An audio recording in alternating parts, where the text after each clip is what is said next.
Testing, testing. 1 2 1 2. Test, test. Testing, testing. Can you guys hear me? Are we live?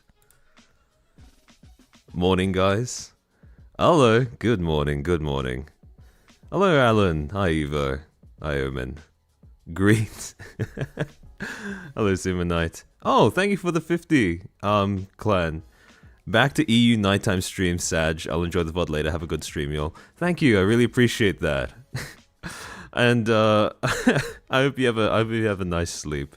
I do feel sorry for my EU bros because you're always stuck with the short end of the stick whenever I stream at a human hour for myself.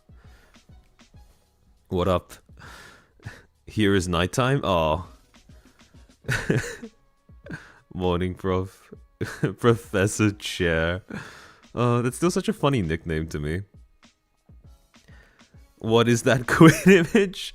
It's his Twitter banner from a stream in which he hit his own balls, what is arguably one of his greatest contributions to VTubing after leaving his old company. Good morning, it's 10 p.m. for me, bro. Oh dear, I'm sorry, Eduardo. Wow, are all of you guys just watching me in the evening? Must be the case. Okay. Oh. I'm not going to lie. I had to resist such heavy temptation to turn this entire stream into a dedicated penis explosion stream. I was this close to making the decision to pull the trigger on doing that. But there are, again, I try to make it so that the content on this channel is a bit more informational. Although, okay, so just to explain how this is going to work. There are a few concepts that you're going to need to keep in the back of your mind in order for some of the critiques that I'm going to make of what Quinn said to make sense. So, we're going to start with just a brief discussion of what I was talking about when I planned out this stream, which was the importance of compartmentalizing your audience. Because, again, it sounds pretty obvious that it's important to do that when you're making content on the internet, but the reasons are a little bit more finicky. Then we'll get into the actual reaction, which is going to be fun. And then after that, we're gonna pick apart some of his points a little bit. Because, like I said in the Twitter announcement for this stream, if you saw that, I do believe that he raises some good points. There are things that he says about the internet, audiences on the internet, that are objectively true. However, there's a lot of other things that he says which are, to put it mildly, more than a little childish. Senor Tortillas, thank you for the 2. Jesus. Quese duende. I cannot read Spanish. I have no idea what you just said. I'm very sorry. Oh, Legal Mindset. Hello. Welcome to the stream. Welcome to the stream. Oh, welcome in. Thank you for the raid, Legal. It's nice to see you. I hope you had a great stream. I'll be checking out the VOD for that one later. The thumbnail looked very enticing. For those who don't know, I think Legal was just going through one of these schizos posting in Smugglana's emails. But yeah. Alan is 3D, thank you for being a member for 3 months. Let the reacting commence. Mods crush his balls. I don't think there are any to crush, I'm going to be honest. Quinn's audience is full of some hardcore Niji sisters. I'm sure it's fun to have. See, that's the thing, right? He has... It's kind of weird to try and... It's kind of weird to try and diagnose exactly how much of his audience is comprised of Niji sisters. Because the fact that his behavior, right, the stuff that he's posted in terms of his content, the stuff that he said on social media publicly, it kind of... Well, a significant portion of it kind of spits on Niji. A little bit. Which is why it strikes me as a little strange that a portion of his audience are comprised of, like you said, hardcore Niji sisters. Yinka, thank you for becoming a footstool. Welcome to the club. Smuggle on stream was crazy. Yeah, the P-word schizo. Oh, man. The perfect follow-up. Agreed. So, let's get started on this, shall we? Okay, so, first things first. Oh, when I wrote... okay. If you're wondering why the caption for this presentation is barely legal, don't worry, we'll get to that one later on in this stream. Implying Niji sisters are smart enough to tell when you're dogging on Niji? Yeah, that's a bold assumption, I know. But anyways, before we start, a few disclaimers that I want to put out there. First, do not attempt to harass or contact any of the people mentioned in this stream in any way, shape, or form. Now, to be clear, I am going to be very critical of some of the people I end up bringing up. However, that is not a license nor an endorsement to go seek out these people and, well, make their lives harder. The second thing, and this is something that I include in most of my other streams as well, dates may be affected by time zones, so if I reference a specific date in reference to a tweet or a video, it might be off by about a day or so, simply because I am located in Australia. So, in order to understand some of the critiques that I'm going to level against Quinn here, there are two concepts that that I want to sort of beat home into the heads of everybody watching this stream, right? Doesn't matter if you're an audience member, doesn't matter if you're a content creator, small or large, these two concepts apply regardless of how you operate, where you operate, so long as you operate on the internet. The first thing is that content creators turn themselves into a personal brand in order to attract viewers. Now, what that means is when you choose to become a content creator, you are essentially turning yourself into a marketable product. Again, like I said, a personal brand. Now, the cost of that is, however, that you are not entirely human in the eyes of your audiences. The second thing that I really want to emphasize is the idea that audience and community are not the same thing. Hi, Detective Rascal. Welcome to the stream. Again, these are two words that people have a tendency to use interchangeably, understandably so. However, as we'll get into later, there is a distinction to be made between the two, and it is a distinction that is rather important to keep in mind when you make content on the internet. So, first thing, to get into the idea of content creators turning themselves into products or brands for their audiences, I want to bring up a paper that I've referenced in a previous stream, specifically in the parasocial relationship stream that I did a few weeks back. So, this is a paper by an academic by the name of Teresa Senft called Micro-Celebrity and the Branded Self. And in this paper, there were three ideas that I wanted to, well, I suppose, summarize for you guys. The first is that online platforms are built to encourage mutual surveillance among users. Again, everyone is watching everyone watch everyone else when you're on the internet. The second thing, the creation of personal brands, this creates an environment where individuals, users, viewers, creators, mostly creators, are encouraged to create personal brands to garner a following. Identity becomes a product and a tool. Again, you mold the way you appear in the eyes of other people in order to make yourself more appealing and marketable, especially to watch. Second thing, the main currency of these platforms is not money, but attention. And users routinely frame themselves as buyers, sellers, and commodities when building their personal brand. Remember, when you are a content creator, the most valuable resource you can demand from your audience is not going to be their money, it's going to be their time. The time they spend listening to you, watching you, engaging with your content, etc., etc. And third, this paper distinguishes between two different types of online followings: audiences and communities. Each has different expectations of the influencer, or the micro-celebrity, as referred to in the title of the paper. Now, to dissect the first point a little bit more, the idea that online platforms are places that are built on the premise of encouraging mutual surveillance. What I mean by that, well, a few things. First, whenever you're using an online platform to make and distribute content, you set up a scenario where you intend for yourself to be surveilled or watched by other people. Now, again, on the surface, this sounds like a pretty obvious thing. No shit, Sherlock, you're going to be watched if you put content on the internet. That's the objective, after all.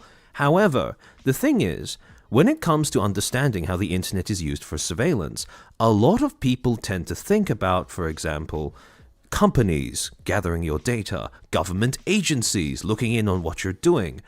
But they tend to overlook the idea that the audience that they made the content for is also surveilling them. And when you really think about it, right? Let's take this stream as an example. In this moment, you are watching me. When I look at the little CCV number in the corner of my screen, I am watching you watching me. When you speak up in chat, I am watching you watching me, responding to me while you watch me, and everyone else in chat is watching you watching me as well. Again, we're all watching one another. This is an environment built on complete and utter surveillance in every single aspect of the way you engage with things. So again, while this sounds obvious, a lot of creators in particular tend to overlook the idea that this is still surveillance. The other thing is that, well, as to why creators would bother engaging with an environment like this, well, the thing is, when you garner an audience, that audience has a lot of things that you might want to be able to get, a lot of resources that you might want access to. So, on one hand, you have the audience that offers things like attention, validation, connection, money. Now, money is the most base thing, and everyone is aware of that. However, the other things are a little bit more intangible. This is what stops content creation from being a purely cynical endeavor, right? The idea that sometimes some of us creators, I'm not going to affirm or deny anything in particular, sometimes we grow up in families that did not raise us with as much love and attention as we would have liked, so we seek it from an audience instead, an audience of our own curation, shall we say.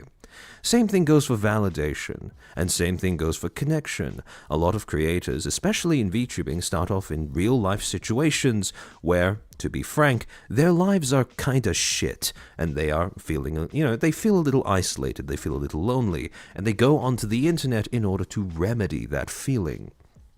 However, in order to get to all of these things that an audience might offer, a creator has to jump over a few hurdles. These are the hurdles that are posed by the platforms, the mediums, that they have to use in order to garner that audience. And some of these hurdles include things like trying to figure out and game a platform's algorithms, trying to dodge their moderation, which is especially relevant considering what has recently been going on with with Twitch.tv. You have to contend with things like attention spans, right? Making sure that you make content that is engaging, regardless whether it's short form or long form, and identifying how to optimize the way that you make your content engaging for your respective audiences. You have to deal with things like content genres, working out how you are able to, I suppose, fit within the constraints of the content genre that you occupy, or how you would like to push the envelope. And finally, competition, right? The other creators that might have similar audience demographics, or maybe stream at the same time, or simply occupy the same industry. Now, again, I'm not saying that every content creator views another as competition, not at all. However, it is a valid thing in order for people to think about. It is a valid thing to think about for quite a lot of people. So, the second thing, the reason why I go on and on and on about how the audience offers all of these things to the creator, is because fundamentally, when you make content, regardless of the reasons you may have internally, psychologically, emotionally, behind the scenes, the way that that relationship crops up between creator and audience remains fundamentally the same, in the sense that it is always a transaction of some description. Now, in terms of transactions, pretty straightforward, right? The content creator makes content, posts it onto a platform, YouTube, or live streams it on Twitch or Kick or Rumble. I hope in the future, Kick or Rumble or YouTube. And then the audience, in return, provides them with attention, time, and money. Again, attention and time are the more valuable ones, despite the fact that they are also the ones that are harder to recognize, right? And again, you can say what you'd like about forming an emotional bond with your audience, and all of that is true and possible. In fact, it is true of a lot of creators. The longer they are operating, the more likely it is that they and their audience have at least some sort of emotional bond. However, that bond is always predicated on this transaction. And the reason why I want you to think of this as a transaction is because when you think of it as a transaction, you are able to conceive of how the audience, when they give you resources as a creator, they are not just making a one-off trade. They are making an investment in your personal brand, an investment in your content, and in some cases, an investment in you as a person. Scarling Michael Orr, thank you for the 5 gifted memberships. Welcome to the 5 new footstools. Very, very topical. Thank you for helping me highlight my point. But yeah, so when your audience looks to put their time, their, well, perhaps affection, their attention into you, it's just as much of an investment as if they put their money towards you and helping you make your content, right? So again, viewing this relationship as an investment is an important point in terms of understanding what I'm going to go on about later on in the stream. Now, when it comes to establishing this connection, one of the greatest hurdles, like I said before, is the idea of competition, right? Content creation is, and all spheres of content creation, most levels of content creation, pretty saturated. In order to make it as a content creator, you're going to need more than just to be some schmuck from the, out of the side of the street, right? Even nowadays, even if you look stunning in real life, even if you have the sexiest voice or appearance imaginable, that's not going to be enough to make it big online. You need something to get people's attention. Your average everyday person isn't going to cut it. So, what do? Instead of relying on a person, you turn yourself into a brand. Something that has more pull, more marketability, something that is better at spreading among audiences than just an average everyday person.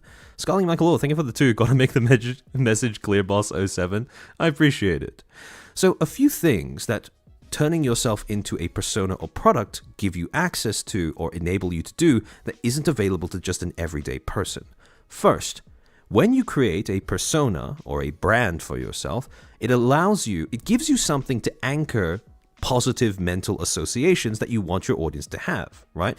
It's a bit like Pavlovian conditioning, where you give your audience something positive, you put it next to a stimuli or a symbol that you want them to associate it with, and then over time, with consistent exposure, your audience starts to assume or associate one with the other, and it goes both ways.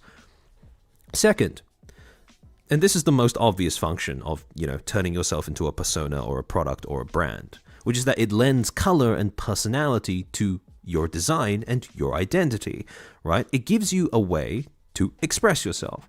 When I came up with this, it was sort of minimalistic, unserious, that kind of thing. Because again, my name is Armchair Expert. The whole point is that it's a pun on how I'm not technically qualified, right? So, and I mean, I use what I learned in a media degree that I spent years and tens of thousands of dollars on to talk about VTubers. So, I don't think it gets more unserious than that. But the final thing, and this is why I went on and on about, again, thinking about the relationship between audience and creator as an investment made by the audience. A brand promises consistency. What you see is what you get. And so long as this branding stays, well, consistent throughout the entirety of your career, it becomes a symbol of what you've done, what you do, what you're like as a person that persists far more powerfully than simply any sort of promises or, well, verbal guarantees that you can provide as a person, as a creator, right? So, again, the promising consistency part is very important because when you're making an investment in anything, you want to make sure that it sticks around, that it has a possibility for growth, for innovation, for improvement in the future. You don't just want something that's going to remain stagnant or something that's going to, well, fall off. So, the second thing that I want to get across, because self-branding is only one of the tools that people can use in order to turn themselves into a marketable brand or product for their audience. The second thing that people can use, that content creators use specifically, is something called Lifestreaming. And again, this is something that I talked about in, I believe, my parasocial relationships stream. Lifestreaming is a term that was coined by a media academic by the name of A.E. Marwick, and she defines it as the ongoing sharing of personal information to a networked audience, the creation of a digital portrait of one's actions and thoughts. Now, what that means is that, essentially, when you start off as a creator, you have an identity that you are comfortable with projecting out onto the internet, assuming that you are not just someone who is willing to overshare absolutely every facet of your life with everybody else. There will probably be a few things you end up withholding.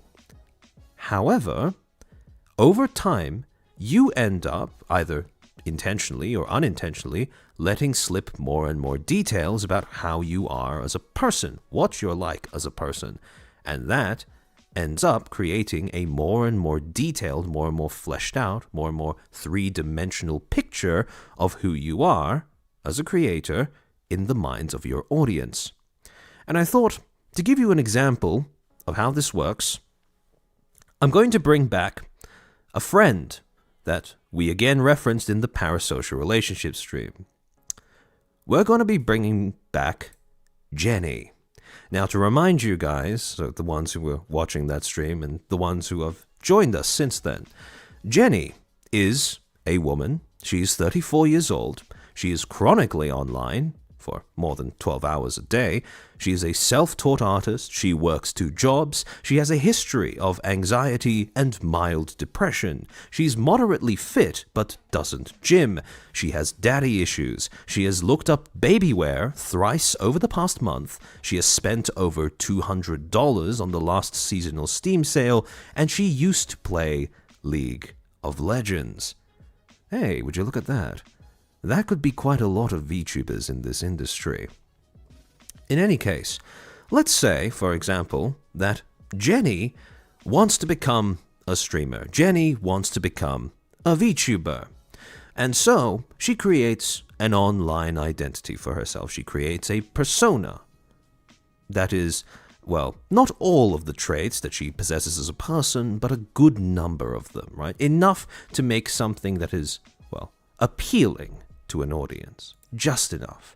Jenny turns herself into, let's say, Genevieve Placard. I could very much see this becoming like a name that a small corpo gives to one of their VTubers upon debut.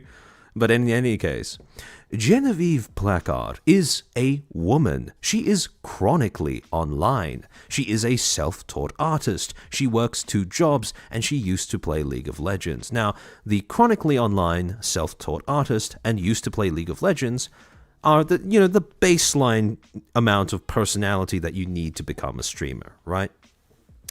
Because it makes you relatable. Oh, Jenny, you can't read with some slack? Look. Jenny is a purely hypothetical person, right? Not based off of anybody in real life. But in any case, in these particular sets of details, right? she's chronically online because of the fact that, well, I mean, she streams and she's a VTuber. I don't think that needs a lot of elaboration. But being a self-taught artist and used to play League of Legends, those are enough to give some sort of consistent content that she could probably continue to provide to an audience. And finally, the works two jobs thing is, well, it will probably come up, especially if you're a small streamer, when you need to talk about why your content schedule is the way it is. So, what's more interesting, though, is how this set of information that is shared with the audience might evolve, or more precisely, expand over time. Let's say that at 15 CCV, so when she's just starting out, probably a little better than most, right? You start off with the audience only being aware of the fact that Genevieve is a woman, that she is chronically online, she's a self-taught artist, she works two jobs, and she used to play League of Legends. By the time her CCV grows to 25, Genevieve has probably, out of, the need to find more content, let's say she's done like a Ring Fit stream, right? Where she has managed to somehow imply to her audience or say outright that she hasn't struggled with the stream, right, because she managed to survive, but she's out of breath by the end of it. And from that, we can put together the fact that, well, she is moderately fit, but she does not gym. She is not an athlete, although she isn't unhealthy either. By the time her CCV doubles to 50 people, she's managed to let slip, probably as a one-off bit or a recurring joke maybe, that she has daddy issues of some sort. Maybe she's seen some fictional character that she's thirsted over on stream in a way that would indicate to her audience that she does have these daddy issues. By the time her CCV expands to 125, she probably feels comfortable enough telling her stream about some of the more frivolous purchases that she's made, especially if she's getting donations where people are deliberately saying, look, I want you to spend this on things that make you happy. Things that, you can potentially turn into content on stream. Because remember, she used to play League of Legends. That would imply that at least some of her content takes place within, includes gaming, right? So she feels comfortable sharing the fact that she spent $200 on the last seasonal Steam sale. And then, by the time her CCV expands to 300, she now feels comfortable enough talking to her audience about how she is not only over 30 years old, she is a certified hag. Maybe that's become a trending topic in the space that she would like to benefit from in terms of increased publicity. And maybe, as a result of that, and as a result of her feeling secure in her position, comfortable with her audience, she is willing to share the idea that she has intense baby fever, that she has looked up baby wear thrice over the past month alone, and that she has a history of anxiety and mild depression, maybe not because she's said so outright, but simply because her audience has spent enough time watching her stream, and let's be honest here, because she's a VTuber, the audience can probably put together two and two and conclude that she most likely has a history of anxiety and mild depression. So, when you look at all of this, this describes the process of live streaming. The whole, as a creator, slowly, as you make more content, as your audience grows, as you and your audience become more and more comfortable with one another, you start to share more and more information about who you are. Now, this isn't deliberate by any means, or at least not deliberate 100% of the time. However, something you might notice is that when you keep track of this progression of audience and creator becoming more and more familiar with one another, it mimics almost perfectly the process required to establish a friendship. If you think about the way that people make friends, right? And again, this is me breaking it down to the most mechanical way of phrasing it possible. Essentially, it boils down to enough repeated exposures and enough willing disclosures, right? Exposure and disclosure are the two components of every friendship, where you have enough contact with one another in order to establish situations where you might reasonably end up interacting. And over time, as both of you are exposed to more and more information about one another's beliefs, behavior, or, ways of speaking, for example, you get a better and better idea of the kind of people that each of you are. You feel more and more secure in your judgment of what they're like as a person. And as a result, should your judgment of them prove that they are a compatible person with you, you become you become firmer and firmer friends, right? This is why parasocial relationships over the internet are not only common, they are natural. And one of the important things that I want to get across here is the idea that in both the cases where you make a real life friend, right? You meet up with one another, you interact consistently, you form a judgment about who they are, etc., etc. You form that judgment based off of stimuli, based off of data, based off of information, the disclosures that they have made for you. Now, it works the exact same way online as well, right? Where your streamer, your favorite content creator, will end up, as they make more and more content, they share more and more information with you. Again, could be intentional, could be unintentional. And over time, both of you grow more and more secure in your judgment of who the other is as a person. However, the thing I want to really hammer home is the idea that this judgment is always based on data, on stimuli, on what you have disclosed, the behavior you've exhibited, your conduct, your words, your actions, right? Which means that even over the internet, when somebody forms a judgment about you, they have to do so based only off of the data that you have shared with the internet. Your audience cannot account for the things that you keep offline. Now, another part of that is that, well, this is a very easy way of garnering connection with your audience, right? A very common foundation upon which connections between audience and creator are built is the concept of relatability, right? As your creator humanizes themselves more and more, they stop being so much a brand and start becoming more and more of a person, right? And again, relatability, well, part of the reason why relatability is such a common building block in these audience creator relationships, why it's so appealing for creators to use that as the foundation of their relationship with their audience, is because, fundamentally speaking, relatability is easy. The hardest part about becoming relatable is living through enough experiences that you're willing to share with your audience. Because once you have those experiences, if you simply articulate them to your audience, it doesn't matter what that experience is. It doesn't even really matter that much as to how well you articulate it.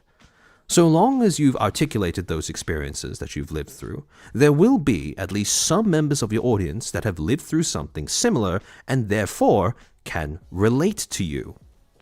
And again, that is really easy, or that is a very easy foundation to use to establish that connection. However, one of the things that I see quite a bit on the internet, especially among creators that have larger audiences, is that when one of the major foundations of their connection with their audience is relatability, they don't seem to realize that having this as one of the foundations of your relationship with your audience restricts the kind of emotional support that your audience can offer you. And this is where I want to get into one of the other points that I made in the parasocial relationship stream about differentiating between sympathy and empathy. To explain what I mean when I draw a distinction between those two, because they are words that are used kind of interchangeably. Sympathy is a feeling of mutual understanding founded on shared experience, whereas empathy is a feeling of mutual understanding that is extended in spite of differences. Now, a lot of you might have put together that if you build your connection with your audience on the basis of relatability, on the basis of them sharing similar experiences with you, you have only managed to give them the material in order to extend sympathy to you. However, sharing information with your audience about, well, things that have happened to you offline, for example, they don't give them the tools in order to extend empathy to you. And this core disconnect, right, between sympathy and empathy is something that I see quite often, where a creator will appeal to their audience for sympathy of some kind without giving them the material that they need in order to extend that sympathy. Because, again, the difficulty they're describing, or the experience that caused them to reach out for emotional support, happened offline and away from the audience's awareness or understanding. And as a result, they get burned, right? When their audience doesn't quite extend the amount of affirmation as much affirmation as they would like. And as a result, this is why I draw a connection between the two, because in that moment, if you look to your audience for support regarding a problem that you have not shared with them in exhaustive detail, you are asking for empathy and not sympathy. And the internet is not equipped to facilitate empathy. Because of the way that the internet is built, because of the way that you are encouraged to share aspects of yourself and your life as a form of content to establish a connection with your audience, because of the fact that relatability is such an easy and powerful way of founding a connection with your audience, sympathy is the overwhelming majority of the kind of emotional support that is exchanged between creator and audience. However, empathy is, and in my opinion always will be, the minuscule, the infinitesimally small minority of interactions that occur over the internet. Simply because when you are communicating with an audience over the internet, you can't share everything about your life. You are severely hampered, in contrast to if you interact with someone in real life, for example, in terms of the amount of information you can give them about your emotional state, about your problems that you're going through, about your life situation, your history, your upbringing, etc., etc. All of those aspects that make you a person offline are inaccessible to people over the internet. And as a result, when you are looking to your audience for emotional support, looking to an audience for emotional support, I should say, be very conscious of this disparity between sympathy and empathy. And do not look to an audience over the internet for empathy, because I guarantee, I promise you, you will be disappointed every time. The next thing is, how does an audience find you? Because it's all very well for me to talk about things like, audiences being disconnected from both your identity in real life, the fact that you are a person even in severe cases, or actually not even in severe cases, just as a norm on the internet, to be honest, is, well, in order to understand how all of that gels together, I suppose, with the whole point of what I'm going to be going on about later, you have to understand as to how this communication between a creator and audience works in the first place. Because, as I've explained numerous times before on my streams, instead of you as a creator directly communicating with your audience, nowadays, what usually happens is that you, as a creator, turn yourself into a product or persona, and using that product or persona, you post content onto a platform. And when you post content onto that platform, every platform you post content onto has their own selection, their own host of possible audiences. The thing is, as you may have realized based off of this description of how that works, you don't get to choose who your audience or who your audiences are, especially not initially. Your platforms that you post your content onto get to make that choice for you. Now, what that means is, after you post that content onto that platform, it will attract the attention of a certain number of these audiences. Again, you don't have much of a choice. This is pretty much just all algorithms at this point, right? Algorithms that, may I remind you, based off of the prior 2 or 3 streams that I've done, these platforms are actively trying to hide from the public. And once these audiences have been alerted to your presence, then they all begin to converge upon your content. And this is why, again, like I said, it's important to remember that, especially initially, early on in your career, you don't get to choose who your audiences are. And to dig a little bit deeper into that idea of the distinction between audience and community, right? A very common problem that happens specifically in the realm of internet content creation. This is something that has stemmed from the earliest, pre-2010s, when the internet was just cropping up as a viable way of making money, right? A lot of people use the words audience and community as if they mean the same thing. However, to be fair to them, right? There are reasons as to why you would want to do that, because both audience and community have unique connotations, mental associations, positive ones that you would want to draw on depending on who you're talking to, right? With the word audience, you have connotations of influence, of being engaging, of being important, or having some sort of widespread appeal. This tends to be the word that you use if, let's say, you're an agent looking to establish a sponsor deal on behalf of a creator with a company, right? You want to get across the idea that your creator has pull in some way over, like I said, an audience. On the other side of the spectrum, you have community. And this is more a word that you use in order to make yourself more appealing to viewers that want some sort of closer connection with you.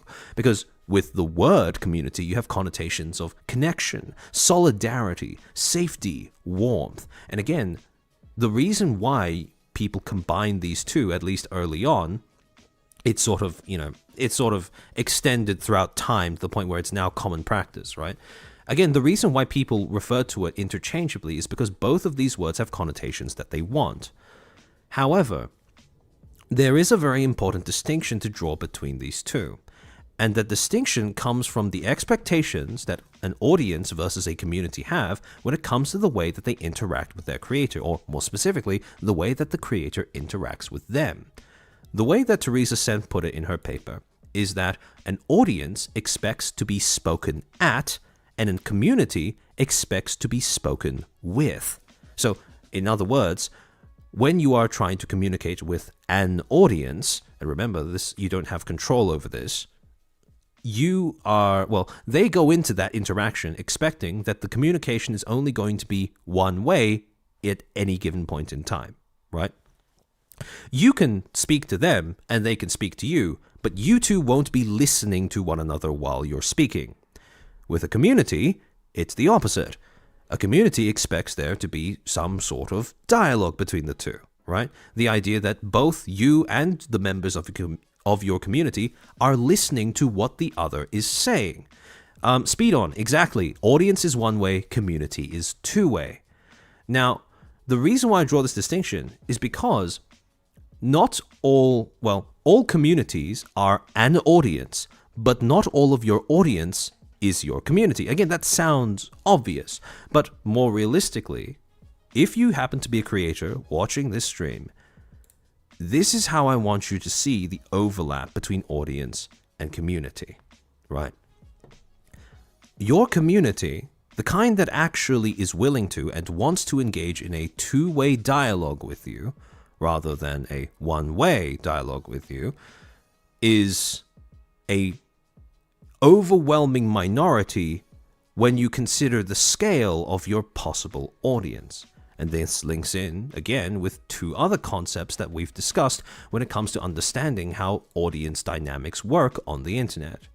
When you're just considering audiences in general, in other words, all the possible people that may come across the content you've put onto a platform at any point, both in the present and going forwards into the future, that is a number of people, a number of groups of people that you humanly cannot process, right?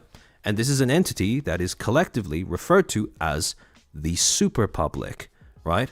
The idea of, public meaning a demographic or a group that is so large that you cannot even conceive of it. Now, the way that a community separates itself out from the superpublic is that usually a community, or in other words, a fandom, is your core audience, the core audience that actually wants to engage with you, has interest in you as a creator. And usually, over time, as they draw closer and closer to the center, the source of their content, they end up throwing up at least some form of a barrier between them and the rest of the super public, right? Between them and all the other possible audiences that might come across your content, who are just watching because it's come up on their recommended, or because they're looking at something to get angry at, etc., etc., etc. It is important to make this distinction, because if you don't separate between the two, you risk allowing this tiny minority in that sea of attention to drown in that sea of attention.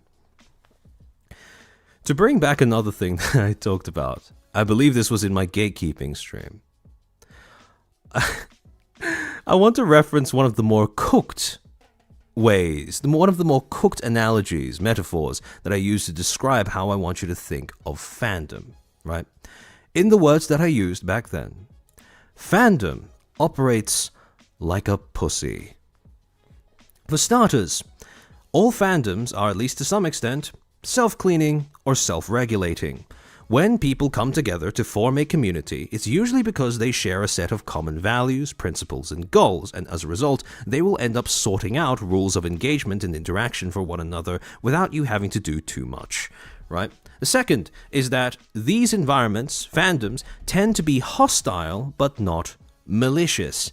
So when I say that, what I mean is that they are hostile in the sense that they may not be welcoming to absolutely everyone because, well, no shit, Sherlock, they are a specific community that is there for a specific reason. However, they are not unwelcoming out of malice. That is simply the way that they operate, right? If you are unfamiliar with the main appeal of joining a community, that is not, well, as a horror, hairy, sometimes smelly. No. That's not the point of this analogy. But yeah, in any case, if you were to join a community and you don't understand the main appeal of it just yet, and if the material around which the community is based does not resonate with you, that may simply be the case that that material and that community are not for you. It's not a deliberate, malicious exclusion, but it is a natural one. And then third thing, it's only part of a larger entity, right? Again, like I said, the community is only an audience in a sea of audiences that might end up seeing your content. And it is important to recognize it as such, where to the point where you can distinguish between community and general audiences, but you can also recognize how they are fundamentally attached to one another. And then finally, part of the reason why it is considered self-cleaning and self-regulating is because irritants are regularly washed out by the release of new content. What I mean by that is simple. If you are a tourist and you enter an environment that is built around a specific kind of content, and that content does not resonate with you, you will eventually be pushed out as more and more of that content is released for the people who actually enjoy it, right? And again, this doesn't have to be a conscious or malicious decision. It is simply a natural function of the creation of art, of content, and the foundation of a community, and the fostering of an audience.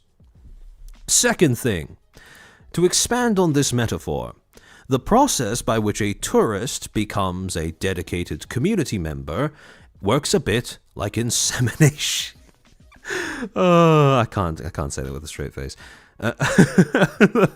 Welcome to the stream, Lumi. Armchair, why do I open stream and see this? Look, it's a trust me, let me cook. It's a metaphor that works.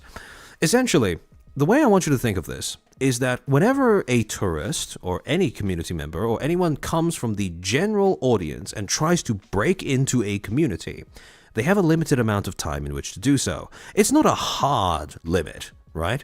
However, just like the case with actual sperm, it needs to be protected from a hostile environment by something. Now, that protection won't last forever, and when that protection runs out, well, the tourist is going to be dead in the water. But at the same time, should they reach the promised land of, something that will actually resonate with them, they can create something beautiful. So again, to explain the metaphor, in this particular case, the egg is something that will personally resonate with the tourist. The tourist is the sperm, And the seminal fluid that protects it from the otherwise hostile environment is curiosity and encouragement. Again, curiosity being the internal thing that propels tourists to find something they resonate with, and encouragement being external factors that push them towards finding something that they will resonate with personally.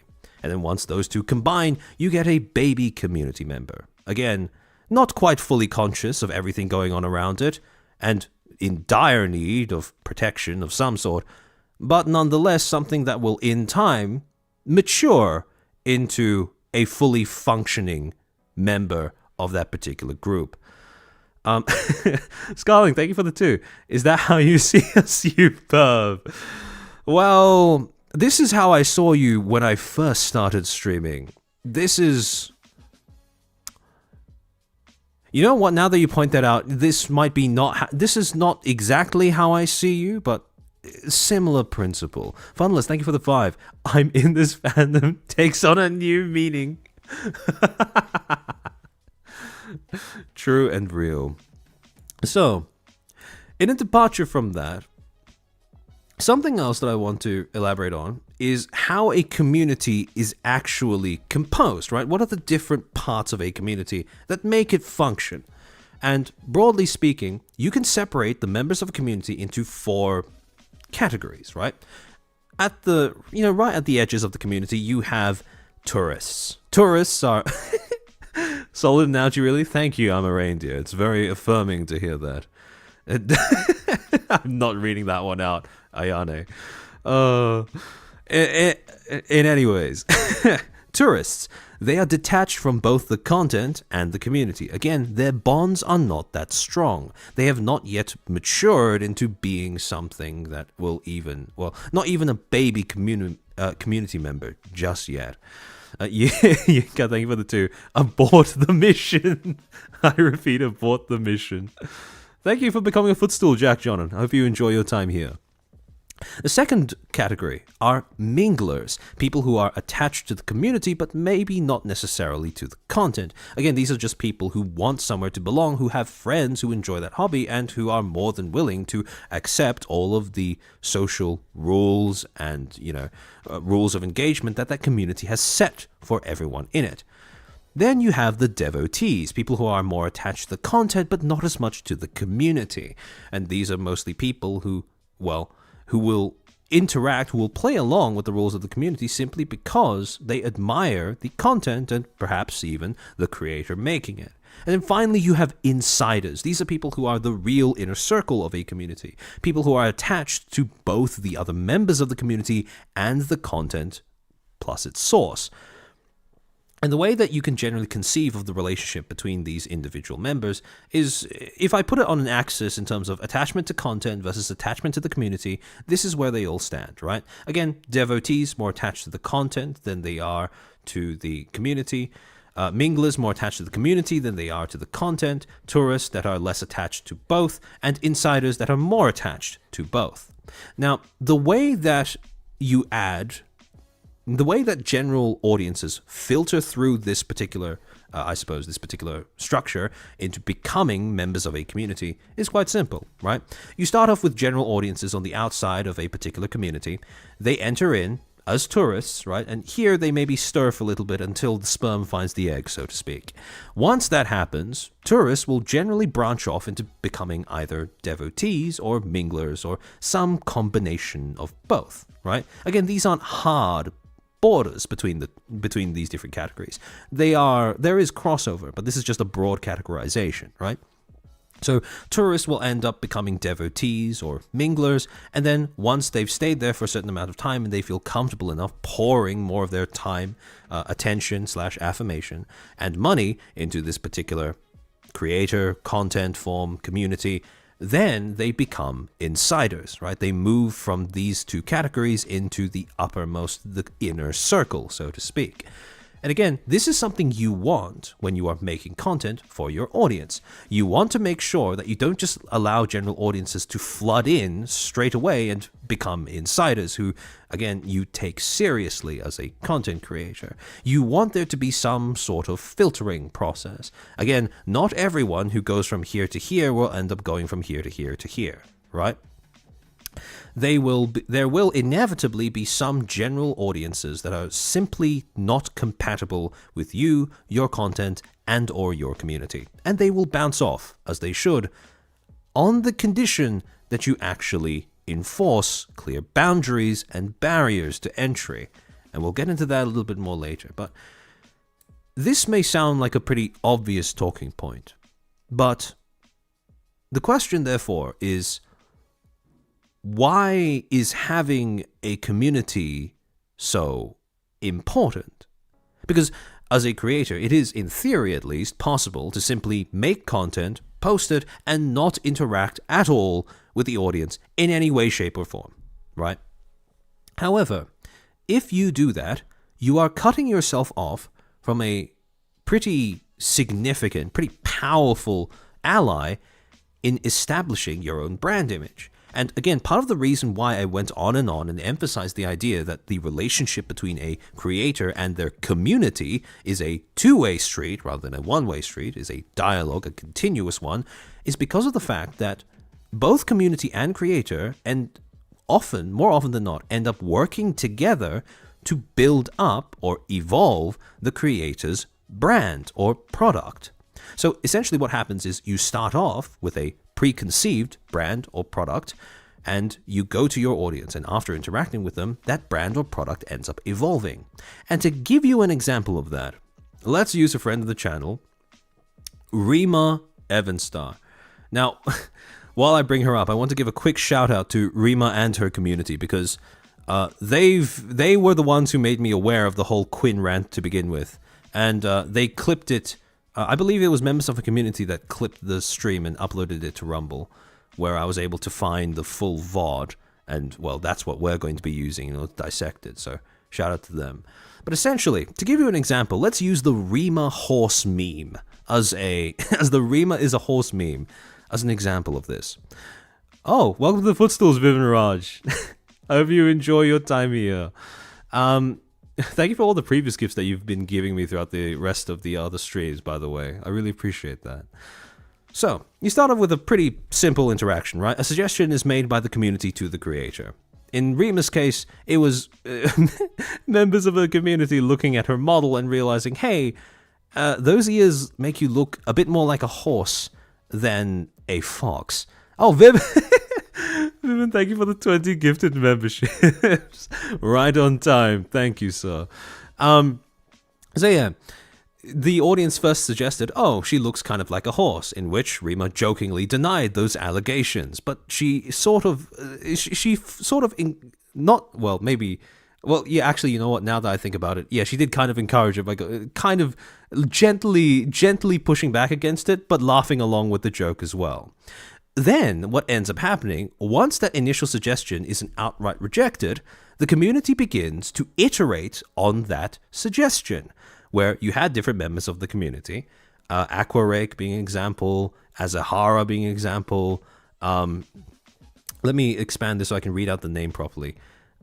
Vaugngart, who made a pretty cursed animation of Rima, and Vosh. If you know who Vosh is, you know why this is cursed. But in any case, you had different members of the community expanding on the idea that Rima is a horse, using things like meme, like art, to really show the full extent of how this joke could evolve. Basically, well, grooming her to become a horse, to put it in to put it in a suspicious manner.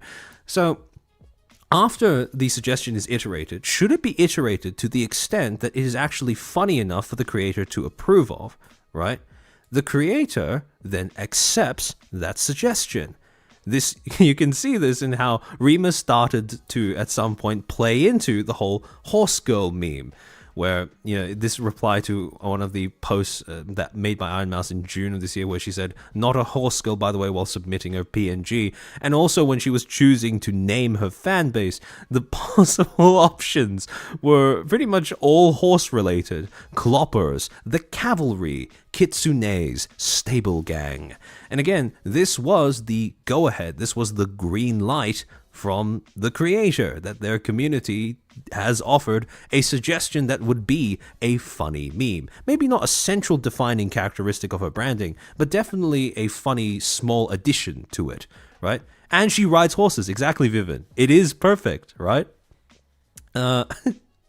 I forgot about that small detail. So again, for those who don't know, Rima is one of her offline hobbies is horse riding.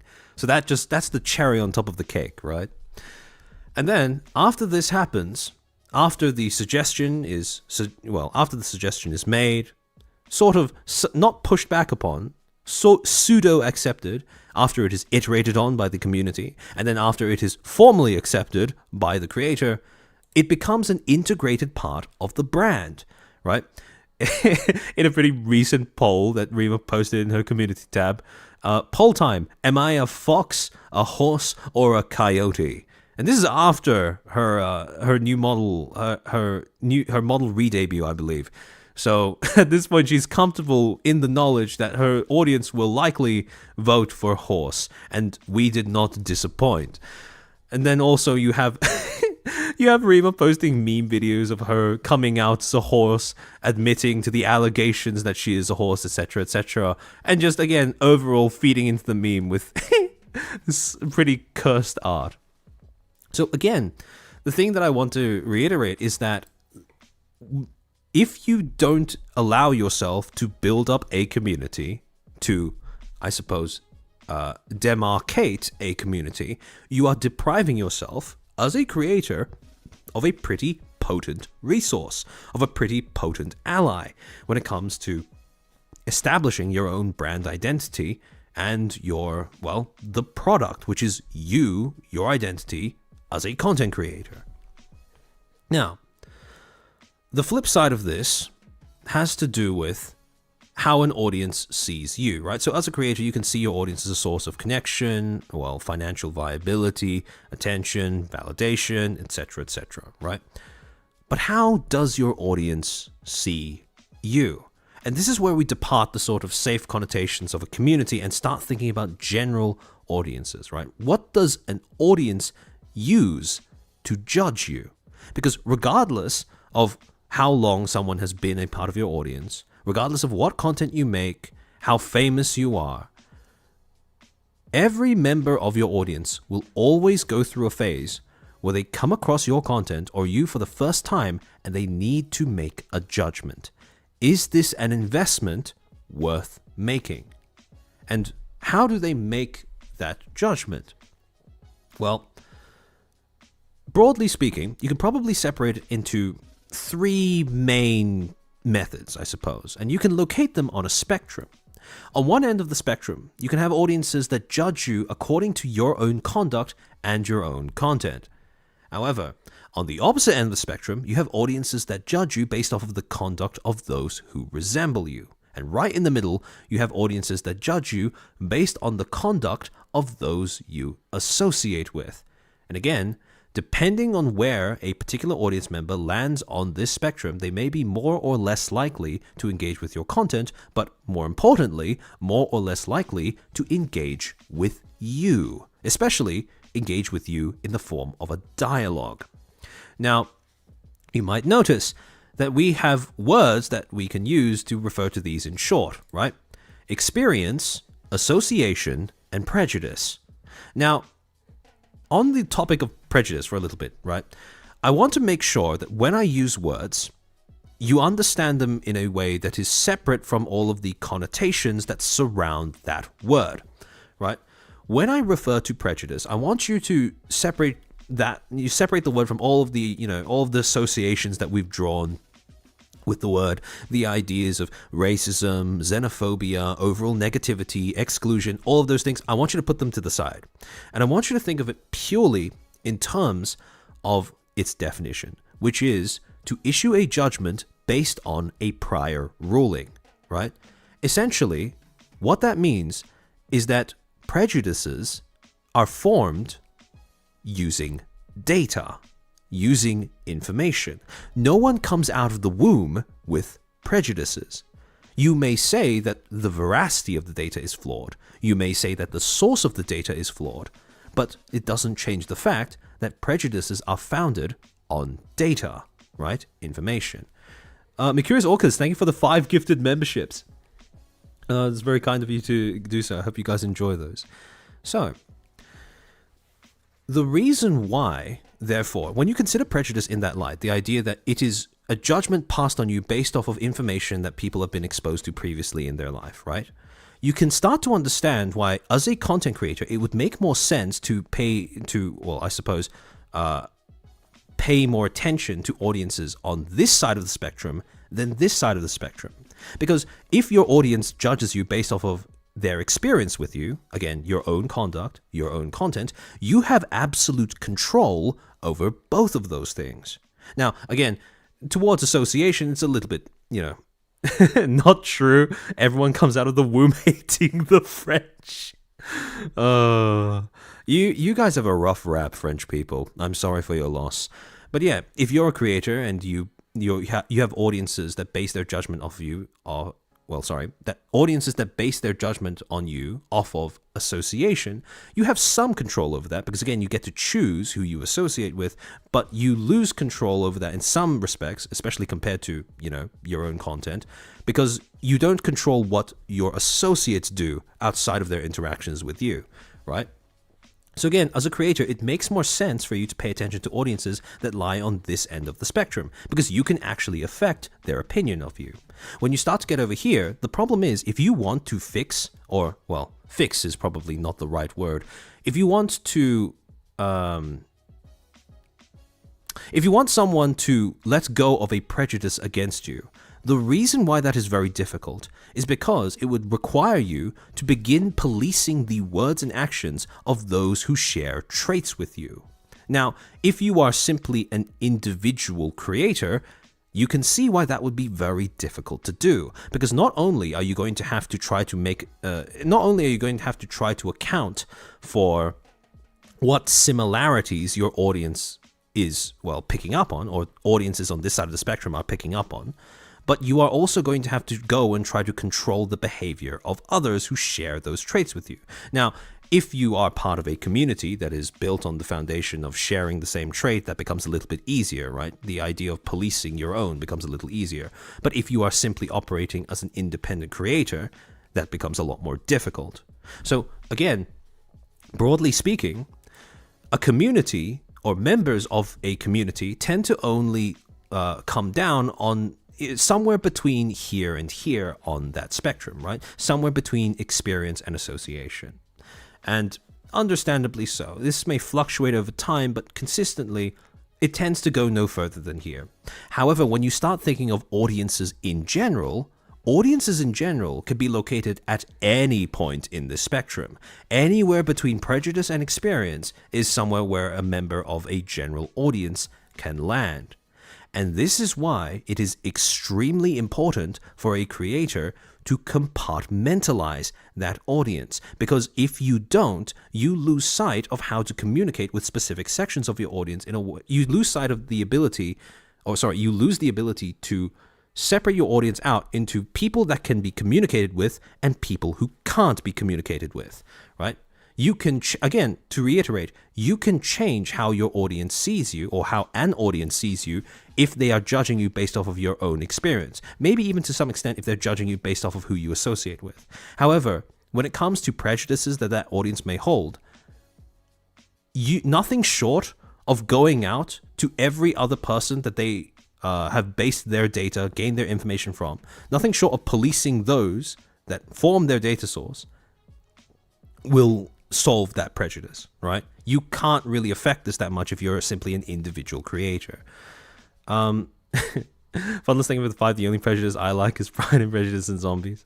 Again, most important thing. Sorry, but it seems your avatar's blocking the content. Don't worry, I'm going to be reading it out aloud. So, again, it is simply not a great use of time or resources to try and change the conduct of those who resemble you, or try to appeal to audiences who are prejudiced against you rather than judging you based off of judging you based off of their experiences with you. And so, if you don't compartmentalize your audience, you put yourself at risk of thinking that a majority of your audience are comprised of people on this side of the spectrum. So, creators, with this knowledge, are faced with a little bit of a choice, right?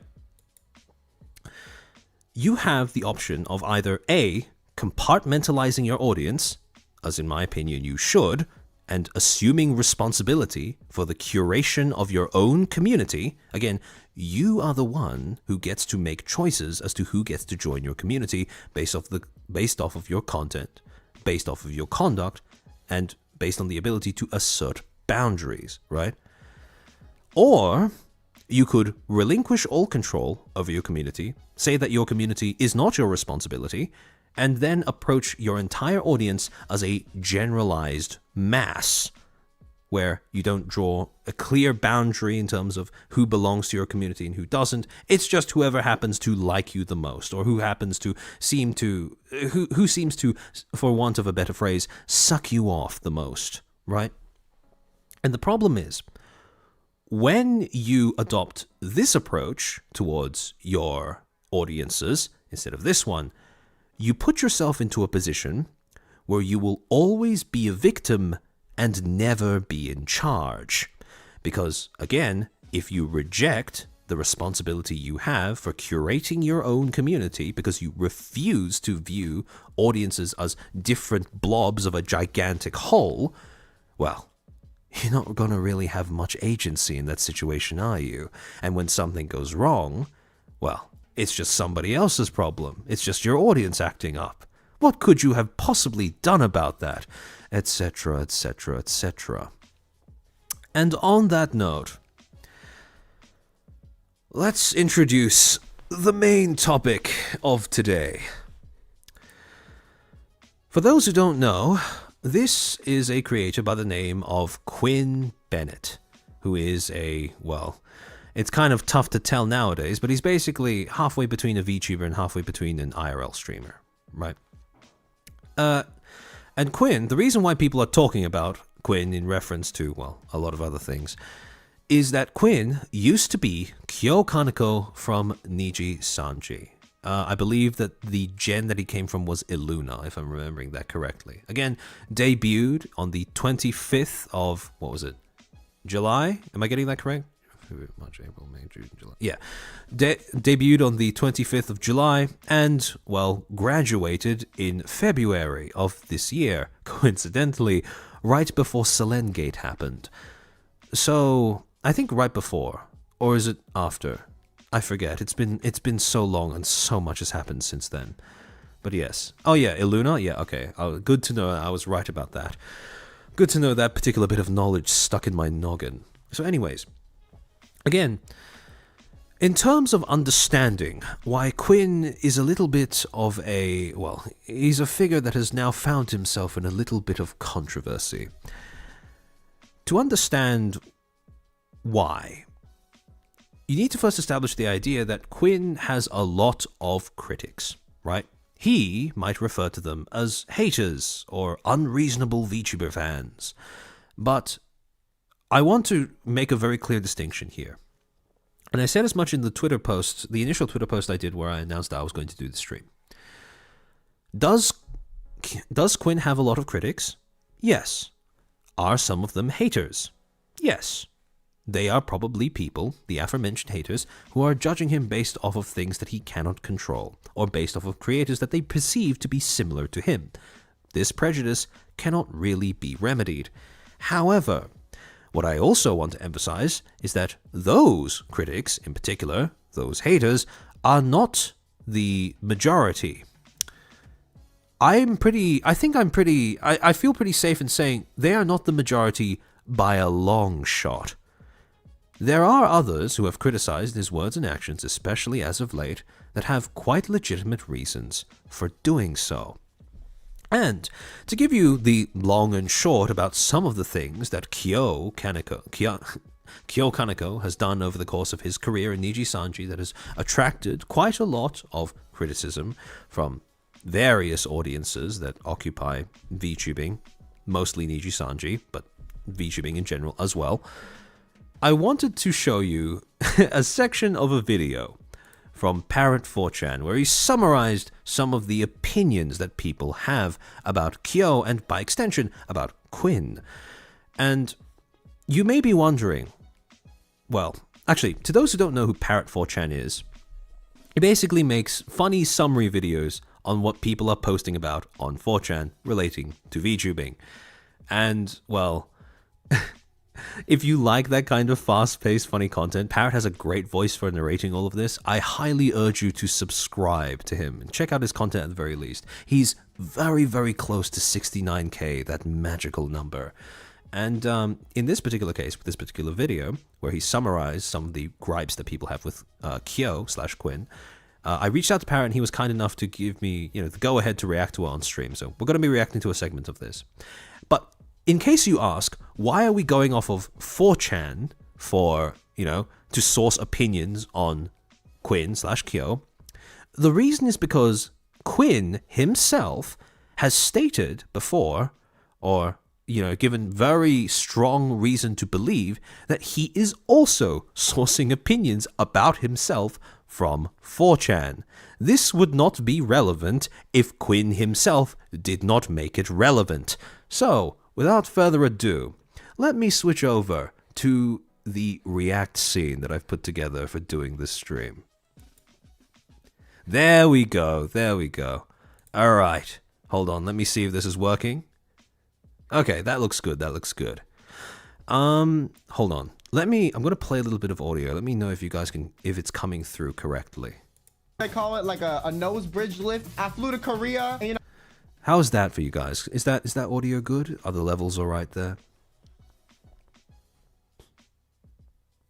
Disaster recipe. Mercurius Olcus, thank you for the 2. Parrot does not Parrot does not have a nice voice? No, that is blasphemy. Okay, look, to be fair, I understand why not everyone might find his voice appealing, but I think his voice is nice. I like the how do I say this? The raw Colombian texture that radiates from his narration, right? So, no, I I appreciate the sentiment, but I disagree that Parrot does not have a nice voice. I think he does, and he has a voice that is especially suited the kind of content he makes. I'm sorry, Mercurius, but that is an L take. That is an L take. But anyways, is the audio good for you guys? It's good. It's good. Okay, let's begin. Hold on, let me switch off the music for a second while we watch this. All right. they fixed they gave me a new nose bridge.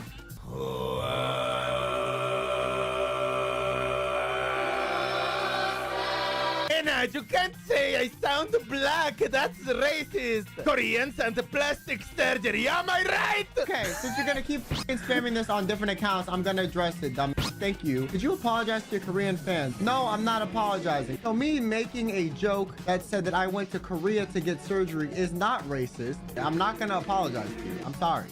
I don't care. I'm not apologizing. I'm not that person. You're not gonna get me to apologize for something I don't think is a problem. I don't feel sorry. I'm not Knowing how this clip is going to end makes watching this segment so much better. apologizing. I'll double down and say that shit again tomorrow. Like, I don't care.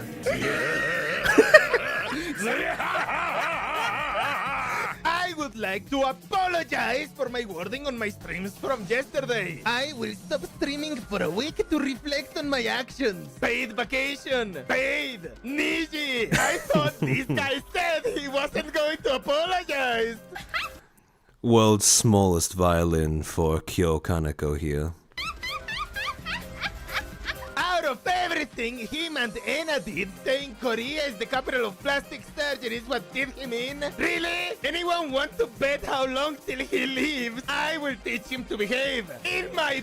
Lumi, he sounds like a sassy black man. Yeah, I mean, a lot of people have been saying that, and he's noticed those comments, and he said that, if I recall correctly, I think he said it was because he quote-unquote grew up in the hood or something like that. Bet for a week! Piece of entire country. Double down on it. Get suspended. What did he think would happen? I can't wait for you to come to Korea. Don't worry if you get hit by some Korean fans and break your nose, cause Korea is a plastic surgery. So two things that I want to know right off the bat is that, one, his joke, I personally think his joke is kind of funny because, well, it is based in some aspect of reality. But his joke involved making a generalization about an entire group of people, right? And 2, he seems to have been completely oblivious to the idea that some of his audience, who's probably comprised of, Koreans, maybe Koreans of the, shall we say, softer kind, seeing as they're also Niji sisters, might take offense to that. And as you can see, they didn't react very well to him making that joke. Overhouse, we will take good care of you. I will never apologize. One day later.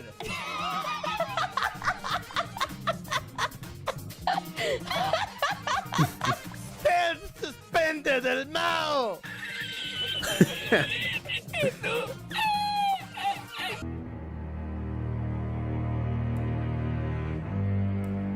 Again, just looking at the results of this on his sub count, the joke, again, to all of us, right?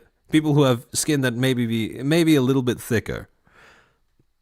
It's a pretty funny it's a pretty funny joke, right? There's nothing wrong with the joke itself, but his audience didn't really like it.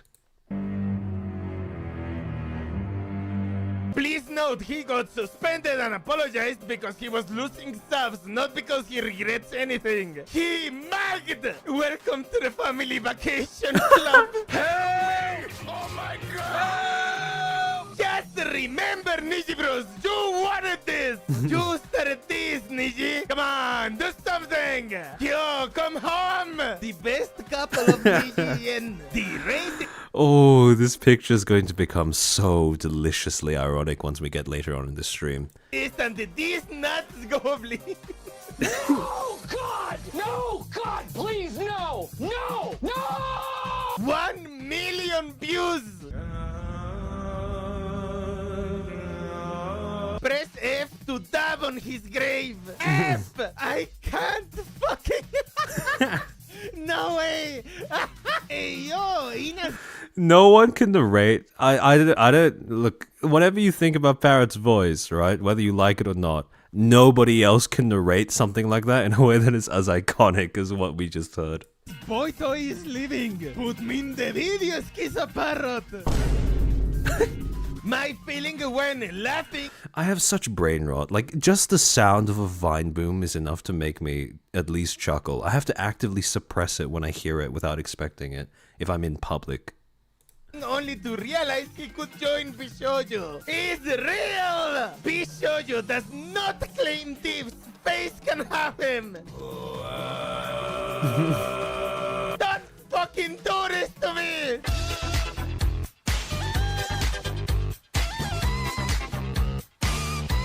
So obviously, Ina is next. Yo, fuck me. Please. Breed this pussy with you white. Oh, hell no. Ain't no dick and no green card for use here, bitch. And a whining that people keep bringing up all the awful shit she has said in the past. Like, sometimes you guys are like these little tiny... Now, you might wonder why I'm allowing the video to run through this section that is supposedly about Enna. You will see in a few seconds. Tiny creatures that just remember every single thing I say. And then whenever I want to move on with my life, you just bring it back. And you're just like, hey, you can't move on. Remember, this is who you are. To that. And when I'm slightly nicer, you guys will be like, hey, remember, you're not actually that nice.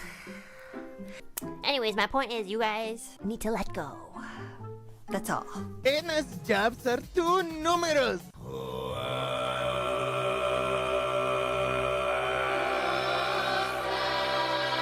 May Allah prevent Enna's subpar personal qualities from getting in the way of her bright career in retail. Enna bangs you and lies about it.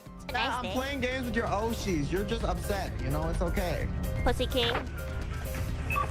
Little Eddie to Pussy King. 5 p.m. See, I don't know who said it's 5 p.m. in the background there, but I've never related to anybody else harder in my life while watching a VTuber clip. Come home, Niji Bros. We would never betray you to this degree. Help, please! Alright, and that about finishes the segment on hopefully contextualizing some of the reasons as to why Kyo Kaneko's audience came to not like him very much. So,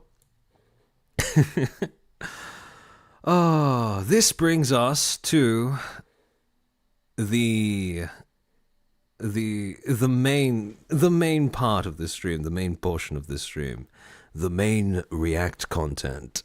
All right. So, about a week and a half ago, nearing on 2 weeks ago, I think, if I'm remembering this correctly. Although I could be wrong about that. It's been a while. Quinn Bennett went live on Twitch to just have a chill stream in general.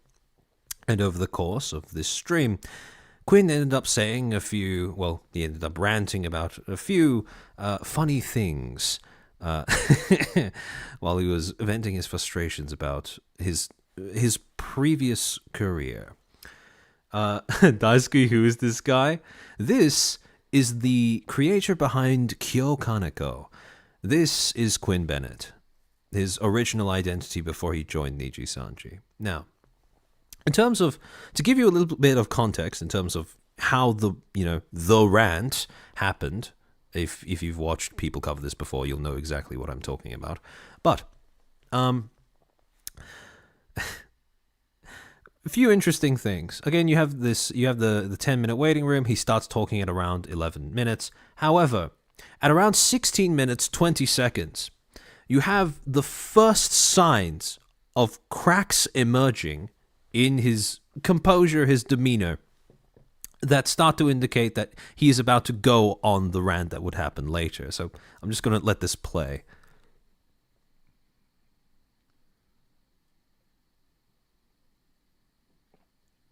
What happened to the Class of 09 game?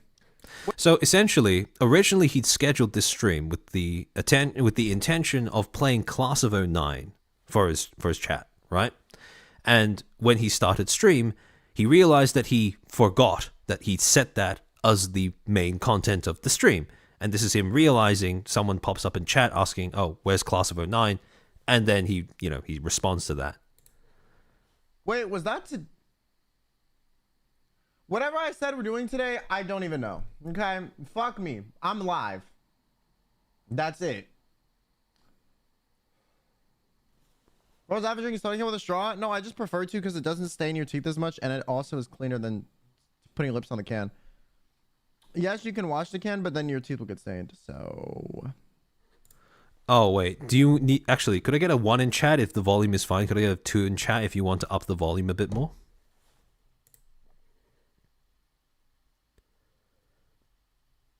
The new Class of 09 game was as...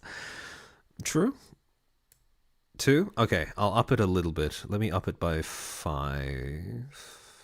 1? Oh, it's mostly... Add subtitles, please? Okay. I'll up it by, let's say, 2.5, and then I will add subtitles as well.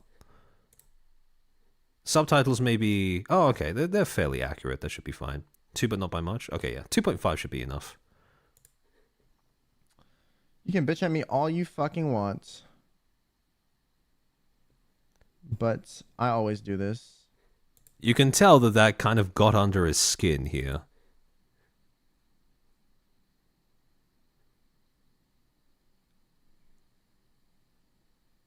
I'm here for the Class of 09, then leave. So again, someone comes in saying, "I'm here for the Class of 09, then he immediately tells them to leave, right? And this is the point where, again, you can start to see that he's getting pissed. Yo, low-key, I might react to Stephanie, some Stephanie So. I need some true crime or something, bro. I need something. I need a little bit of controversy, a little... In the business, we call this foreshadowing. Stephanie So, you know what I'm saying?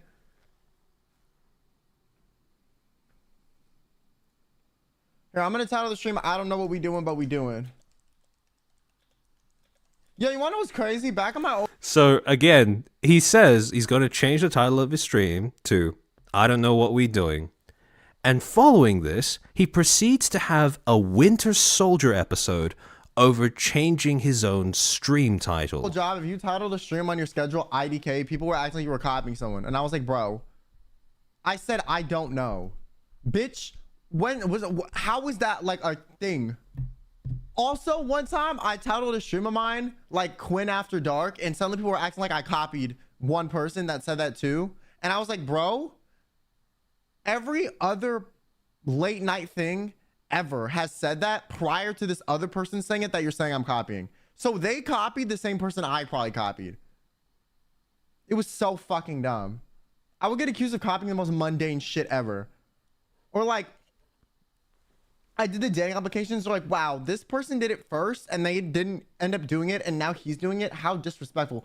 Bitch, 5 years ago I did it. Fuck. Dumbass bitch. All right, and that's where that particular episode ends. However, one thing, I do see some people in chat making fun of him. I do want to say that I agree with him in that giving somebody shit for putting I don't know, IDK, or After Dark in your stream title is a very stupid thing to do. However, that being said, here's where the whole rant that I went on earlier about compartmentalizing your audience becomes relevant. See, if someone is stupid enough to give you shit for simply using the letters IDK, or, well, saying that you are having your stream after dark in the stream title, you probably don't want them to be part of your community. They are just a member of a general audience that you probably don't want to cater to. So you have a choice, right? You could compartmentalize your audience and identify, isolate them, and essentially just, usher them out the door and ignore them. Or you can, or you can let it get to you because you can't separate them from your actual community, right? And again, if you are letting them into your community, you have another problem, right? So, the next portion of the stream that I want to go to starts at 24 minutes 50. So this is all before the rant proper begins, right? These are the tiny cracks, the little fault lines, the small explosions that happen. Exactly. After Dark is a common title. What's the problem? My question exactly, and Quinn's too, to be fair, right? Again, I think we are all in agreement that people who would give a creator shit for that are unreasonable. It's more a problem with how he deals with those people. But bread is notoriously known for absorbing acid. Now, this might sound insignificant and unrelated. However, it will become relevant later. The only thing bread can do is if you eat too much of it, it will expand in your stomach with liquid, and it will make you feel bloated.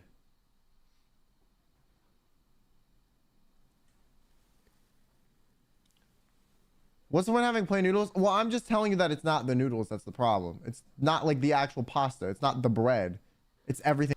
So he makes a point about, how when people feel bloated after eating pasta or bread, especially pasta with sauce, he's basically trying to make the argument that, when people say that they feel bloated because of the bread or because of the gluten, he's basically saying that, no, that's probably not why you feel bloated or uncomfortable. It's probably something to do with the sauce or something to do with the other contents of the thing that you ate, right? That's the point that he's trying to make. However, someone responds in a way that he doesn't like, and, well, you'll see. Anything else. That's what I'm saying. That was my point. You're missing the point. I said, this is why this, and you're like, but who would ever do that? Bitch. What? Huh? So throughout this portion of the stream, it's just him, every single time he gets one guide, the cracks spread a little bit more. And then he touches on the topic of something VTuber related. So, for this, hold on, let me move you guys out of the way so I can look at the chat that's scrolling by on screen as well. This is so cooked. Yeah. Wait, I have a question. I just curious.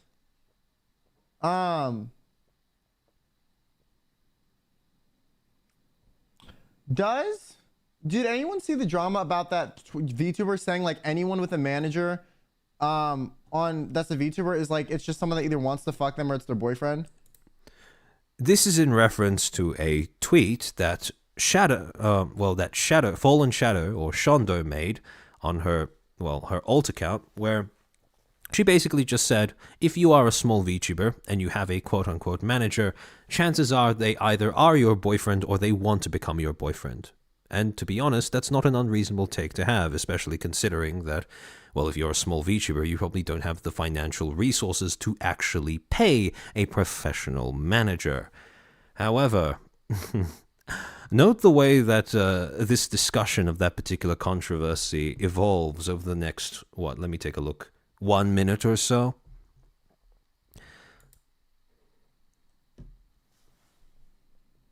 Finalists, thank you for the 5 out of context slowly throughout the stream. Quinn's cracks show spread a little bit more. Yep.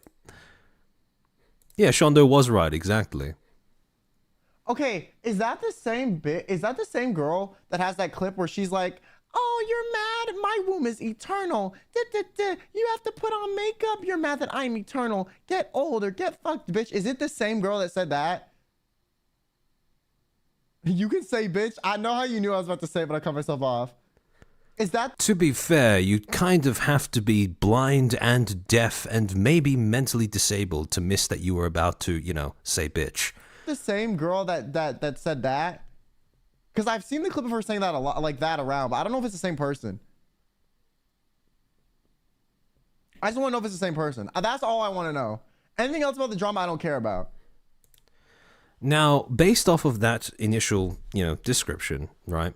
There are two things that tells us about Quinn. First, the fact that he felt that what Shondo said was more outlandish than true indicates that he's not very familiar with how indies in this sphere function, right? Because this is, to anyone who actually has paid any sort of attention to how indies in this sphere work, right? To how VTubers have to essentially build themselves up from the ground up. Should they start with a, let's say a channel that has less than 200k subs and who isn't instantly debuting into the VTubing industry through a major corpo, right? What Shondo said is not that outlandish, so he's pretty disconnected from the sphere. Second thing, he doesn't know who Shondo is, despite being an indie VTuber, allegedly, as of right now. And I'm not saying that when you are an indie VTuber, you need to know every other indie VTuber. No, not at all. However, that being said, Shondo is not an insignificant figure in this space, and if you have any sort of familiarity with VTubing as an industry, it would probably be a good idea to pay attention to who the other players in it are. And the fact that he hasn't felt the need to do that, I think speaks volumes about his, preparedness in entering this sphere to try and make content. Witness Void Fox 7, thank you for the 1,000. Quinn, stop dilating about Shondo. This is going to continue for a few more seconds, and then we will mercifully move on to to another section of the stream where he does that again. All I'll say though, yes, Sinful Lad, he needs to be aware of who they are at least. Exactly, right? This was after Shondo's ban. Oh yeah, exactly. That's actually even crazier now that you bring up that point. Imagine not knowing who Shondo is after the entirety of VTubing Twitter came together to dog on Twitch on her behalf because they decided that it would be a good way of helping her with her mental health issues by banning her for a month. Like, come on. is I don't have a manager because I can't afford one. Yo, I want one. Yo, give me a talent agency or something. But I don't know about you, Quinn, but if I was as prone to speaking like you were, I probably wouldn't be laughing about the fact that I don't have a manager. Yo, a personal manager to do like the logistics, fuck that. I'm poor. Bitch, like the amount of money I spend on my content now is like ridiculous, bro. Okay, I pay more to maintain my content than I did to pay rent last year. Like, what the fuck? Fuck out of here. I ain't got no manager. Scarling Michael Ora, thank you for the 5. If you want to criticize or humorize, you should at least grasp a bit of context beforehand. Exactly. Not even because of morality, but simply because you can make better jokes about something when you understand it better. And, well, you're kind of depriving yourself if you try to joke about something you don't understand. Manager.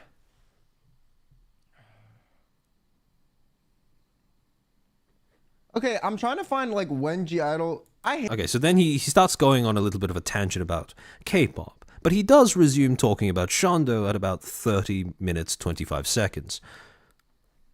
That girl's always saying crazy shit. So here, when I talked about setting boundaries with your community, when I talk about, you know, the initial response to shondo, right? I want you guys to pay attention to what the chat is saying throughout this entire thing. Is she a big content creator? I feel like I always... It's just, there's something so funny about this. Well, I would say that Quinn is not insignificant as an indie, right? But he is a lot more fresh-faced in this particular sphere than the other large indies. Eddie, thank you. I'll give Quinn a bone. He might not be on Twitter. If he needs chat to find fights, it speaks on his ability to find info. That's a valid point, I suppose. However, I'm pretty sure he does post semi-often. And again, if you are a content creator, if this is your job, doing background research on some of the other large figures who share your space, share your industry, is probably a good idea. clips of her saying shit. And again, this is assuming that he managed to somehow hide under a rock throughout the entirety of the Twitch versus lollies controversy that just happened. But like...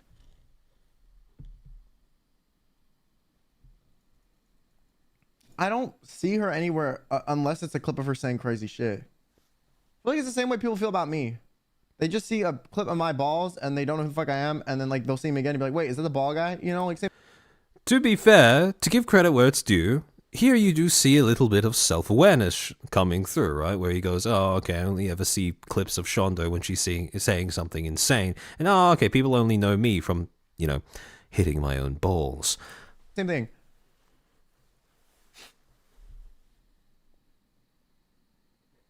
Ball guy.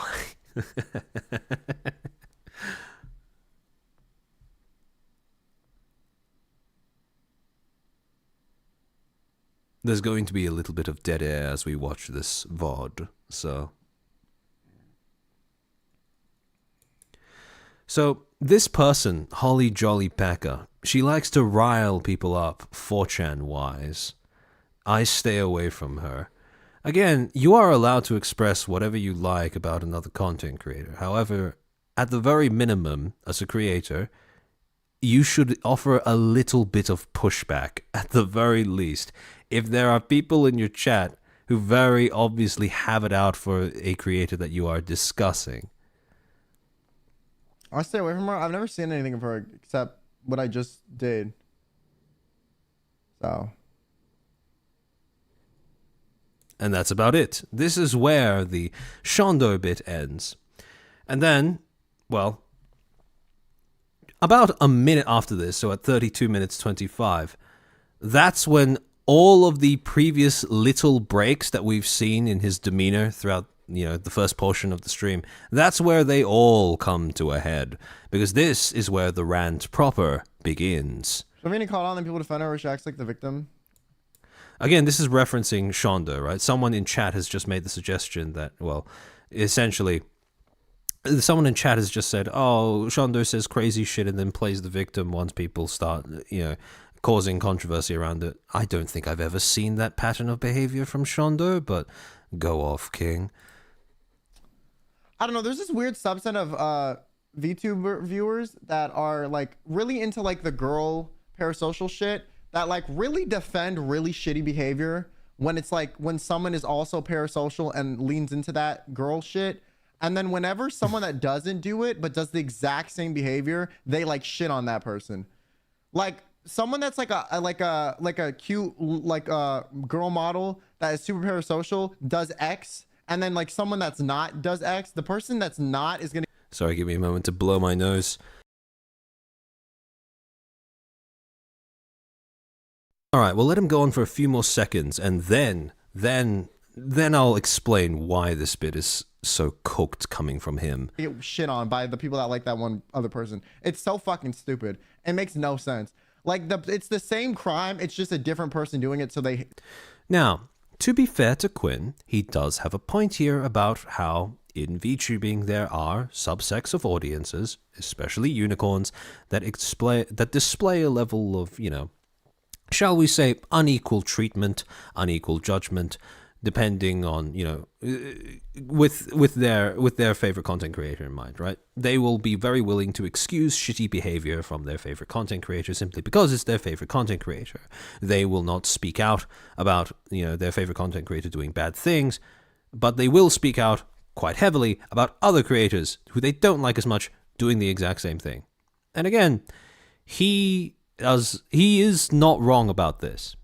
However, it is quite delicious that he points out that this is a problem in subsects of the VTubing audience, as he puts it, without identifying that he comes from Nije, and the generation that debuted before his, if I'm remembering this correctly, was Luxium, a gen infamous for this whole phenomenon of audiences being so parasocially attached to their streamer that their streamer could pretty much do anything and their audience would completely overlook it, while routinely and often shitting on other creators for not even doing similar things, but even just anything that might threaten their parasocial paragon of a streamer in their minds. It was Noctix? Oh, okay, my bad. So yeah, not Noctix debuted after Luxium, but two gens after Luxium then, if the math checks out. Luxium then Noctix? Ah, there we go. Alright. They dogpile on that person. But there's Armored Glass Cannon way more parasocial than the male counterpart? Oh, believe me, we're going to be getting into that one later. so willing to excuse shitty behavior from like their genre of content that they watch, and then they really shit on other people and like grandstand about things when the So he's making a point about how he gets irritated when there are double standards being applied while moral grandstanding is taking place. Now, I want you to keep that in the back of your mind. It's going to become very relevant later on in this stream. their favorite content creators have done the exact same thing. And the reason they grandstand and pretend to care about these issues about these other people is because they just don't like them. So like someone would grandstand and make an opinion about something I did wrong and pretend like I'm the devil, even if they're like, oh, she did the same thing, just because they already disliked me and needed to just find a valid reason. And now that they have one, they're never going to let go of it. Now, again, to his credit, he does have a valid point here, albeit buried under layers of, well, abrasive demeanor. However, when he says what he says about people trying to find quote-unquote legitimate reasons to dislike someone instead of just having the honesty to just come out straight and say they dislike you, that is a valid criticism, right? And I understand why that is frustrating. However, at the same time, as a content creator, it is your job, like I said, to compartmentalize your audiences. And not all audiences, and more importantly, not all critics, are going to have the same criticisms of you. Not all criticisms are made equal. And when you are a content creator, when you have to deal with critics speaking out against you, it is your job to try your best to make it so that you don't give them good reasons for disliking you. Again, you can't stop people from disliking you. You can't stop them from finding reasons to justify their dislike of you. What you can do is try to minimize the amount of good reasons they have to dislike you. And unfortunately, I don't think Quinn has done that. And that's what they do. That's literally what they do. That's 100% what they do. Like that's one of my biggest problems with the VTuber community. Oh, sorry, my bad. I accidentally hit a point later on in the VOD. Hold on. Let me call on them. Let me find the place again. Like that one. It's just a different person doing it and the exact All right. But in any case, hold on. Let me find exactly where he says that again. same thing. And so like someone would grandstand and make you did the same thing of it. And that's what they do. Like that's one of my biggest problems with the VTuber community. There we go. He says the magic words that demarcate whenever anybody is a tourist to this particular industry. He makes the mistake of unironically saying the VTuber community. Again, like I've said many times before, this is not a community, this is an industry. Oh, Rima! Rotten Mango Flashbang. Welcome to the stream. We're going through it.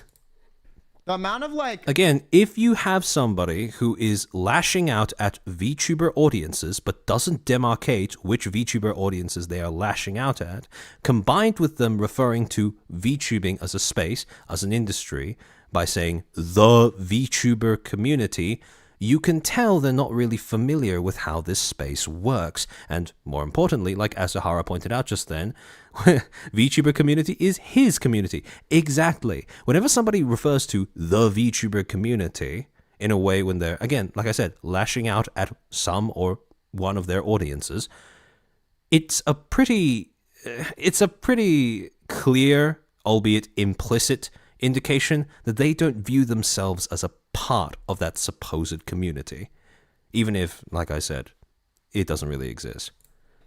fake activism just because they want to like fucking, and the people that they shit on are always people that don't conform to the parasocial idol side of the culture. 100%. Now, again, I do understand that particular criticism. I also agree. Fake activism is cringe, albeit I do think that's more of a social media problem than a VTubing problem. But, like I said before, there is an important reason for you to compartmentalize your audience. Not all VTubing audiences are like this. More specifically, the ones who have consistently shown that they are like this and have not been removed, excised from their respective VTuber communities, seem to all come from Niji Sanji. 100% of the time. Anyone that they see deviates from that norm, they want to shit on and get rid of because they feel like they're like a plague on the community. So they kind of like ferment and create these reasons to dislike them and kind of like dump it on them. Now, I do want to again say that criticism of people who play into, VTuber audiences that care more about the idol side of the industry, right? I can understand that. I don't agree with it, or not every aspect of it, but I can see why that would be irritating. However, at the same time, if you are going to enter an industry, if you are going to join Niji Sanji, and you have that complaint, my guy, you might be a little lost. Because I want to remind you guys that Quinn debuted as Kyo Kaneko after the debut of Luxium, what is infamous for being perhaps the most parasocial gen of male VTubers to ever crop up in this industry, or at least in the EN side of this industry. So, if you don't want audiences that play into that play into the whole parasocial relationship with my favorite streamer type thing, why join Niji? Do you have zero idea of what you are signing up to? The lack of foresight is what makes his abrasive demeanor so annoying, because it is effectively him shrugging off the responsibility for having the eyes, the brain, to see what he is walking into. And they're really willing to like defend the shitty behavior of people that like create the type of content they like. And again, it's ironic how much of what he's saying right now can apply just as much to every single one of his previous co-workers. When someone else they don't like does it, they shit on them. Actually, you know what? That's not quite fair for me to say. I want to amend that. Not every single one, just most of them. My thing is, like, if you're gonna shit on someone for doing something, if you're as Ehara, I want to benefit from something without having to deal with the bad parts of that thing. Quinn 2024. Yeah, that's a pretty good way of summing up the the reason why this comes across so irritating. If a content creator does it and you defend it, you're hypocritical. Just be okay with the other person doing the shitty thing and just say, hey, I just don't like them.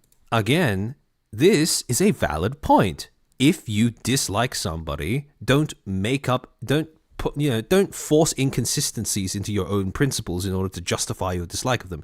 Just say you dislike them and keep your morals, keep your principles consistent, right? That is a valid criticism. And were it not for the fact that he himself doesn't live up to this, as we'll see in a little bit, I would applaud him for having the bravery to speak out about this issue in the VTubing community. In general, I'd be way more happy if people were just like, yeah, I just hate this motherfucker, than if they were Honestly, we would all be too. In fact, you probably could have saved several minutes, as we're going to see later on in this rant, by just saying that you don't like somebody. like, they did this, they're this, they're phobic, they're istic, they're like, bitch, shut the fuck up and just say you don't like the person. Like, you don't need to create a valid reason. Like, no one cares that much. Or hold your favorite, you know, Oshi accountable the same way, but they never will. And these people honestly don't even care about like the woke-isms and shit. Again, he's criticizing performative activism and double standards, things that I think all of us can get behind. It's more like they're really like invested in finding out like who's a snake or who betrayed. Yugure-chan, who is he talking about? That's the funny thing, because who he's talking about seems to be almost exactly his old audience back at Niji. Your typical mental armchair, how can we know this is a sentiment he developed because of Niji? We can't tell that. We don't know. This is just an assumption I'm making because I want to assume that he wasn't this kind of person before he went into Niji. Although, I wouldn't know, because I didn't watch him before he went into Niji.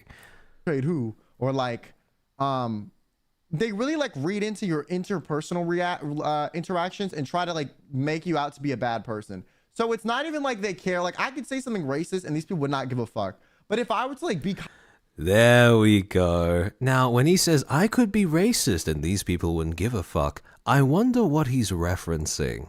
kind of mean to some like girl that I collabed with, they would really look into it. And Girl he collabed with that people are reading into when it comes to his interactions. I wonder who he might be referring to there. Surely not a certain songbird at Niji Sanji, right?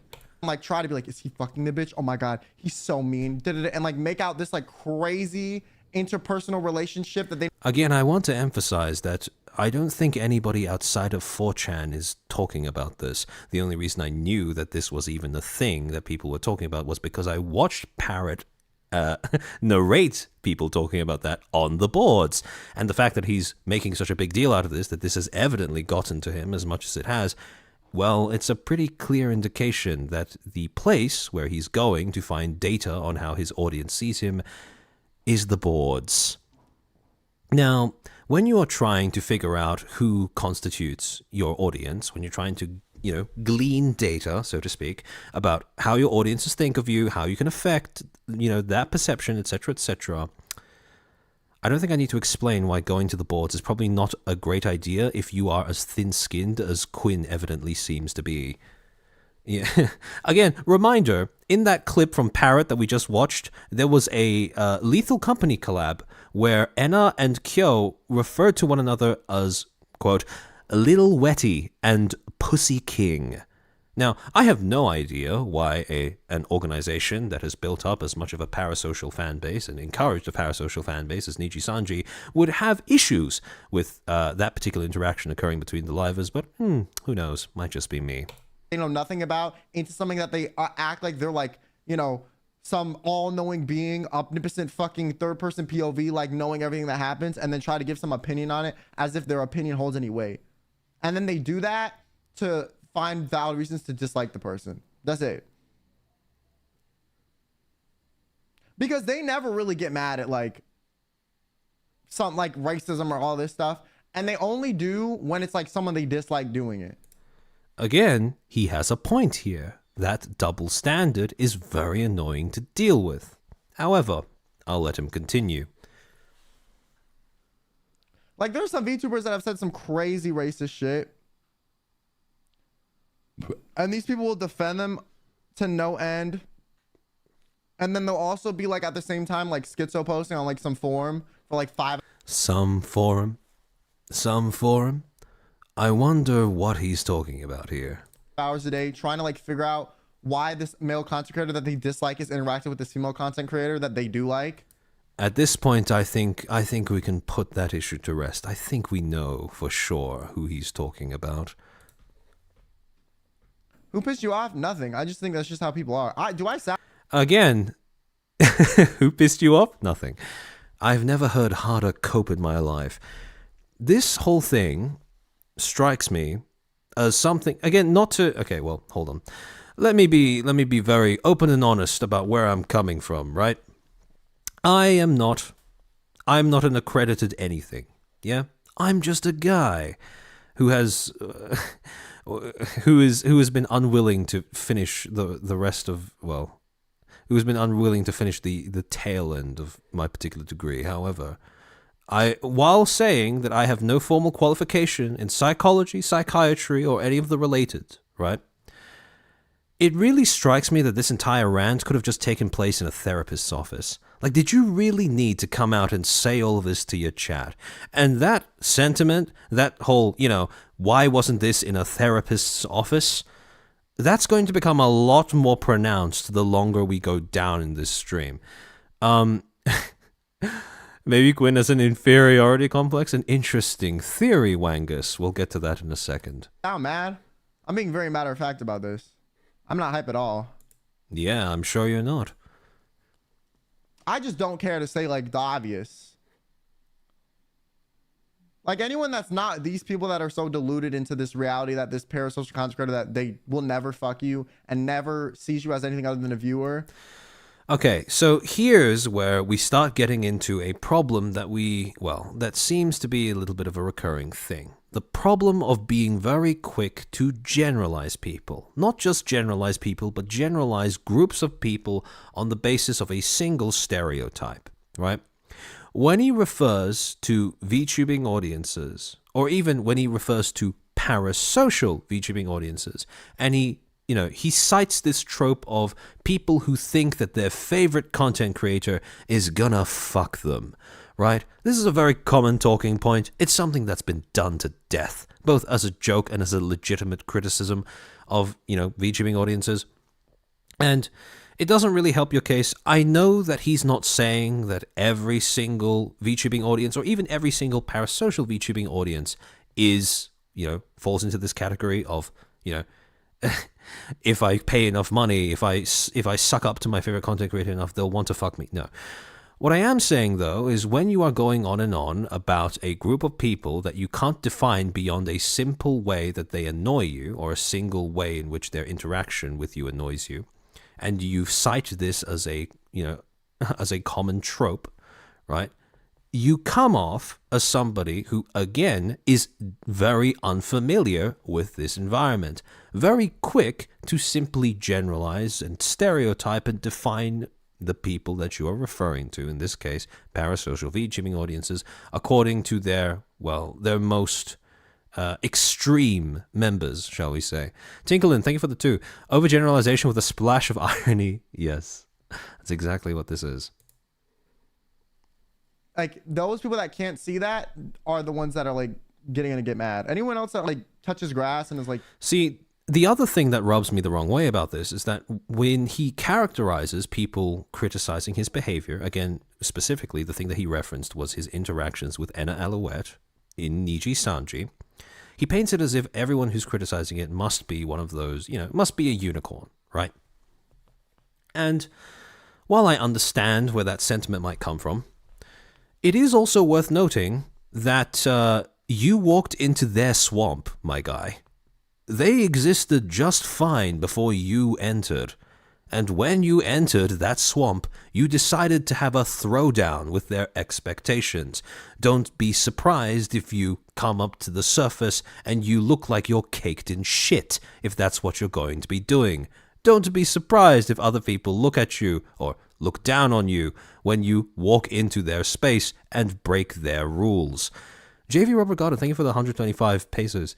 The VTuber community is not a monolith, just like the USA is not all Texas and Germany is not all Bavaria. Exactly. That's a good way of putting it. Karen 5582, welcome to the Footstools. Hope you enjoy your time here. yeah, I only watch this person because they make good content and we're never gonna have an interpersonal relationship. Those people are normal and don't do Now, it's quite funny because people in this space have had this conversation ad nauseum. Parasocial relationships are, while they are not something that is perhaps healthy to encourage without setting clear boundaries at least, this characterization of all kinds of parasocial attachment as this reductive, oh, you just want to fuck me type thing, is something that I understand. Well, it's something that I can very much understand a lot of people taking issue with. And again, the fact that he's just saying this without any sort of consideration or without any prior thought as to how this might come across to people who may be watching him because he was once a VTuber and, well, still part-time is, it just comes across very, how do I say, oblivious. Shit like this. I'm also not really a fan of like the, you know, I don't know, like the woke side of the community either, that like gets their panties in a bunch over jokes either. But like, I don't like the woke side of the community that gets their panties in a bunch over jokes. I want you to keep that specific phrase that he says in the back of your mind. I feel like there's also this like other side that's like the edgy side of the community, but then they like oddly grandstand about like woke issues only when it's convenient to shit on someone they dislike and then defend like their favorite Oshi, like schizo posting on 4chan and like telling people to kill themselves. Like, it's crazy. I don't know. Here he specifically names 4chan, so if there was any doubt beforehand as to whether he's lurking the boards, there is zero doubt now, right? Congratulations, you played yourself. It's insane. It's insane. It's crazy to me. But once you know that it's like, it's not really a reflection of you, it's more of a reflection of they need to find a reason to dislike you so they feel just. Scarling, thank you for the 2. Don't expect pity when you put on gloves on the ring. Exactly. This man went into Niji swinging, and, well, this can only really be interpreted as him being mad that people swung back. I mean, honestly, if you're going to wander into a forest and start boxing with a beehive, don't be surprised when you get stung. And their dislike, then it's like you feel so much better.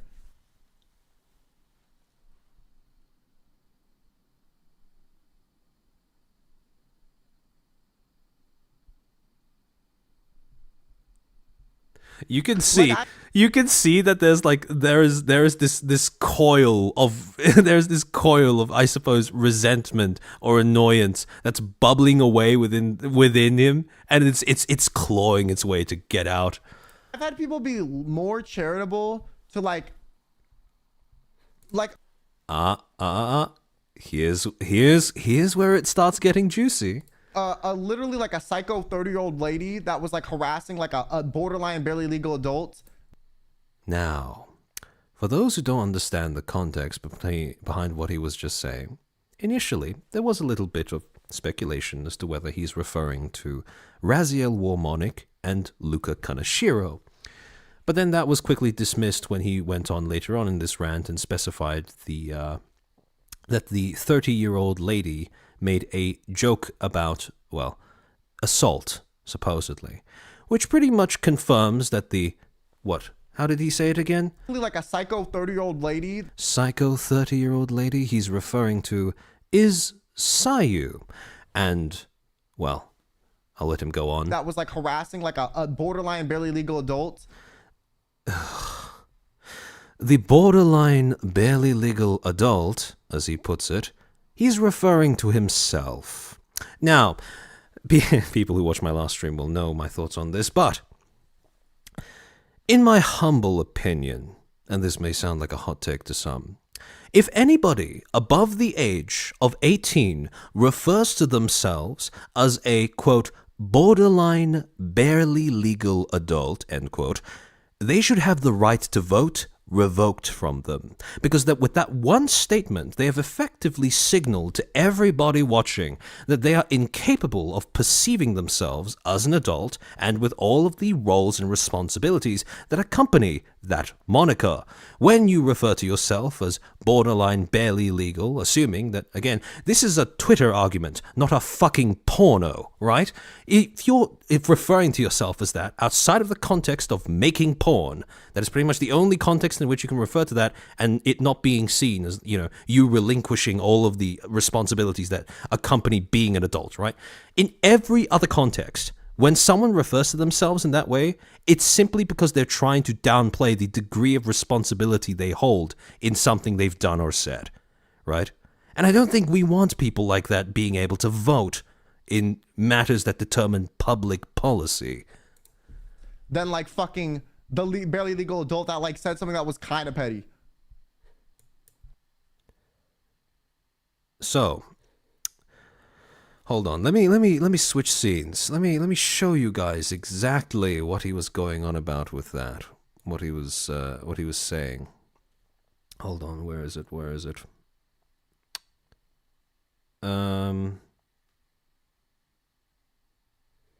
Do I have it here?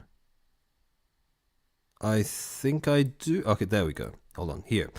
So, when he is referring to this Twitter exchange, essentially, this was referring to a period of time in which Sayu was Zion Lanza, a talent that was once in Niji Sanji, and a what is now remembered as being the talent that had the shortest stint at Niji.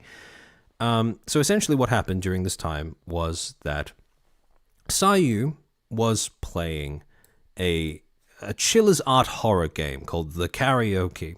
And in this game, there is canonically mention of assault, right? And during one of the scenes in this game where the protagonist is getting undressed, Sayu made a joke about, she started making a joke about, no wonder she got, just basically saying, the pixels on the screen look attractive, and that, that might have played into the assault thing. Again, the joke was distasteful, but what is more important is the fact that not only did she backpedal on the joke pretty much immediately, but she then went on to apologize about making that joke publicly, and I don't think she's made a similar joke since. So, that is the context of what was happening. Her making a joke about a fictional character being, being assaulted, basically, right? I want you to remember that this is pixels on a screen, and he takes issue with making that joke. Bear in mind, he did say earlier on he doesn't like when people go on about offensive jokes. Now, in terms of grades of offensiveness, that's up to you. It's up to you to individually determine how offensive you think this is, right? But again, when he was referring to that particular Twitter spat that occurred between them, part of the reason why it happened was because around the time that, she did this, people on Twitter started clipping that moment and stirring up controversy about that moment, about that particular joke. And you had VTubers like, this person called Tiger Charmer, Invicta, saying, as a victim of SA, if I see any of y'all supporting any of these motherfuckers right now, get out of my sight. A person or avatar, I don't matter what. That's nothing to joke about or defend the person for their behavior. Now, whether you think it's okay to joke about or not, it's up to you, right? Humor is different for everyone. Everyone has different boundaries. However, bear in mind, not only was this only a joke, but it was directed at pixels and it was backpedaled on immediately. Now, they're grown adults. That's all I'm going to say about this nonsense. And Quinn replies with his Twitter account saying, exactly. And then later on, once this reply became public, this tweet has now been deleted, but once this reply became public, people automatically assumed that he was referring to Sayu. And to be honest, I can see why. Because, like I've said multiple times throughout my various streams, if you make a public statement and you don't provide context, the public will force context onto you. And in this particular case, I don't really see anything else that he might be referring to in an environment so free of context. This tweet was very obviously aimed at Sayu, and as a result, when he's replying to it, obviously it would be interpreted as if it was as well. Now, in response to this, apparently, Sayu ended up liking a tweet that said something along the lines of, fuck Kyo, right? And this is the Twitter spat that he is now citing in this moment. So, yeah, exactly. This is all over vague posting, right? So remember that when he refers to himself as a, borderline, barely legal adult, this is what he's complaining about, a fucking Twitter argument. So, in any case, to go on with what he's saying. Like what? Yo, that shit was crazy. What do you mean?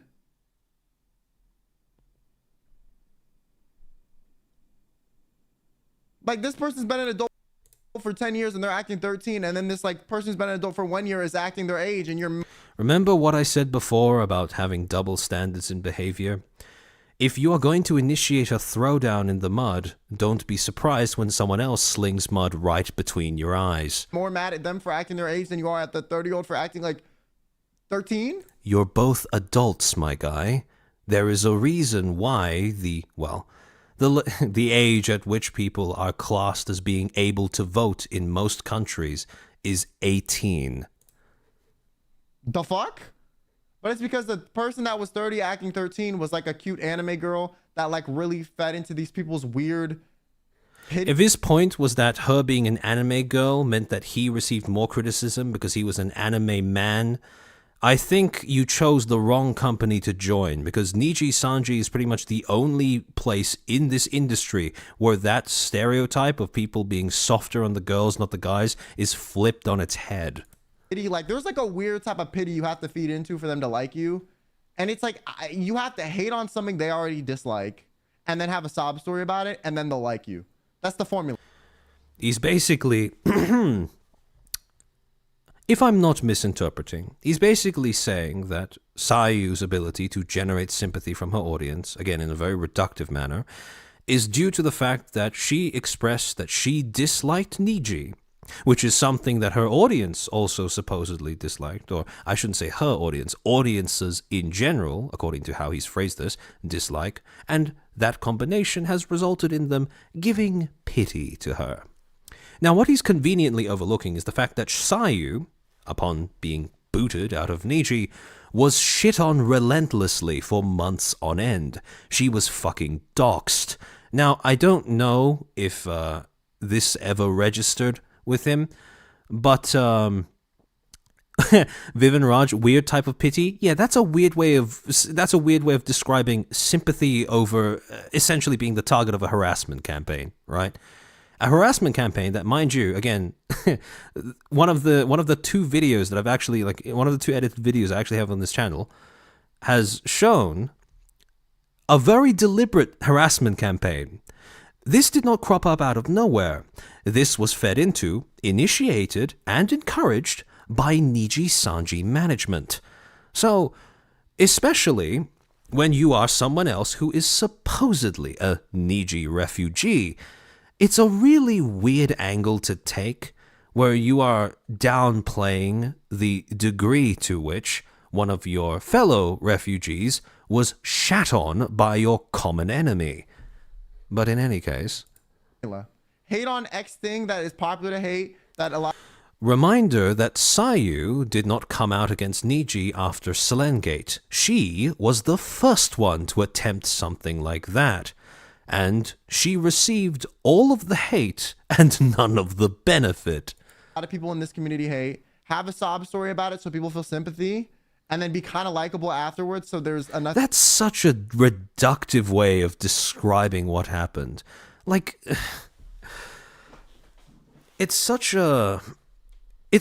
odd to watch, because there is a very obvious dissonance between the fact that he has correctly, mind you, identified all of these common problems that infest certain regions of VTubing audiences, cough cough, most of them being at Niji, for some reason, I don't know why, and yet he seems to be completely unsympathetic to what Sayu had to go through, despite the fact that, like I said before, sympathy is built on shared experience, and he has also been on the receiving end of a, how do I say, let's say a supposedly socially conscious mob on social media. You would think that he has the ability to put two and two together, maybe take those two brain cells and rub them together for warmth, so he can have a little bit of heart towards this particular experience. But no, He just goes on and on about it as if he's... as if... Well, the underlying tone of resentment is what ruins the entire thing. Because in bringing up this example, but failing to sympathize with it, he has now established that this is some sort of perverse dick-measuring contest when it comes to victimhood. And this is exactly the kind of, well, gross discussion around moral issues that made those Niji justice warrior types so revolting. Lumi Angler, he has more woman behavior than most women I know. The topic of his masculinity will come up later, believe it or not. And not in the way that I suspect him or his fans would expect. JV Robergato, thank you for the 50 paces. I think he simply believed what he's told. Yeah, that's the weird thing, right? You understand that the company you left is flawed, but you're still willing to accept their spoon-fed lies about what her conduct was like. Like, come on, man. You talked about double standards before. What are you doing? Have justification to grow and join from it. And that's what people do. That's like the formula. That's like the formula. Hate on, socially acceptable thing to hate on, have a sub-story, and then, harvest sympathy. Like, my guy. Actually, you know what? This is going to become a lot more rich once we delve into how Quinn made his re-debut into the VTubing scene after leaving Niji. It's so easy. Why is he dying on this hill? Hot dog, that's a very good question. I'm not sure I could answer that, or anybody for that matter. Like, realistically, anyone could do it. But then you're going to have to know, like, your audience is, like, those people that will, like, very easily just, like, get mad and, like, turn on you at any moment, so. Actually, Book Wizard Q, you bring up, he did talk to Sayu. I don't know, Quinn seems to be more upset than Twitter than Sayu. And I would agree with that, except for one thing. He didn't need to bring up Sayu, but he chose to. In any case, he has essentially converted another talent, well, indie creator, into collateral so he can make his point about the internet. And that is not the hallmark of a considerate creator, which is, well, I suspect, a large reason behind why people found this rant to be so abrasive and disagreeable. Corks the Quake Boy, thank you for the 50 paces. He's just mad he didn't get the X-Niji buff. Oh, believe you me, I think we're about to come to the same conclusion. Rima and Parrot said the same thing as well when they were reacting to this segment. And to be honest, again, for all the reasons we're going to talk about in a second, that does seem to be the case. Oh. 39 IQ. But yeah, that's fine. If you cultivate a community like that, then eventually they're going to get mad at you. Like, hold on, I didn't quite catch that. Let's rewind that a little bit. Yeah, that's fine. If you cultivate a community like that, then eventually they're going to get mad at you. Like, okay, hold on. Again, just for clarity. But yeah, that's fine. If you cultivate a community like that, then eventually they're going to get mad at you. Like, yeah. If you cultivate a community like that, they're eventually going to get mad at you. Very insightful, Quinn. Thank you for that little nugget of wisdom. Evidently the irony is lost on him.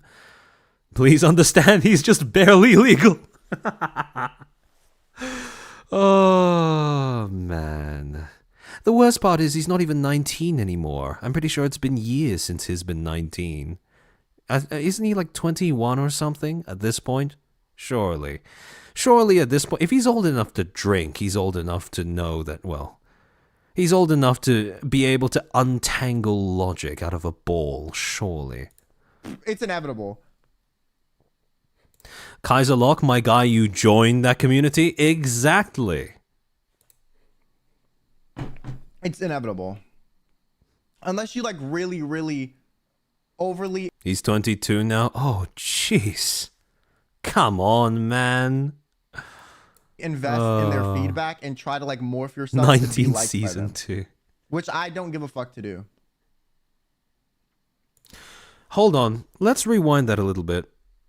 Really It's inevitable unless you... overly invest in their feedback and try to like morph yourself to be liked by them. there is a tiny glimmer of self-awareness that's beginning to emerge. And just that's him missing it.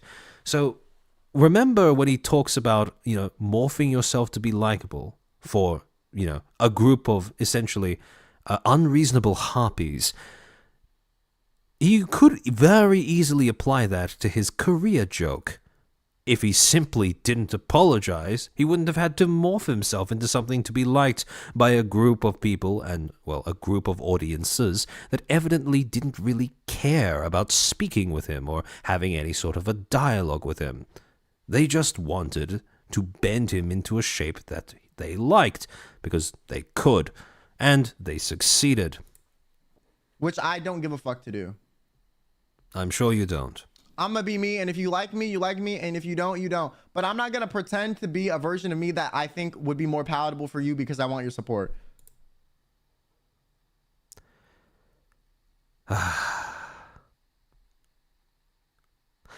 Let's continue. Like, fuck no. I'm so used to being disliked, I like don't care anymore. You know?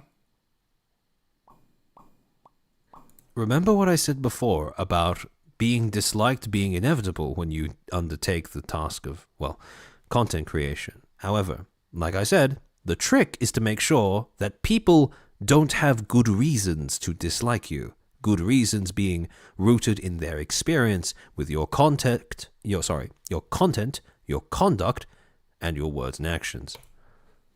You can't convince me to change myself because you're unable to, like, be a well-adjusted human being.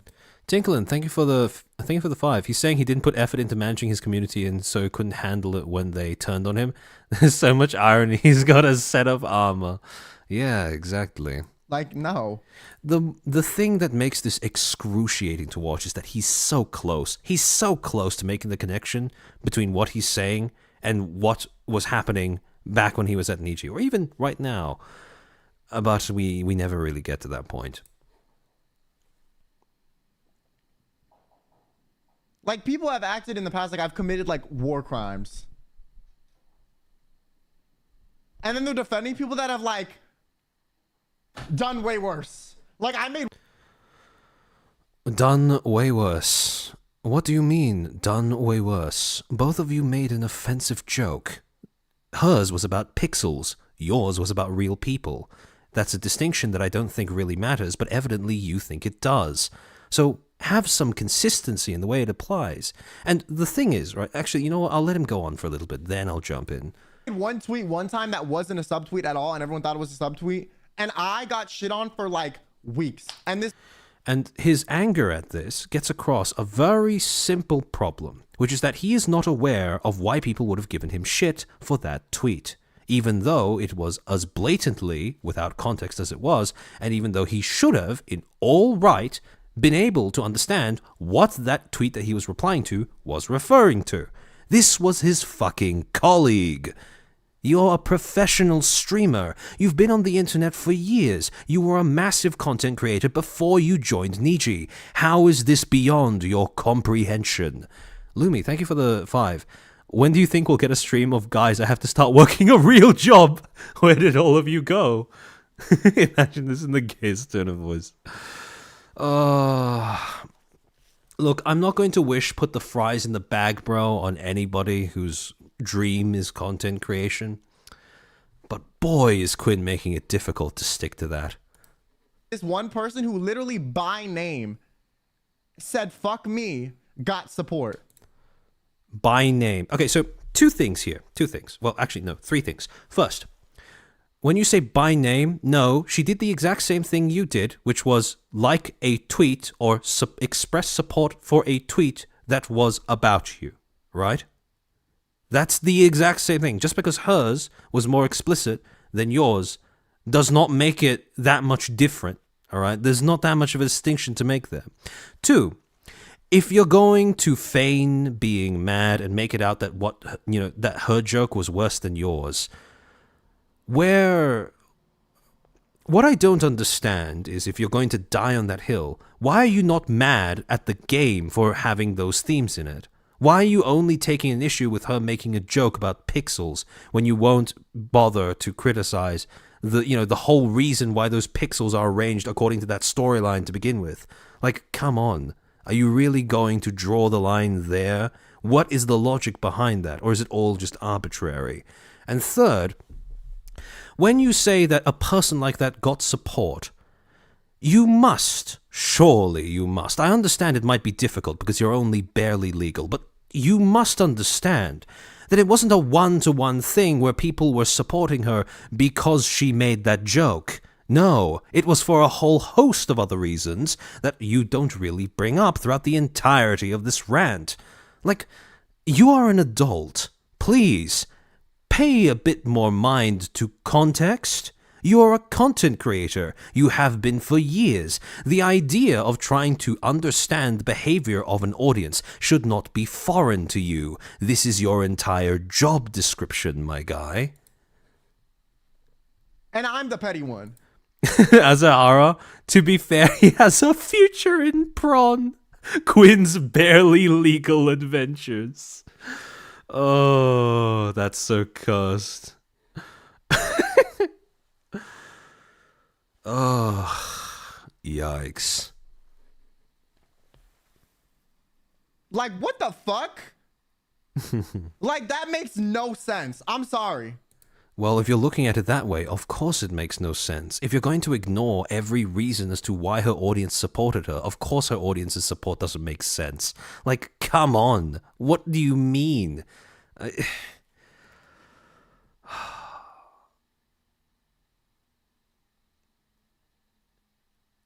It's like cannonballing into an empty pool and then complaining about the impact.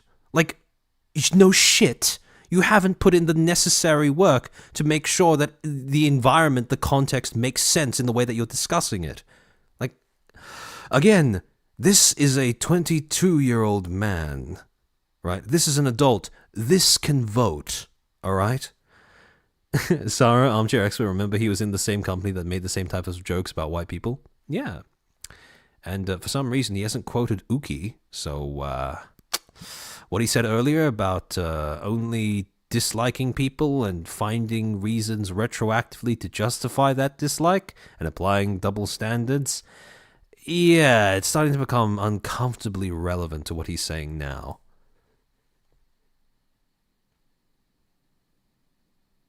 No sense. In any way does that make sense.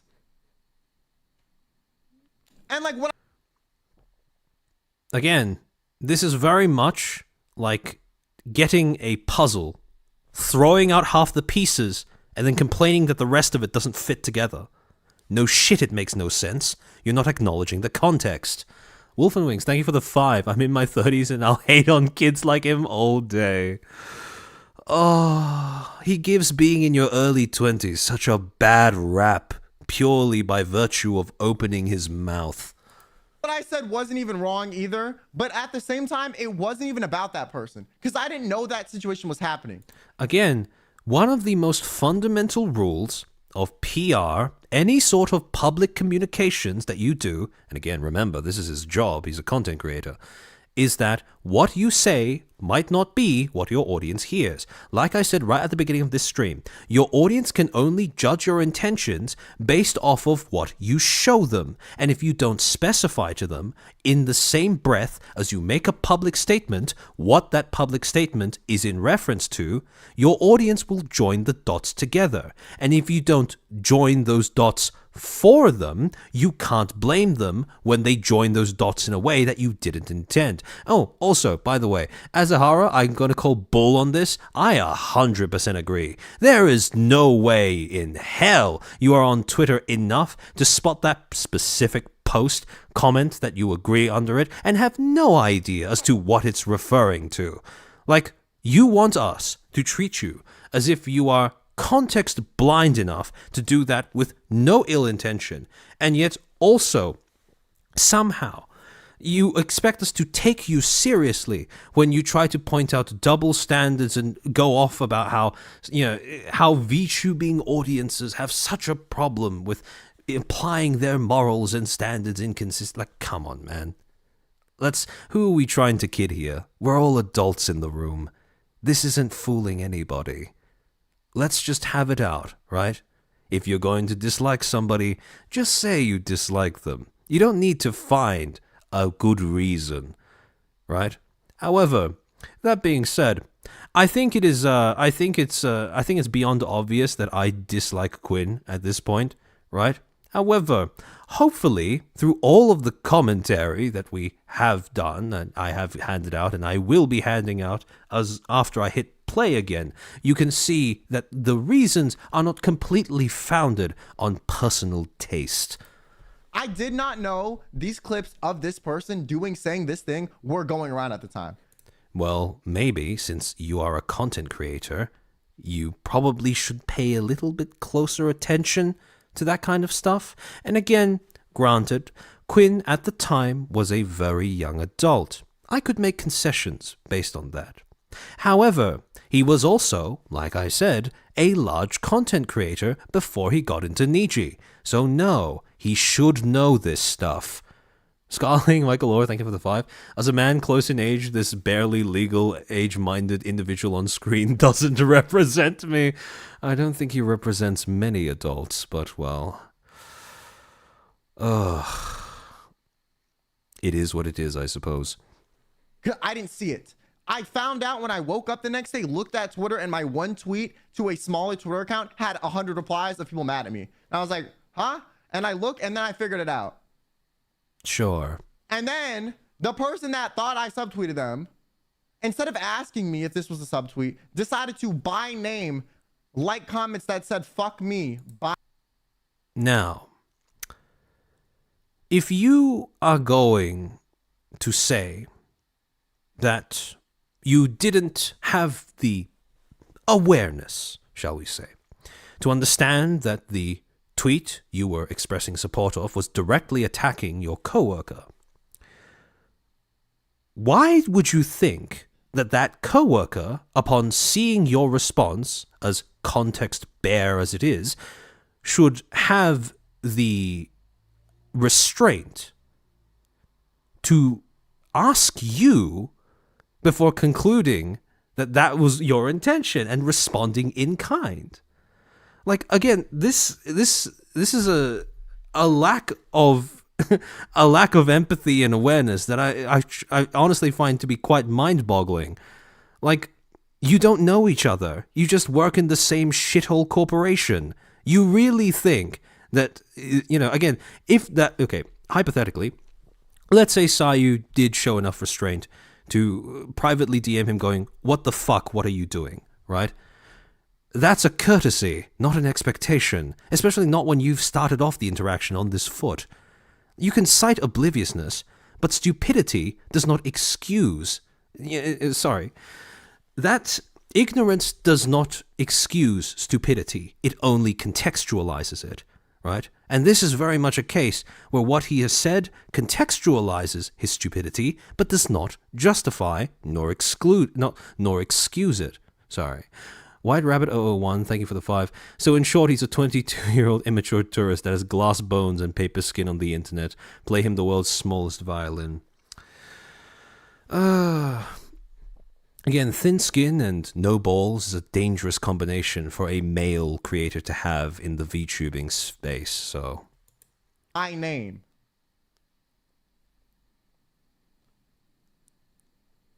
But I'm the petty one, though, right? Yes! Yes, you are, my friend. You are.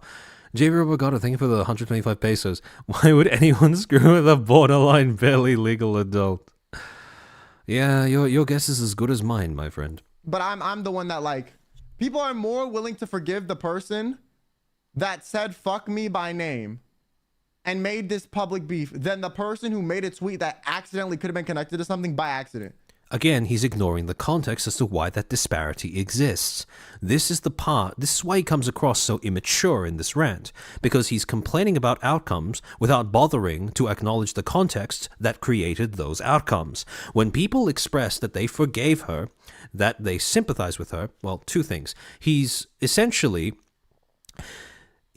conflated two individual controversies. First, the initial joke that she made, and people's response to that. And second, this Twitter spat that they had with one another. They are not the same thing. First, the reason as to why people would have forgiven her for that joke that she made initially was because she displayed contrition. She did not double down and then only apologize after she got shit for it. She backpedaled immediately and then afterwards apologized. And when she was explaining why she only apologized formally, publicly so late, she had a legitimate reason. She was being suppressed by her fucking company.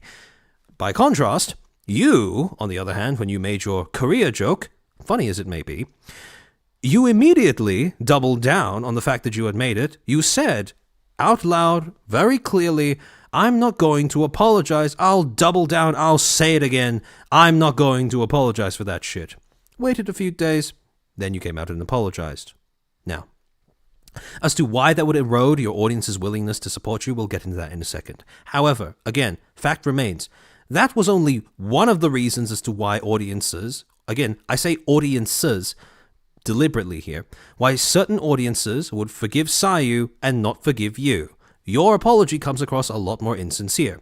On top of that, it's not even the same audiences that are doing this sort of forgiving, not forgiving thing. He makes it out as if all audiences on the internet are part of one cohesive mass. They are not. The people that are expressing support for Sayu, in spite of her making that joke, especially after she was booted out of her company, are not the same group of people that, are not one solid blob that refuse to support you. There is overlap, perhaps even a lot of overlap, but refusing to demarcate the boundaries between where those audiences separate from one another is what makes this argument so brain damaged. Like, my story is somehow you're less charitable toward believing my story than... Well, no shit, Sherlock. One of you was lampooned by your company, publicly torpedoed by them, and had a harassment campaign initiated against them. Maybe if you had the balls to actually stand behind the joke you made, maybe if you got yourself terminated in the same manner as what they did to Sayu, maybe people will be a bit more sympathetic to you as well. And actually, while we're on that note, let's get into why audiences might be a little bit unwilling to support Quinn in the wake of him backpedaling on his Korea joke. Remember what I said at the beginning of this stream about audiences want to be sure that you are a good investment for them to pour their time, money, and attention into? When it comes to making public apologies, a common misconception that people seem to have is that all public apologies are bad, right? And, well, there are multiple reasons behind that. But, actually, you know what? I have slides set up for this. Let me delve into that a little bit more. Hold on, where is it? Okay, there we are. Let me switch scenes back to the slides. All right, so when it comes to apologizing, doing a public apology, to start off with explaining why his audience would not support him even after, or especially after, he delivered that half-assed apology about making that Korea joke. We need to start with the whole idea of understanding how to communicate with different audiences, right? Again, compartmentalizing audiences and then treating them accordingly, right? And to start off with, I want to use a graphic that I posted onto Twitter immediately after the first Trump assassination attempt. Now, a lot of you, if you are on Twitter, you will remember that a lot of VTubers made the mistake of making utter fools out of themselves in the immediate aftermath of that event by wishing death upon Mr. Trump. And in that moment, when I saw so many people torpedoing their reputations and careers, I decided to come up with this graphic to determine, well, one, how you should demarcate your audience, and two, how you should communicate with that audience once they've been demarcated. So, first, who am I writing this tweet for? On one side, myself. If that is the case, start a journal or vent to a friend instead. Don't post on Twitter. However, if you are writing this tweet for a target audience, then you need to ask yourself, are they going to listen to me?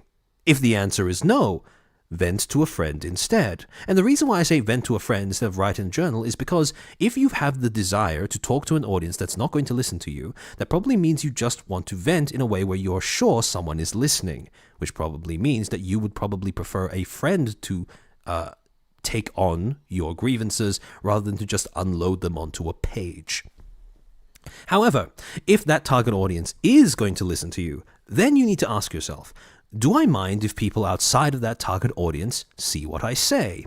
If the answer is yes, delete the tweet, close the app, or consult a professional to reword it accordingly.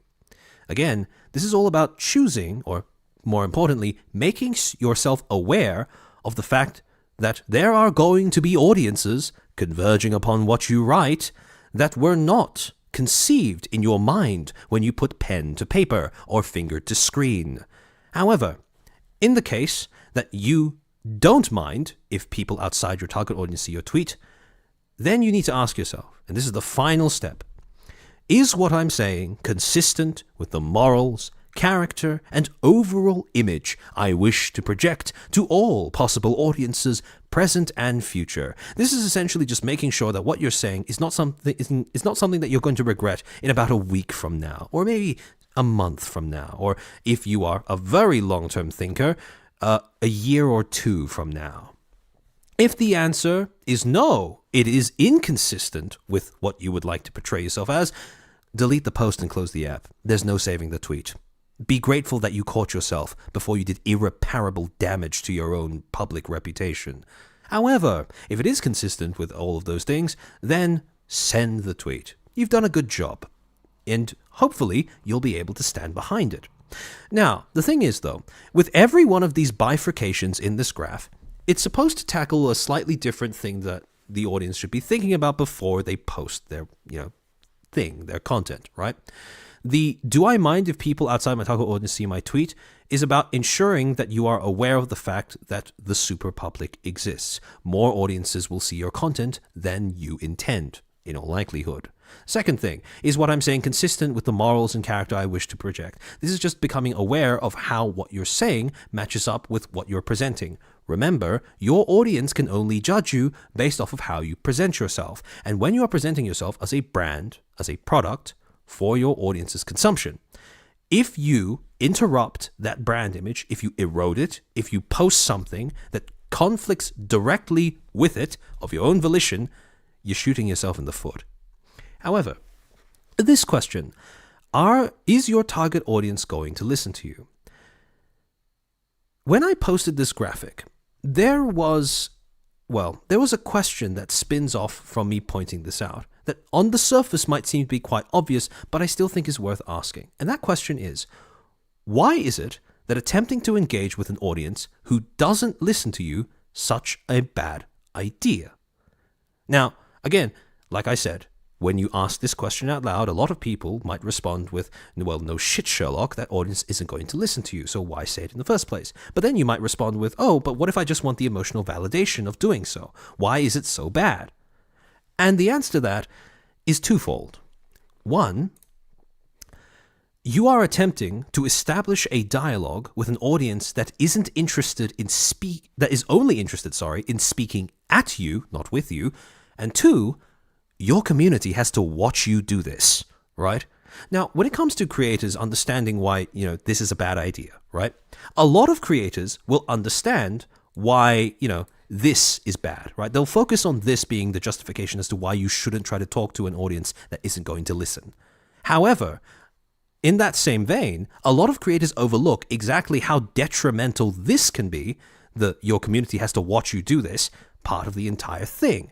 Because there is a very real cost to forcing your community. Mind you, again, the distinction between the two is that an audience expects to be spoken at and your community expects to be spoken with. Your community is forced to sit there and watch as you give the treatment that should be reserved for them to another audience that they know is not going to respond well to it, statistically speaking. Finalist, thank you for the 5. Apologizing is a lost art form in the West. We don't have flying degazers or wonderful phrases like, I have my eyes, but I did not see Mount Tai.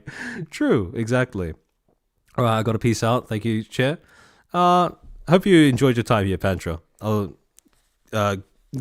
have a good rest of your day. But anyways, so again, essentially, what you are doing to your audience, for want of a better analogy, is you are NTRing your own community, right? You are making them sit there and watch as you desperately try to appeal to an audience whose only response to whatever it is you might possibly say is, "Would you mind? Be so kind. Let me fuck you from behind." And when you attempt to engage with them as if they are a community, they are not, you are essentially doing the equivalent of pulling down your pants and bending over in front of them, right?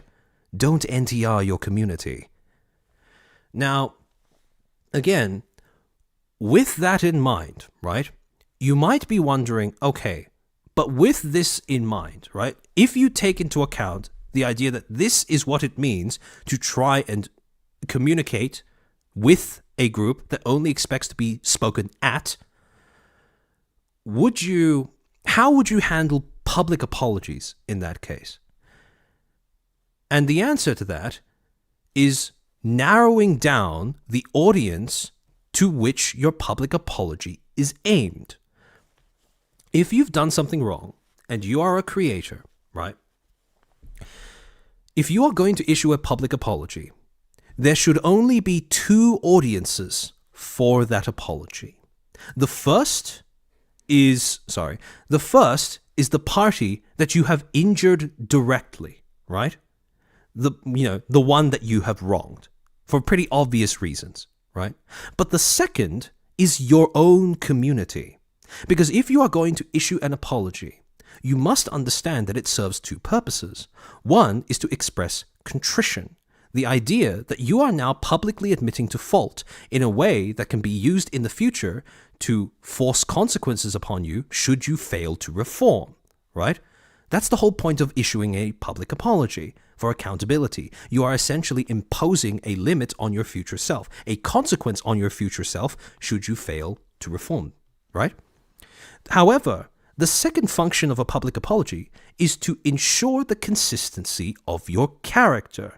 The reason why you've apologized is because you've done something that interrupts your own personal morals, principles, and or perception you wish to convey to your audience. And as a result, that's the reason why you should only be apologizing to the party you've wronged and your community, not just any audience, right? But your community, the one that expects to have a dialogue with you. Because what you're doing when you apologize to someone is you are establishing a dialogue. You are telling them, signaling to them, I have an investment. I wish to continue the relationship we had prior to my mistake.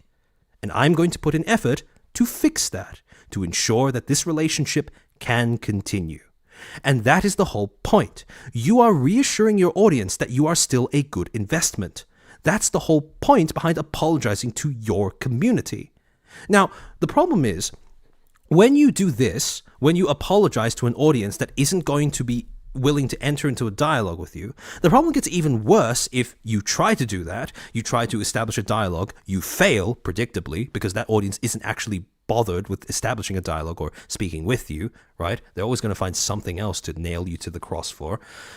The problem then comes when you get burned from this interaction, you feel bad, and then you vent those feelings to your community. Because you have, again, reversed the kinds of interactions that you're supposed to have with these two different types of audiences. Now, when you're venting to somebody, by very definition, you are not speaking with them. You are speaking at them in the hopes that they will listen and give you some form of emotional affirmation or validation afterwards. But the same point remains. When you vent to somebody, you're not speaking with them, you're speaking at them. And when you vent your emotions after being burned by an audience that won't listen to you towards your community, you are giving them the opposite of the kind of reaction they signed up for, the kind of relationship, the kind of interaction they signed up for. You are speaking at your community after attempting to speak with an audience, and that doesn't work.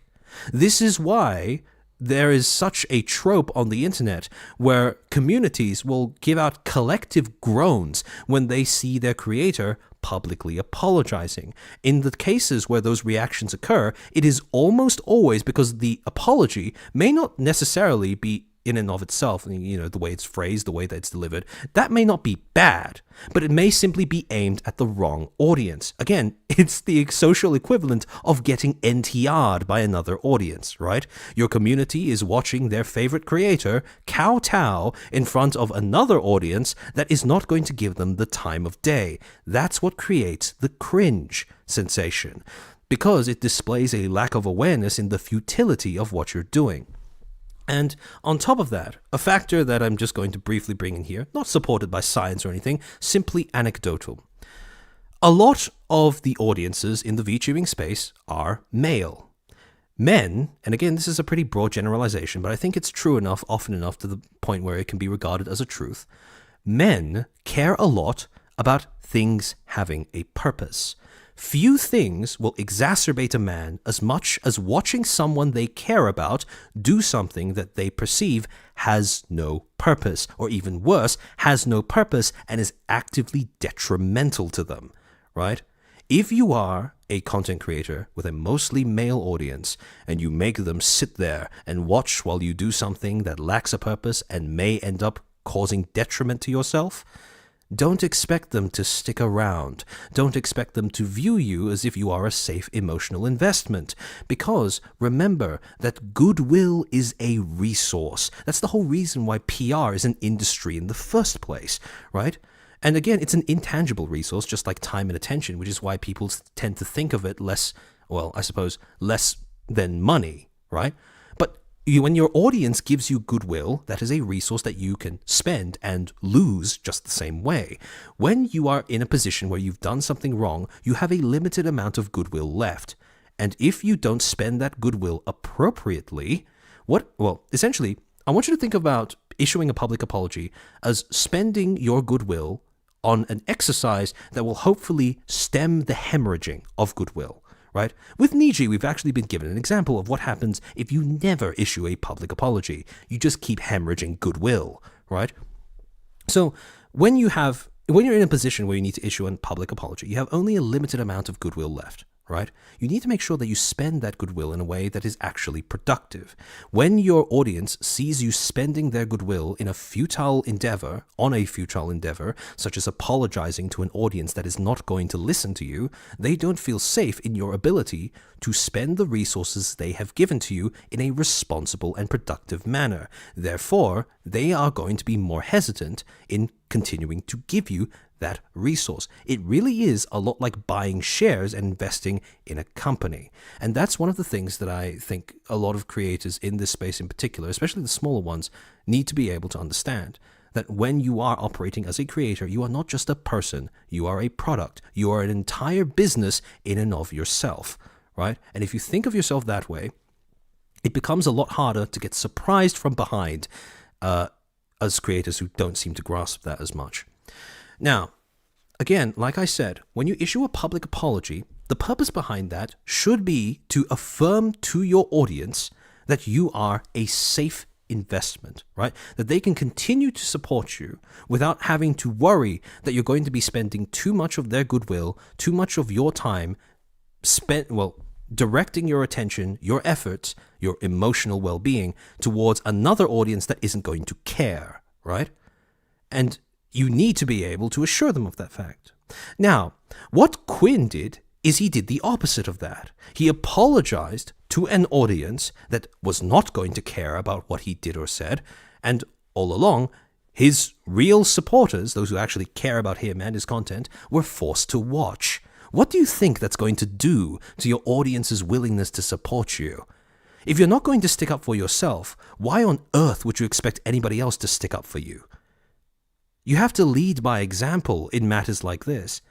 And again, if you are going to flip-flop around on your positions, don't expect people to give you a similar or more consistent amount of support. You are showing them that they have made a bad investment. And as a result, don't be surprised when they invest their goodwill and attention elsewhere. Long and call for different ways of communicating. This is especially important when you are, going about making a public apology, right? And again, public apologies can be far more damaging to you if they're aimed at the wrong audiences than most creators are even aware of. Because should you deliver a public apology to the wrong audience, you are basically NTRing your community. Don't do that. It's not a good move. White Rabbit, thank you for the 5. There's a difference in watching someone you care about taking accountability and watching that same person shooting themselves in the foot. Exactly. And what Quinn did was very much more in the territory of shooting yourself in the foot than it was taking accountability. Now, going back to this gem of a rant. Someone who by name said fuck me. And I was like 19 and they were like 30 something. Again, the fact that he keeps coming back to the age as if that makes any real difference is quite telling as to his willingness to step up and actually take responsibility for his own words and actions, the context which he entered before making those words and actions, and the response that was really quite predictable from all parties involved. But go off, King. Like, even with the given the maturity difference, you're even less like I don't even think bringing up age really should be that much of a factor. But if it's like, no shit, Sherlock, and yet that's what you've been doing for the past 10 minutes or so. Like a 10-year age difference and you're still being less charitable to the person that's 10 years younger, like what? Huh? You just said that age shouldn't make a difference, so why would you expect people to issue different responses to something based off of age? Like, you are attributing something to an age gap where there is no such consideration of that outside of you yourself. Don't get it. Do not get it. Do not get it. Anyways, I want to conclude this by saying I have spoken to the person that did like the comment saying fuck me. See, this would have been a good thing to open with. But now, after you've already went on a multi-minute long rant, after you've referred to her as a psychotic 30-year-old lady to your, I assume, 1K plus viewers on whatever platform you're streaming on, presumably Twitch, it's a little late to do that, no? And if you really are serious about the fact that you've made up, surely it would make you a little more hesitant to do all of this shit.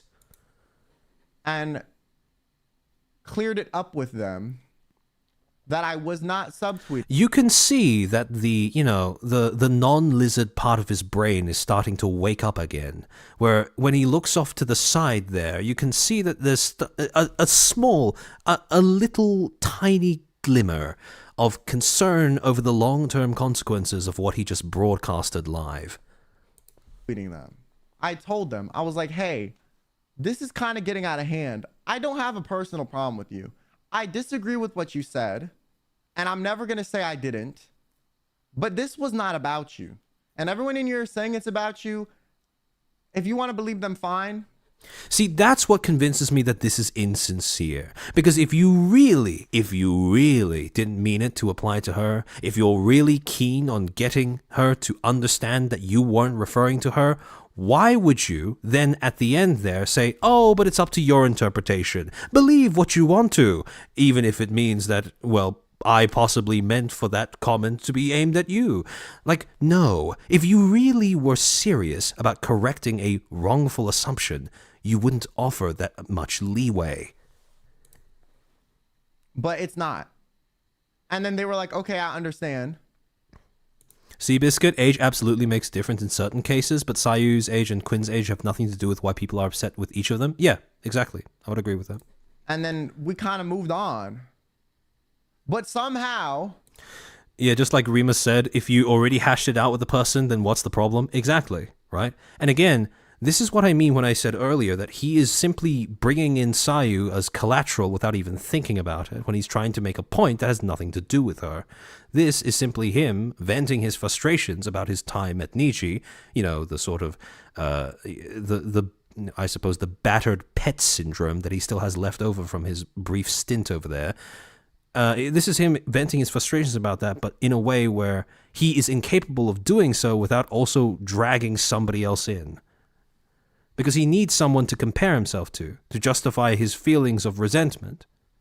Well, as to what that resentment is originating from, I can only guess, as many others have before me, that it stems from the relative lack of support that he's received compared to the other talents after leaving that corporate shithole.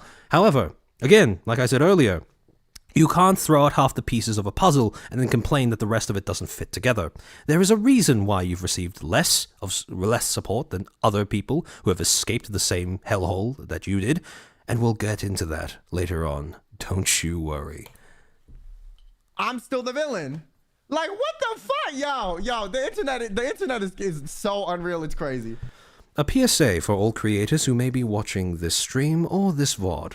Never, ever make the mistake of viewing the entirety of the internet as one single entity. You will only set yourself up for failure, brainworms, anxiety, and depression if you do that. It is important to compartmentalize your audience, partially just so you don't always feel like when an audience, or even a few audiences dislike you, that you make the mistake of assuming that the entirety of the internet hates you. No, that's not how it works, right? And if you don't compartmentalize your audience, you are more at risk of making that mistake, of making that wrongful assumption about how the internet works, about how your audiences work, and therefore more likely to be susceptible to bad feedback from bad sources. The internet is so unreal, it's crazy. And I don't have a personal problem with this person anymore. So I don't want this to be painted. Chen, he abandoned his established fan base twice. Simple, that's why they don't see him as a worthy investment. Yeah, I would say that's probably one of the biggest reasons. But again, there are others, which we'll get to in a moment. That's the fact that I do have a personal problem. But I'm just saying, like, it's interesting how people online were more forgiving to someone who was more publicly spiteful than someone who made a tweet that was unrelated to something without realizing it was related to something. When I see someone say that, it's really interesting that this happened, while obviously ignoring the cause and effect relationship between the multiple factors that caused a certain outcome. It's very similar to buying a pot plant, never watering it, and then saying that it's very interesting that it suddenly shriveled up and died. Like, no, this is a process that has occurred over time with context. Just because you ignore the context does not mean it is suddenly a phenomenon. You just ignored the context. You know? So, they do anything to stop the hate directed at you, though? Well, they couldn't at that point. We're under contract, and they were no longer a part of the group that I was in. I want to wind that back. Get an idea of the kind of audience that he has that we are dealing with. So, they do anything to stop the hate directed at you, though? Well, they couldn't at that point. His audience responds by asking, did Sayu do anything to stop the hate that was directed at him? And he rightly points out, no, Sherlock, she was terminated at that point. But again, Hunter channel, hello Mr. Che just arrived here to learn due to a viewer of mine. Oh, based viewer. Welcome in, welcome in. I hope you find your time here enjoyable. Or at the very least informative. So, when you have an audience that is as oblivious to context as this, you may want to take a little bit of a look at how you are curating the members of that audience. Because they're going to ask you a question as brain dead as, did she stick up for you immediately after you trashed her in public and after she was terminated from your previous company? Well, I'm not quite sure that's... I'm not saying to enforce a certain standard of intelligence in your chat. After all, it's... it can be quite hard to discern that simply based off of the messages somebody types. But I am saying that when someone is as blatantly stupid as that, it's probably a good idea to cull the herd. Also, this person in chat, Holly Jolly Packer, repeat after me, people. Communication. I don't think she could have gotten a more ironic turn of phrase for this particular point in the rant. Under contract, and they were no longer a part of the group that I was in. So This really is a chat reflects the streamer moment. Might just be. legally, they couldn't, even if they wanted to.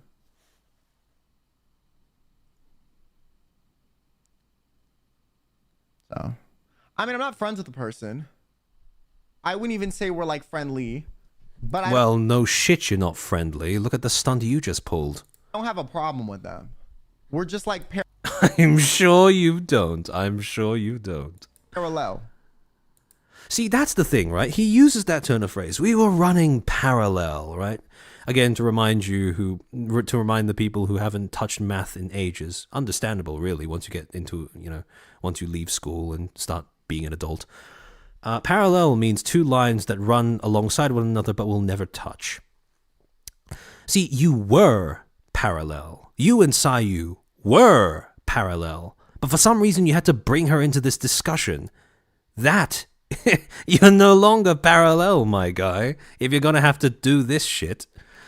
Charlie Spur, thank you for the 2. Scarlet has the best community and is the best. Yeah, fair enough. Oh, I recognize you. You were the one. You're the one who. You're the one who.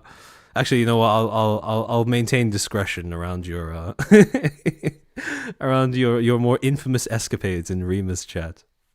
You've given us some good clips. I appreciate that as someone who watches Rima.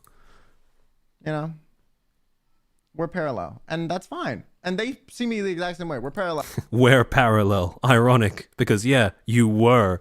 Oh. You can exist. I can exist. We don't have to cross paths, and it's fine. Yeah, you didn't until you brought up a name to make a point about yourself, my guy.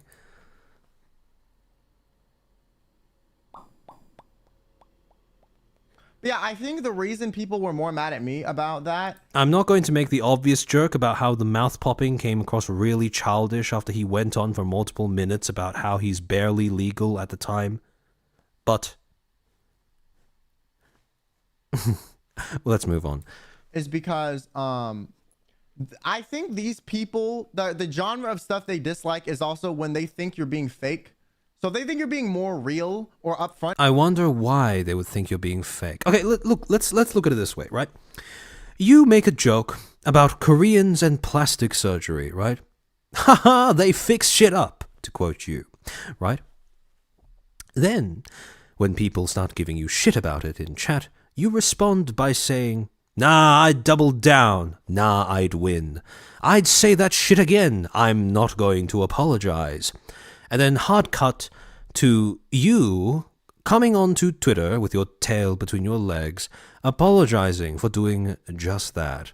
Now, when you apologize in that manner after publicly putting on that performance that you are not going to apologize, that you would double down, you'd say it again, there are one of two conclusions that your audience can come to when they see that apology.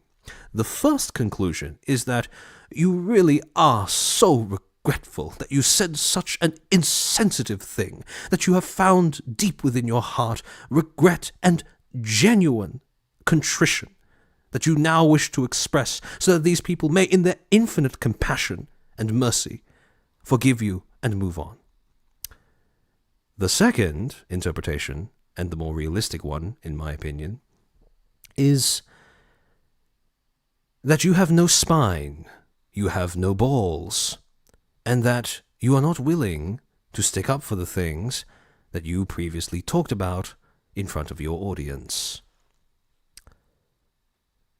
When you talk about audiences disliking you because you're being fake, so if they think you're being more real and upfront, they will like you, the fact that you don't make the connection between that and what happened with your Korea stunt is immensely frustrating to watch, and no doubt feeds into why so many people find you disagreeable, find this particular display of your opinions and ability to express yourself to be quite disagreeable, immature, and myopic as well.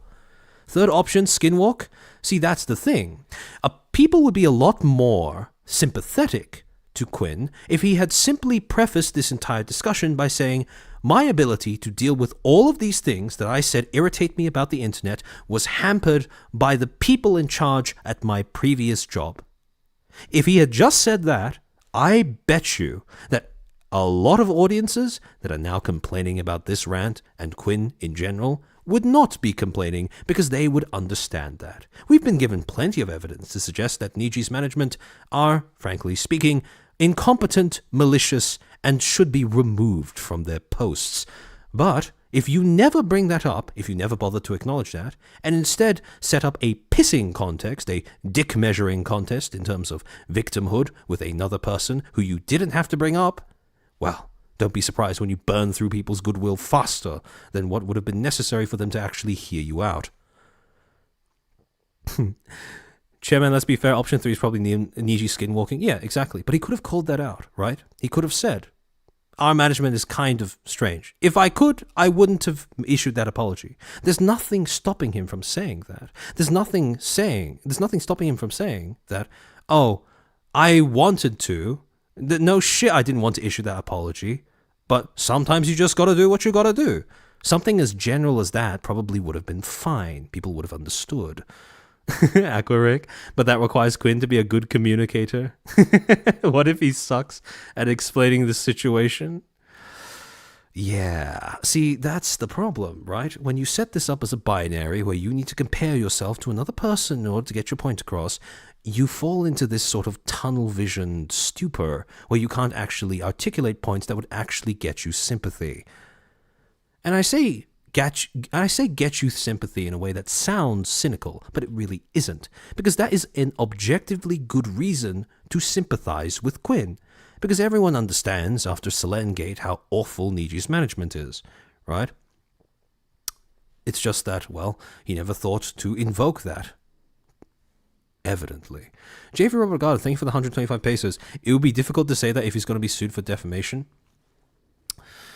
He could have just said, sometimes you just got to do what you got to do.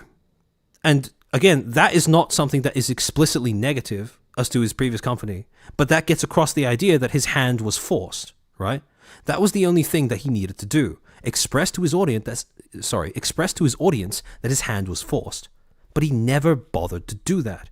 He only resorted, throughout this entire rant, to setting up comparisons between the way he was treated by audiences across the internet in general, without bothering to specify which ones he's talking about, and the way that another ex-talent was treated by audiences across the internet, without specifying which ones in general. And that's all he did.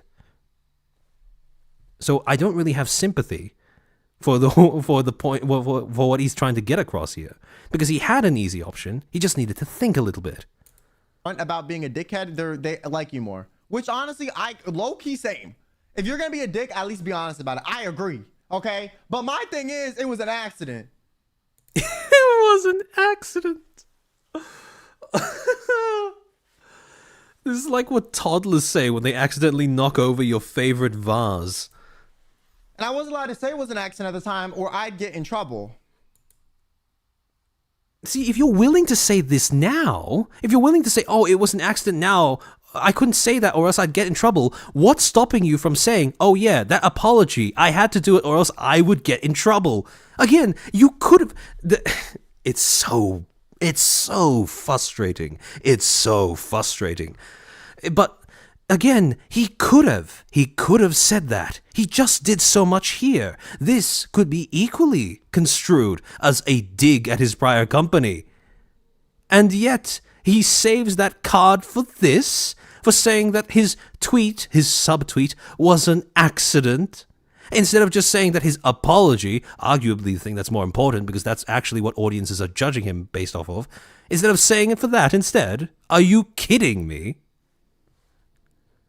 This is where I don't understand, right? Again, you are doing things, or presumably being conscious of what you are doing, but you are spending all of your, I suppose, your get-out-of-jail-free cards, your bad-mouthing Niji cards, on the most frivolous, irrelevant, and useless instances where you can whip out that excuse of management made me do it, or management stopped me from apologizing, or management stopped me from expressing myself clearly. Like, come on. Yeah, we were this close. We were this close. So,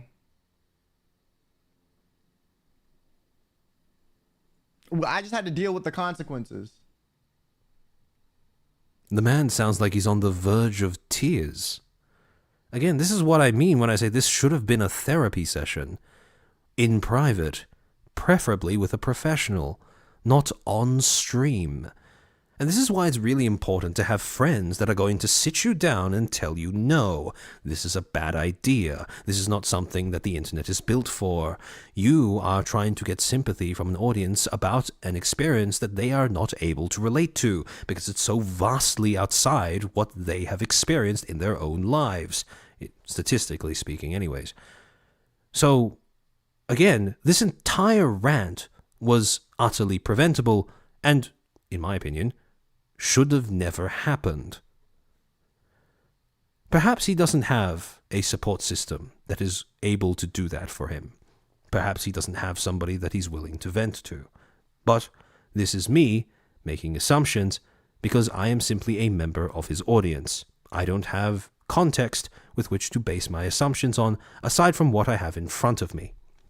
And what I have in front of me tells me that he is either incapable of or completely willing, or he's either incapable of expressing his thoughts in a manner that is appropriate to the context and audience, or saving them from an appropriate audience and context, or that he simply doesn't care.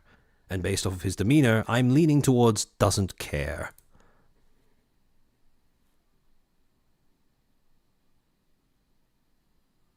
It's funny because in this silence, you can kind of see in his eyes the rational part of his brain is beginning to claw at the insides of his skull, trying to make him aware of what he's just said and how detrimental it might be.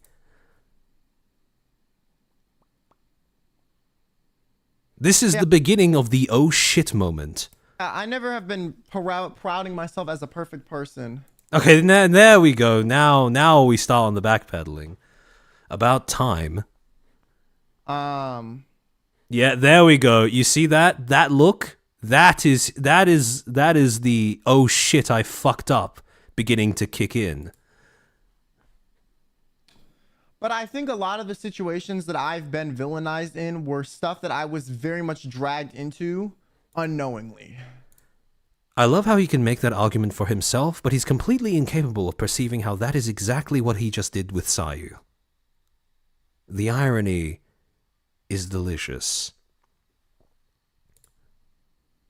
And if he simply started off by saying this and nothing else, I think people would agree with him. I don't think there would be any discussion as to, well, why people dislike Quinn. Because again, this is a pretty reasonable position, right?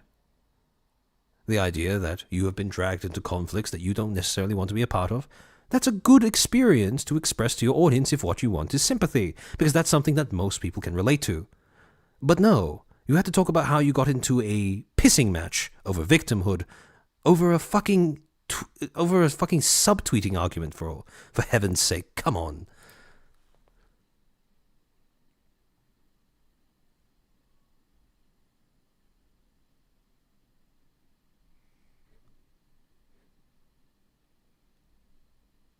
He's becoming self-aware. Either that or he's just busy making sure that his food is delivered correctly. You woke up and the party was at your house, no RSVP. Low key. 7-1 persona can be public and starts beef against someone who can't defend themselves by contract. I mean, neither of us could say anything. See, this is a classic case of somebody misreading the situation. To quote, "It's sad when one person can be public and starts the beef against someone who can't defend themselves because by contract they can't." Again, it's hard to tell whether this is a dig at Sayu or a dig at Quinn, because it could honestly go either way, seeing as how, well, that particular situation evolved as Zion was terminated from Niji Sanji. Anything by contract technically.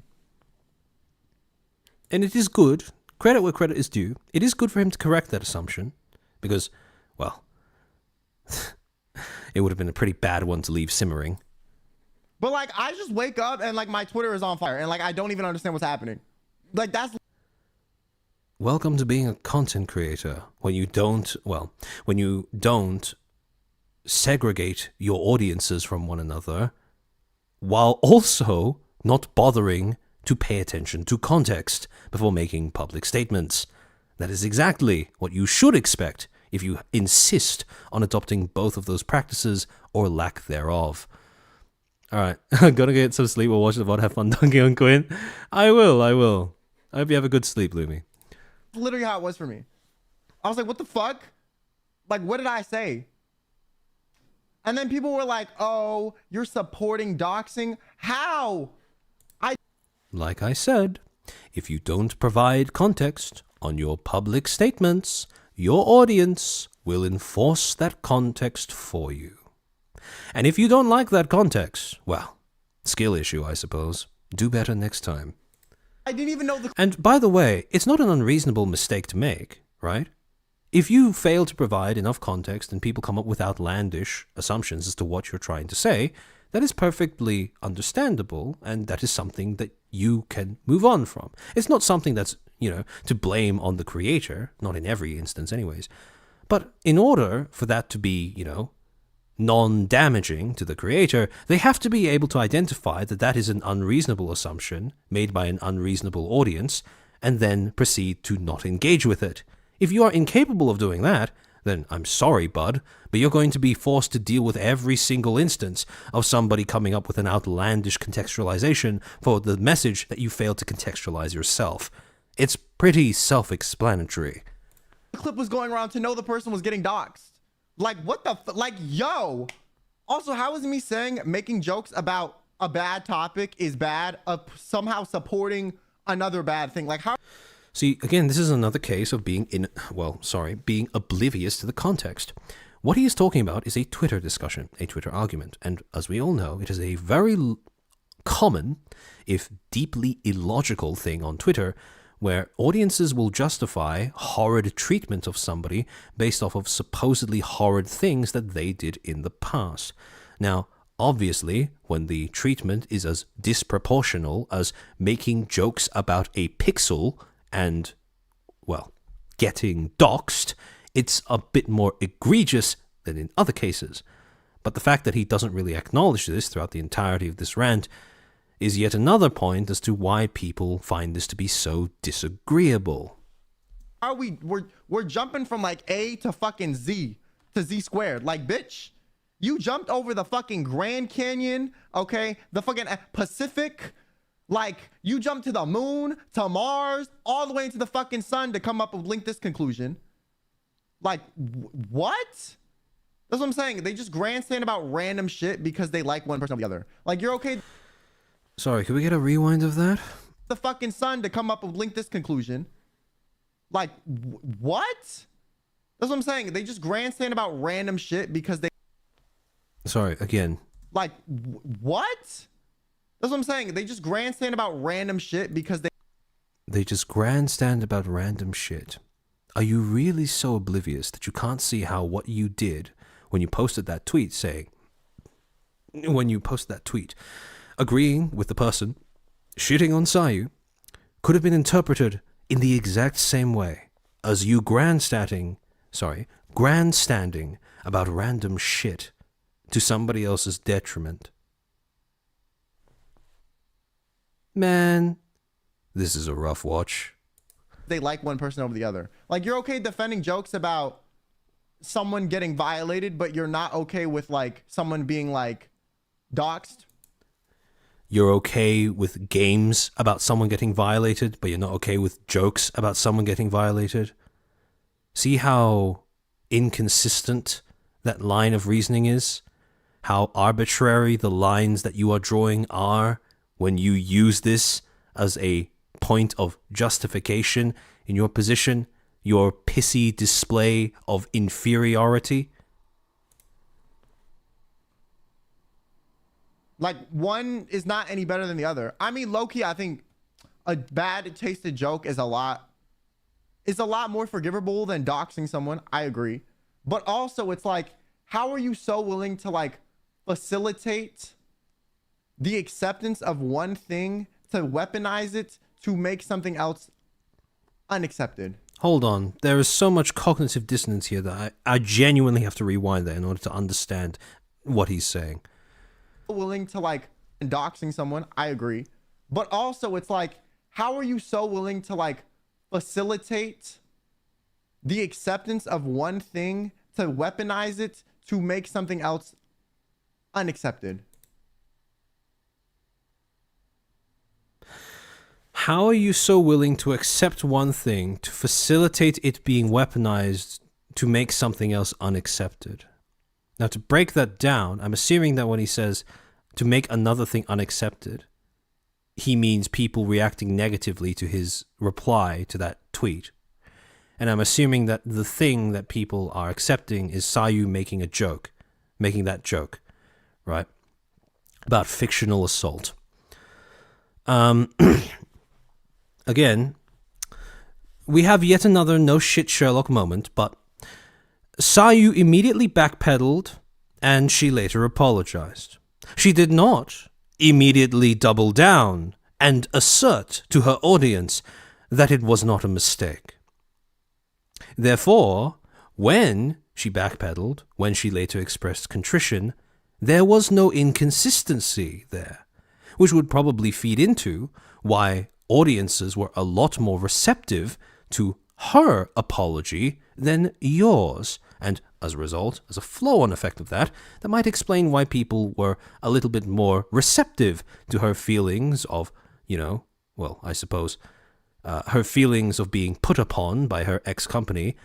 If we totally ignore the fact that her ex-company screwed her over and initiated a harassment campaign, right? Ignoring that tiny little detail, right? That might be why the audiences that you refuse to define might be a little bit more sympathetic towards her than you. I don't know, though. Just a hunch. You know? Anyways, to the person that said they came in from the ball vid, what's good, bro? What's good? How you doing?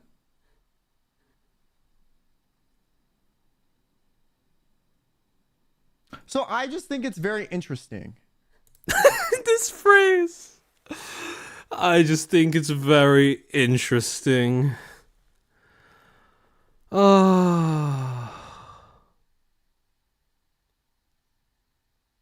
Man.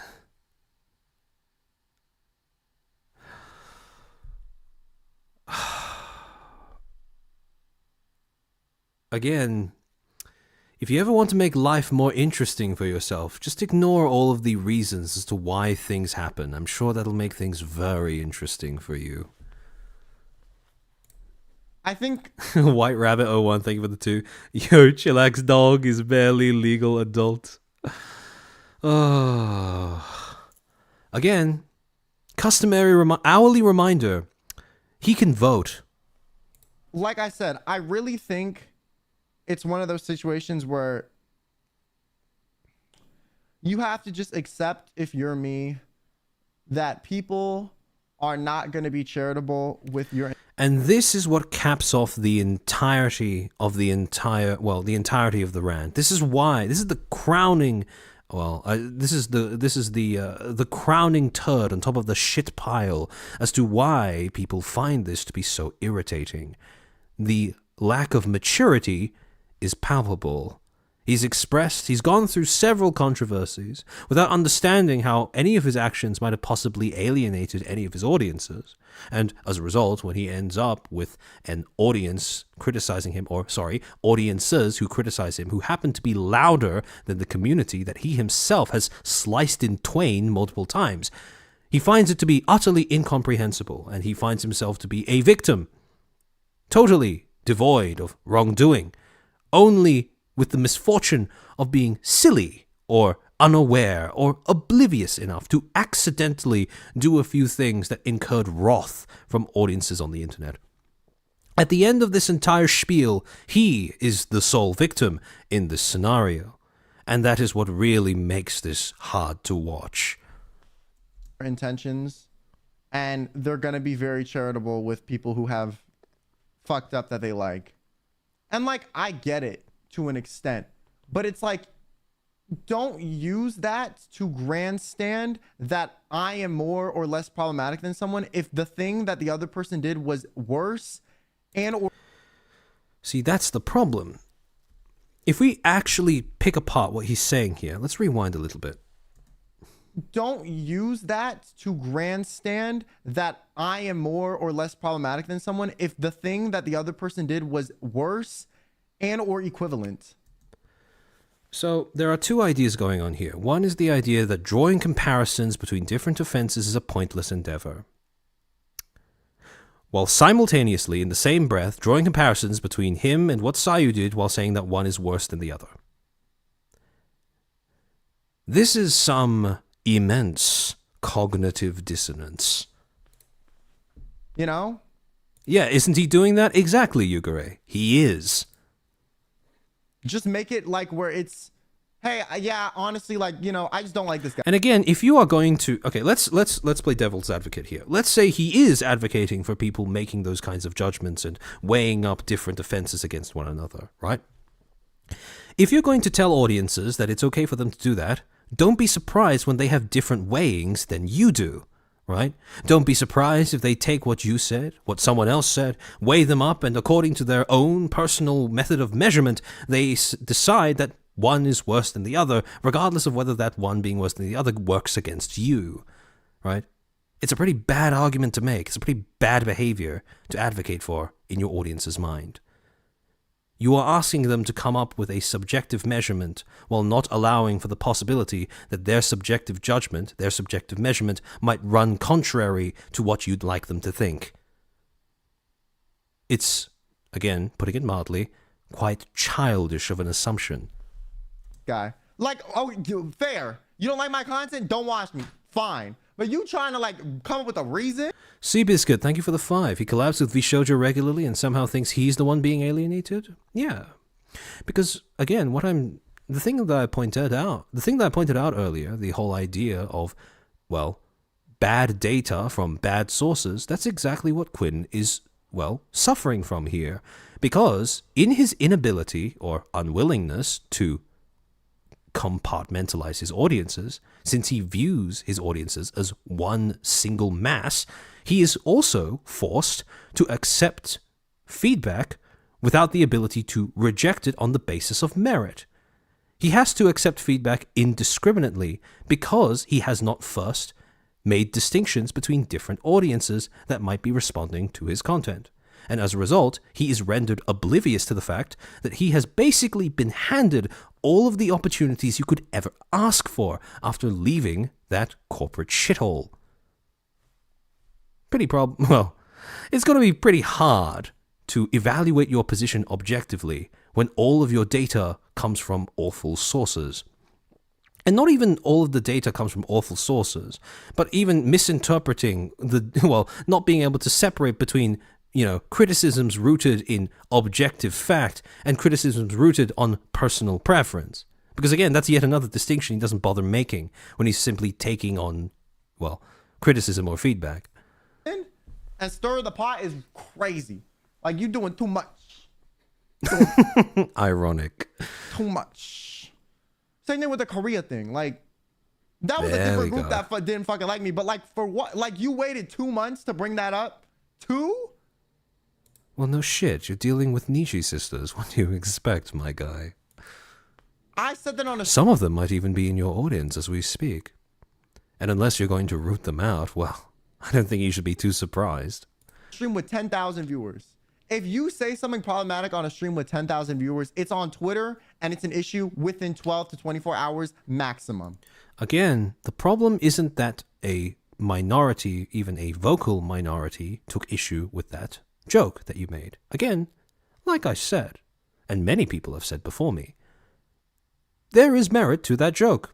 A lot of people found that joke funny, myself included, because it is based, even though it's based on a generalization, a stereotype, it is a stereotype rooted in fact, right?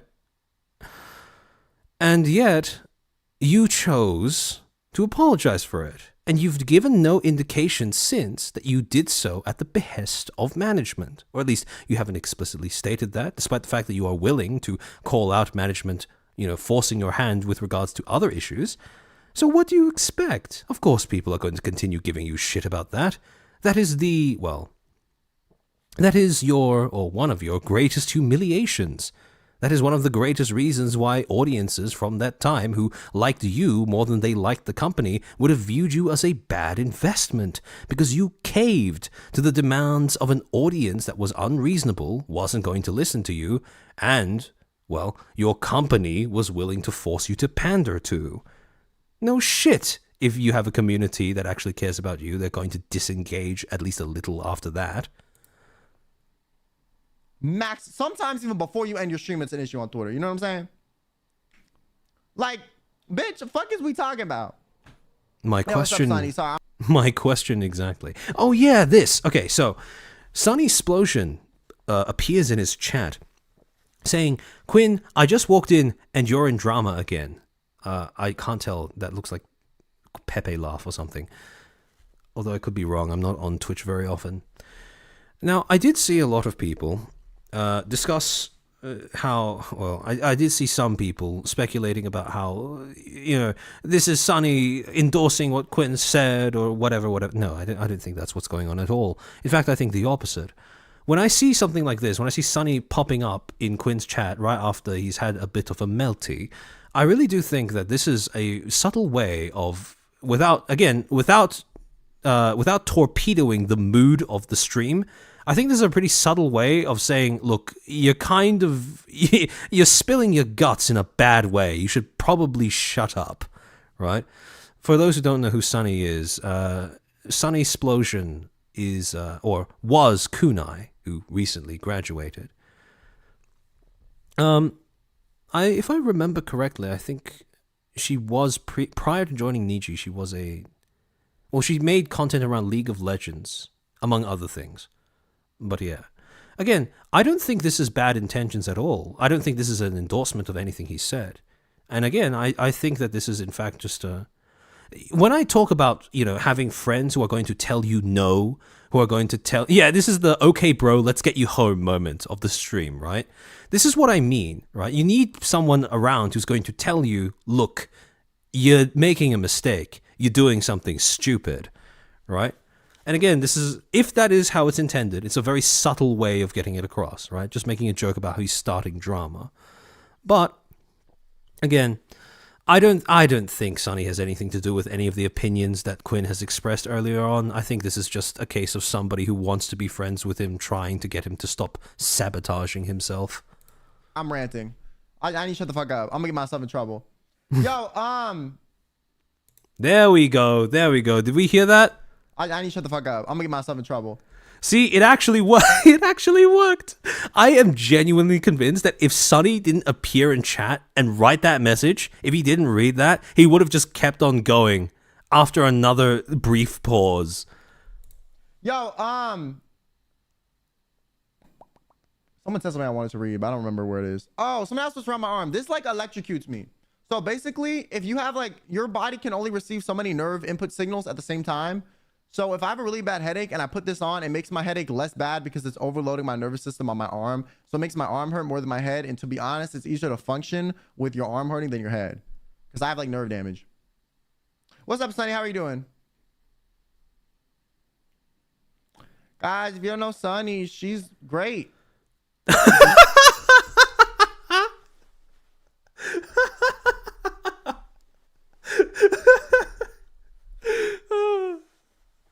I'll take unconvincing plugs for 10. Thank you very much. Can we get that again? I have like nerve damage. What's up, Sonny? How are you doing? Guys, if you don't know Sonny, she's great. she might sound familiar for no particular reason. Don't worry about it. There's absolutely no reason they're familiar, but if they are familiar... White Rabbit, welcome to the Footstools. I hope you enjoy your time here. You know, hey. Let me VIP you. It's honestly amazing how much her mere presence in showing up in the chat and typing a single message has managed to pull him away from that path of self-destruction that he was bent on prior. Name names. I mean, I'm gonna be honest. The people that are gonna get mad at me saying what I say already know who the fuck I'm talking about. I guess Quinn is clairvoyant. And like I said, there's no beef. I more have beef with the way that like people are willing to, like I said, I do the same thing as this person and suddenly I'm worse than this. It was a valiant effort, Sunny Explosion. Unfortunately, he seems to be undoing he seems to be undoing it within the same minute. Person because you just like this person. Like, don't be like, hey, Quinn. Yeah, she tried. Again, she put in a. It was a good effort. It was a good effort. But you can only lead a horse to water. You can't make it drink, right? Slapped a kid. Oh, my Oshi also slapped a kid. But you know, my Oshi is great. Quinn, fuck that guy, honestly. He slapped a kid, and on top of that, yeah, he's also a snake. How do I know he's a snake? Just because I wanted to add something so my reason for disliking him was more valid. No. Let's not play this game. People are saying that you are a snake because you posted a comment, you signal boosted a direct attack on one of your prior colleagues. That is why people are calling you a snake. Like, it's like, bitch. Also, a little bit of the association thing that I talked about right at the beginning of this stream, where after Doki got booted out of Niji, you also closely associated with 39 Daff, who was infamous for a little bit of time in that period for disparaging the possibility that Doki might, well, strongly suggesting that Doki may be lying in her account of events due to her mental illness. No shit, people are going to call you a snake if that is who you associate with and that is what you've done. Say you don't fuck with me and move on. You know, this is yet another case of it's so interesting while ignoring all the context that caused the outcome you're describing. I'm saying, be honest with it. Be honest with me. You know what I'm saying? Like, also, the fact that you seem to be snaking around, pun not intended, the topic of directly calling out other people while complaining about them in a manner that makes it very easy to put two and two together as to what or who you're referring to. That is yet another reason as to why snake is something that people are calling you. It's not a moniker that emerged out of nothing. It is a direct reference to your current two-facedness and the two-facedness that you have shown to audiences in the past. Thank you, Asmund Gold, for 39 IQ. Amen. I'd be okay with that, honestly. When's my lunch meat? I'm buying Twill on right now. Fucking do it. Honestly, you probably get a good ass. You get some good engagement with that shit. You get some good engagement with that shit. Low key. Oh God, you could cancel me. You could make some shit up and I guarantee people will believe it too. I'm so serious. Solid snake. Like, I could literally screen record our DMs, upload it, and people would still not believe me. It's crazy. Yep. And there is a reason for that. It's just wild. Yo, oh wait, is my food about to be here? Oops. Oh. Well, let me tell them the gate code.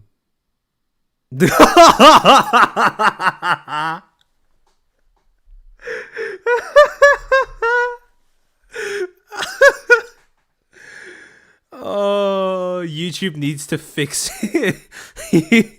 YouTube needs better bots to auto-generate its captions.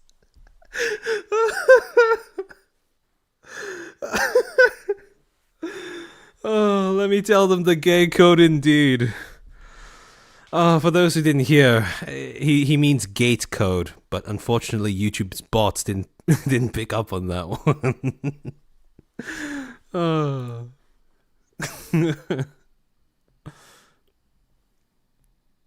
Ba-na-na-na-na, ba-na-na-na-na-na. Why do people just hate you? Well, I'm gonna be honest with you. I'm gonna say two things, and I think they're true, but I don't want to be ego Andy, so I don't really say this often. The two reasons I think people dislike me is A, they just don't fuck with my content. Fine. Two is I have balls. Debatable, but go on. Okay, and when I mean I have balls, I mean like I say shit that people are too scared to say. That is the truth. Huh. I thought you meant that you were male. See, if that had been your argument, I would have been on your side, but now that you've specified it's to do with speaking uncomfortable truths, I'm a little bit less inclined to agree with you. All right. I mean, I might have lost them on the carpet recently, but prior to this, my nuts were fully operational. Okay, last week, you know, the balls have been they've been disappearing, but it's because I will say stuff that people. Last week, the balls have been disappearing. My guy, I'd make the argument that they were disappearing long before that point in time, but do go on. People are too scared to do and or say because of the backlash. This just makes me think of that. If any of you have watched Maxo's Metal Gear Rising Revengeance video, that line that he scripted for Senator Armstrong, typical politician, all cock but no cum. And I I do think it's quite relevant to this as well. A lot of the stuff I say is true, and it strikes a chord with someone, and they don't like the fact that it's true and it's being verbalized, and it bothers them. So instead of like reflecting and being like, hey, maybe I should think about this, they're like, no, you're trying to change things. Fuck you. Now, to give credit where it's due, this knee-jerk reaction against changing anything can at times be a detriment, especially when the change that you're proposing might create a better environment for everyone to work in. That being said, though, how do you know that a change that you're suggesting or a change you're trying to make is good or not? And the answer is, you have to go off of the reactions of the people in the space you're currently trying to change. If you are suggesting a change that you think will make the space better, but nobody else in that space wants, and you try to force it on them without them consenting to it, don't be surprised if they react negatively. Because, again, like I keep saying, consent is grossly undervalued in every aspect of life outside of sex. You tell another person you want to fuck? Alright, everyone understands how consent works in that scenario. You enter an entertainment space and you want to try changing up conventions and stuff. For some reason, everyone forgets that, well, you know, before you change a form of entertainment, you should probably consult the fans of that entertainment first. Right? Again, like I said, consent is undervalued. And when he talks about changing or trying to force changes that people don't want, I am willing to bet an arm and a leg that what he's referring to is males and females interacting with one another in VTubing. And again, I understand that. I understand why you would like to push for that. However, at the same time, when you pay attention to the conduct that he exhibited while he was at Niji, cough cough, Little Wetty to Pussy King, I don't think you can really blame the audiences at Niji for being as, how do I say, as viscerally against what he was doing as they were. You know?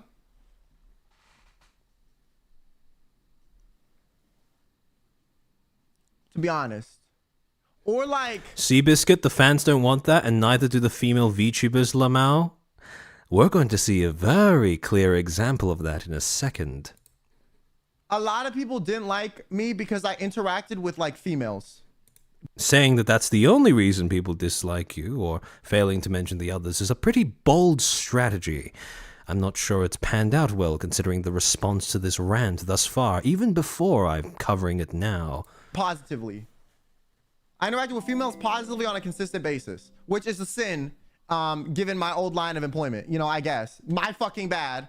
I'm sorry. I'm friends with a content creator that was never gonna fuck you anyways. My bad.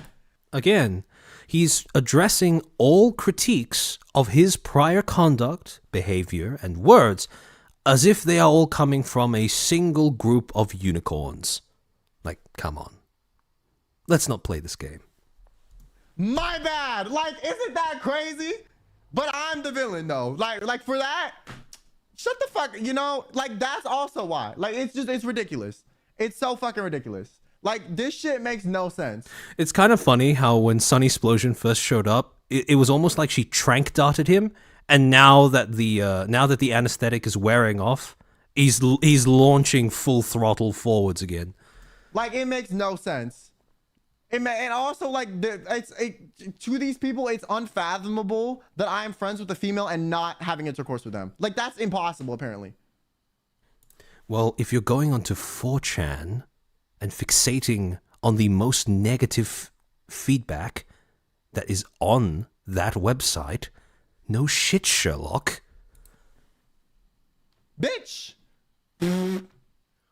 I'm sorry you ain't got friends. My fault, gang. How y'all say I'm gay, but also say I'm fucking your favorite female content creator? Can you pick one?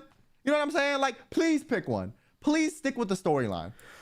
Actually, I've just had an epiphany. I think the reason why he's so incapable of compartmentalizing his audience is because when he looks for feedback from his audience, his primary source is 4chan. And on 4chan, there are no demarcators, there are no markers for individual identities. You can't tell if a single thread is populated by multiple people contributing to an overall discussion, or if it's just one schizo poster that's talking to themselves.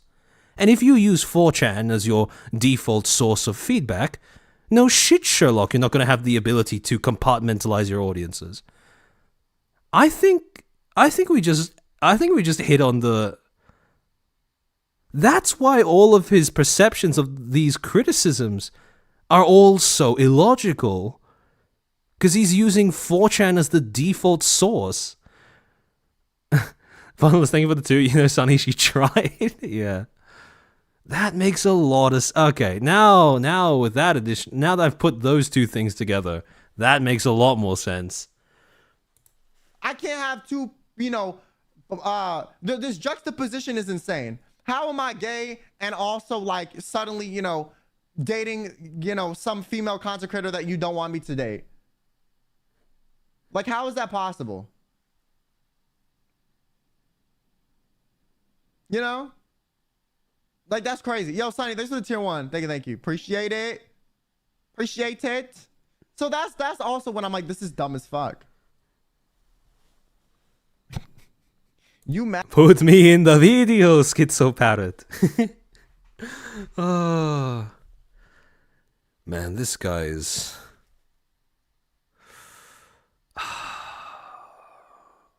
Someone needs to keep his devices away from him when he's not streaming. Just for his own good, probably.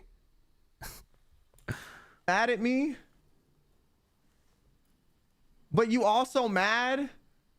Like how? I just don't understand how these same people can be mad at me for interacting with their favorite female content creator. Oh my God, Quinn must be dating her. Oh my God, yeah, Quinn is making this girl worse. Jack John, thank you for the 20,000 currency. I'm not quite sure what that is. Jesus Christ, it can't be that bad, can it? Oh, it probably can, based off what we've seen so far. White Rabbit 01, thank you for the 2. Leave the 4chan digging to schizos and the parrot. Agreed. I mean, parrot has thick skin. He's able to do that. I wouldn't recommend browsing 4chan to anybody with skin as thick as this. Oh, sorry, as thin as this. Ever since Quinn's been around, this person's content has only been involving them. Oh my God, they're ruining this person. But then also at the same time, you're like, oh my God, Quinn is so gay. Oh my God, get this gay man off the stream. Oh my God, I'm so tired of him being gay. But it's the same people saying both things. See, I doubt that it is. Except, the only exception, if it doesn't mean the exact same person or same individual people are saying this, the only other rational explanation for that assumption is that he's getting it all from the same place, the same group of people in a single place. And again, that to me sounds like 4chan. That to me sounds like he's on the boards, constantly trying to keep track of what people are saying about him on the thread. This is not the mark of somebody who is capable of differentiating between different audiences or different members of an audience. Bitch, does your brain work? How is that? How is that possible? Kirby Cakes, thank you for the 2. Imagine getting one guide by VT. I think this is the manifestation of that. He's been one guide by VT for too long, and it's now starting to bubble over.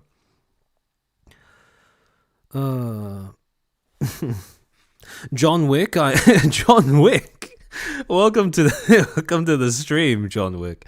I feel like you can't really blame unicorns since there's male and female unicorns in the VTuber world. See, the problem is when he was talking about, unicorn behaviors that annoyed him, he only pointed out male ones, right? With seemingly zero acknowledgement of the fact that his argument applies both ways, which is, again, normally I wouldn't take issue with that kind of pedantry. But because he's been so, I suppose, petty with his arguments, I am willing to go that extra mile. Literally how? And Alice, I don't know what he's so mad about. Again, I subscribe to the inferiority complex theory. The fact that he feels like he's missed out on the post-Niji buff that so many other refugees have managed to receive in the wake of Selengate. Or even prior, if you are a select few who've managed to join VShojo. But again, we'll get into why later on. How am I into two different things in your brain, but also you hate me for both at the same time? There is another possibility, which is that when people say that you are gay, they don't literally mean you're homosexual. They're just using it as an insult. That is a possibility that is worth considering when you are browsing the places on the internet that you are in order to look for feedback, my guy. Yo! They don't Apologies to everyone who had to listen to that through headphones. have friends who are girls, so imagine friends with a girl immediately means dating them. I guess, yeah, I think so. Vivian, what is his CCV? Is it still decent or drastic decrease post-Niji? I would suspect a little bit of a decrease, but I'm not really into focusing on numbers too much. It's a little besides the point to, well, ripping apart what he's saying here. Which is, sad, I guess. I don't know. But like I said, I'm just going to say, none of these people were ever going to fuck you anyways. I'm not, your favorite content creator's not, it's never happening. And if me telling you this, your favorite K-pop idol, favorite artist, and me telling you this is upsetting to you, that's your problem. It's not mine. Again, he's making it out as if these audiences that were offended that he even interacted with female talents, right? He's acting as if all he did was just show up in stream and make jokes with them. Let me remind you, Lil Wetty, Pussy King. And that's not the only example that we're going to be going through later either. But again, like I said, if you're going to start boxing with a beehive, don't be surprised when you get stung. It's really not my problem. I'm just telling you the truth, and you're so bothered by it that you're going to project it at me. I'm just like a mirror. I'm just letting you know what's really happening. Okay? It don't matter. It don't matter how many months you've been subbed, how many tier 3s you've given, how many gifted, none of that. You're not fucking the person. It's not happening. No one, well, I shouldn't say no one. The overwhelming majority of VTubing audiences never thought this to begin with. Again, when you address, well, actually, come to think of it now, he hasn't really demarcated a specific audience at which this rant is aimed beyond his community that is forced to sit through his venting and perhaps offer a little bit of emotional support and validation. However, if you are going to refer to VTubing or the VTubing community or VTubing audiences and you make this generalization, don't be surprised when everybody else tends to view you as an outsider. Because, well, if you're going to mischaracterize that many people, that many audiences, I don't see any reason as to why people should make concessions towards you. I'm sorry. Funneless, au contraire, Shoe on Head married her simp. That is true, but Shoe on Head is an anomaly in many ways, so I don't think she should ever be considered anything close to being a rule rather than an exception. I don't think you should have the expectation that you are going to. You know? I don't even think the content creator that feeds into that should really be responsible. I just Now, there is a debate to be had on that. The degree to which a content creator that fosters a parasocial relationship with their audience is responsible for the implications of that parasocial relationship. Personally, I agree that they shouldn't be responsible, but they shouldn't be surprised if it gets creepy either. Because if you're going to feed into parasocial relationships, you should probably make sure your OPSEC is good. And if you neglect your OPSEC while fostering parasocial relationships, well, that's kind of the bed that you've made for yourself, right? However, again, there is a debate, and I doubt that's what he's interested in here. think the thing is, if you feed into that and then you're mad your viewers are like that, I'm kind of like, 1 + 1 = 2, stupid. Like, you know what I'm saying? See, he made the exact same point as me, right? If you encourage a certain behavior in your audience, don't be surprised when that audience ends up becoming the extreme version of the behavior you encourage. And he's saying this while being utterly oblivious to how it applies to him, or even the other male members of Niji Sanji. May I remind you that when he debuted with Niji in July of 2022, that was after the whole mess that happened between Vox's quote-unquote community and Reimu when she made the grievous error of calling him when he was in the middle of an ASMR stream. Like, hello? Consistency? You act X way, people act X way, and you're mad they act X, like, you know what I'm saying? That's why people with that are like, that's why people that do like, for example, like more NSFW lines of work tend to have more stalkers than people who do like less NSFW stuff. And it's just by the nature of like the people that consume that shit, you know?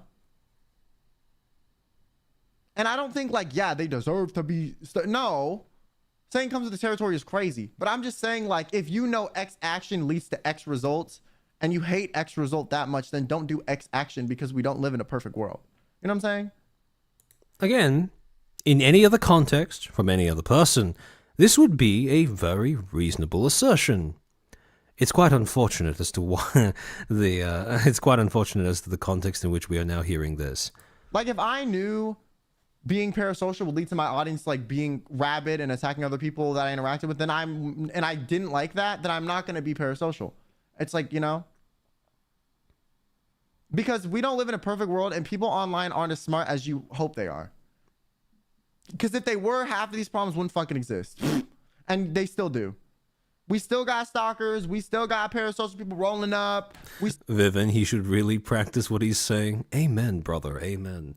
Still got people hating on females and males interacting. Like, it's crazy. It's crazy. Wait, what the fuck?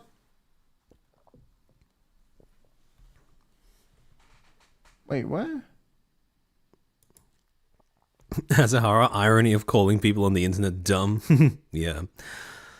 White Rabbit, thank you for the 2. Is he a vampire with this much non-self-reflection? Nice one. I'm so confused. Hold on, it says my food's here, but it also said my food was canceled. Let me look. What the fuck? How you here, but then right when you get here, you cancel the order? Bitch. To my knowledge, this is where the rant ends. Although I will skip ahead a little bit just in case I missed anything or I'm misremembering. And now I'm even more hungry and I got no fucking... Yep, I think that's where the rant ends. Alright, so... to go back to what I was saying prior. When we've dissected all of... when we've dissected what he was talking about, when we've covered all of the concepts that we have, I think we can start to piece things together and use this as a lesson to demonstrate to any other creators who might be watching this what not to do when you are trying to accrue an audience that supports you. Now, the biggest thing that I need to get across is the idea that when Quinn oversimplifies the critics that he has, the criticisms leveled against him, not every single criticism is based on prejudice. Not every single criticism is based on something about himself that he cannot change. for example, his voice, his mannerisms, or his appearance. There are criticisms that are very reasonably, or that have very reasonably arisen from his conduct, directly from his words and actions, and it is important to acknowledge those. First of all, if we look at some of the things that Quinn did, or some of the things that Quinn brought up over the course of that entire rant, you start to understand how the audience might have diagnosed a few negative traits that make him less appealing of a creator to invest in. First thing, him bringing up that psychotic 30-year-old lady when he really didn't have to say anything about anybody else besides himself. There is a recurring pattern that has established itself here. When Quinn made that tweet earlier on, to start off, when Quinn was initiating his rant to begin with, he could have very well simply expressed how he was annoyed at certain parts on the internet or certain recurring behaviors that happen in between different audiences in the VTubing space. But he didn't. He chose to rope in Sayu for pretty much no reason, right? And the problem is that this is not the first time that he's done that.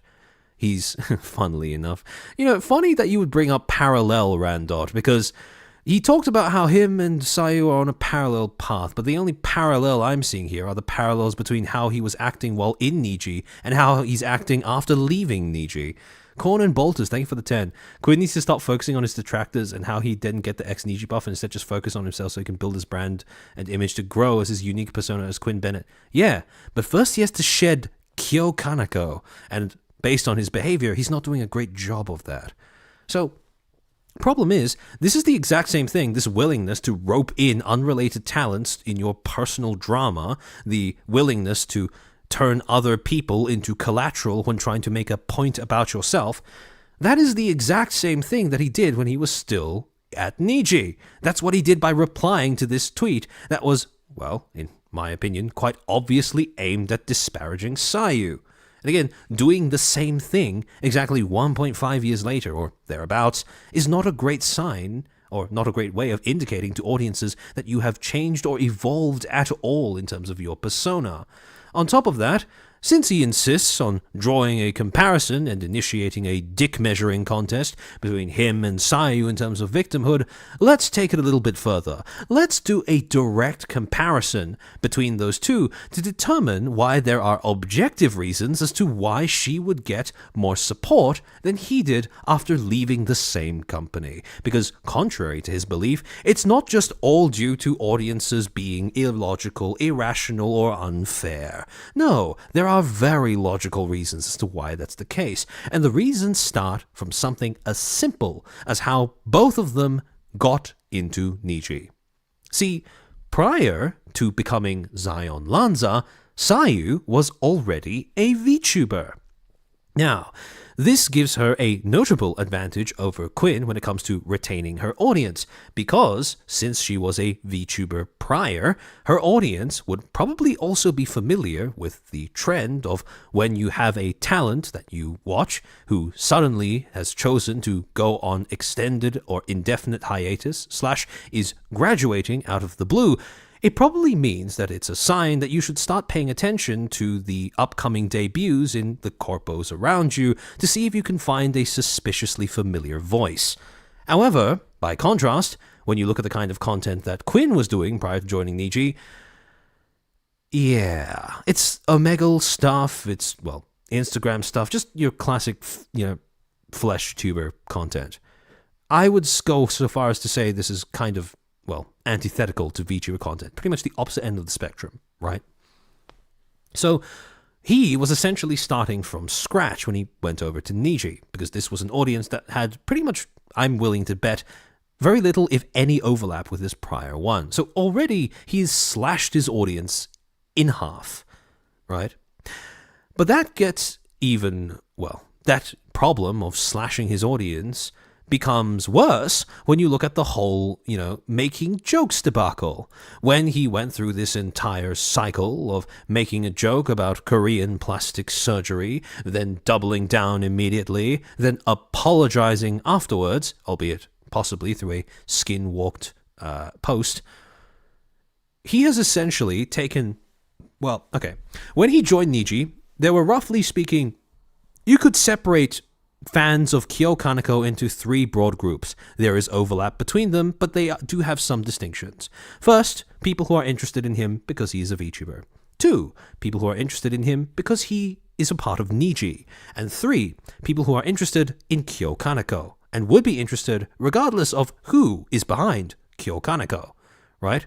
Even if Quinn drops the Kyo Kaneko identity, these are the fans that probably would accompany him. The problem is, when you do this, like I said before, you are signaling to your fans that you are a bad investment. Therefore, the number of Kyo Kaneko fans would probably have been slashed in half after this whole debacle. If you're going to make a joke, stand by it. Weed out the people in your community that have thin skin, and continue to make jokes of similar nature. Otherwise, don't double down on it immediately. It makes you look bad. So, in addition to that, let's consider VTuber fans or fans of Niji Sanji. Actually, you know what? We'll get to that in a second.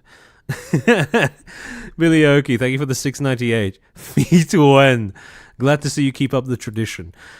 Alright, next thing that makes Quinn... Well, the next legitimate logical reason why audiences would dislike him is because of his own context blindness.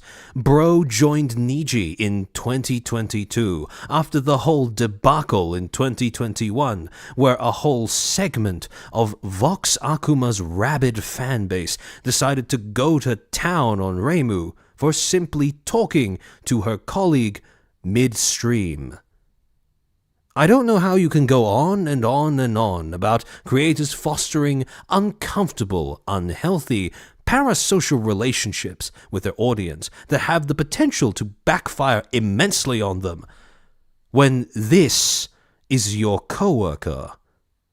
This person debuted, what, if I do the math real quick, 7 months after the debut of Luxium. And Luxium went ham on the Fujo baiting. They were revolutionary in this industry for the extent to which they were capable of Fujo baiting and fostering that kind of parasocial relationship. Extreme parasocial relationship, I should say. So, again, you, as a functioning adult, assuming that you weren't contracted when you were still 17 or something, you, as a functional adult, have a responsibility to display at least a little bit of foresight. Again, like I said before, if you're going to wander into the forest and you see a beehive in front of you, if you then make the decision to start boxing with it, that is your fault when you get stung. See, Biscuit, thank you for the 2. He joined at peak Niji hype, let's be honest. Yeah, and I'm inclined to believe that as well. So, next thing. On top of being context blind, so wandering into a space where he is either unwilling to acknowledge or completely oblivious to the prior rules, taboos, and, well, conventions of behavior, he then expresses context irreverence when he's actively trying to get a rise out of people in that context. When, well, I don't think I need to explain this too much. Kyo Kaneko, Niji Sanji En, poor aloe peeps, always getting cucked, El Mao. 2:20 a.m., November 28th, 2022. Via Twitter. On top of that, we have the, again, I keep coming back to this example, but it perfectly highlights what I'm talking about. Little Wetty to Pussy King. You're telling me you joined a company that is famous in its industry for innovating on how hard it can crank up parasocial relationships with its audience, and you think this is a good idea? Really? And you're surprised when that audience has a knee-jerk reaction to disparage you and make fun of you and take you to task, rake you over the coals for doing this, pulling this shit? You're really going to sit there and pretend that this is a surprising outcome?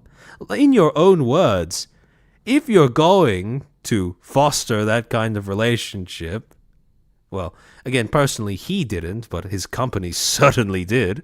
If you're going to foster that kind of relationship, don't be surprised when it blows up in your face. And just because he wasn't personally nurturing this kind of, this kind of bond, this kind of relationship, this kind of interaction between him, this dynamic between him and his audience, doesn't mean that he's off the hook for understanding that he is joining a company that is, right?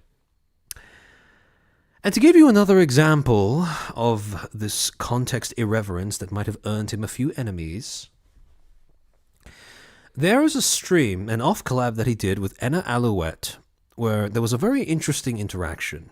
And I think that, in retrospect, it highlights quite a lot of the things that people find annoying about Quinn today. Now, this is a clip by Yellow Kiyomi. I believe Kiyomi was Kyo's fan name back at Niji. White Rabbit 01, thank you for the 5. Don't NTR your own audience or anyone else's for that matter. Very good point. Yeah, just as your own community doesn't like getting NTR'd, other people's communities don't tend to like that either. So, this was a clip called Kyo Has Big Hands.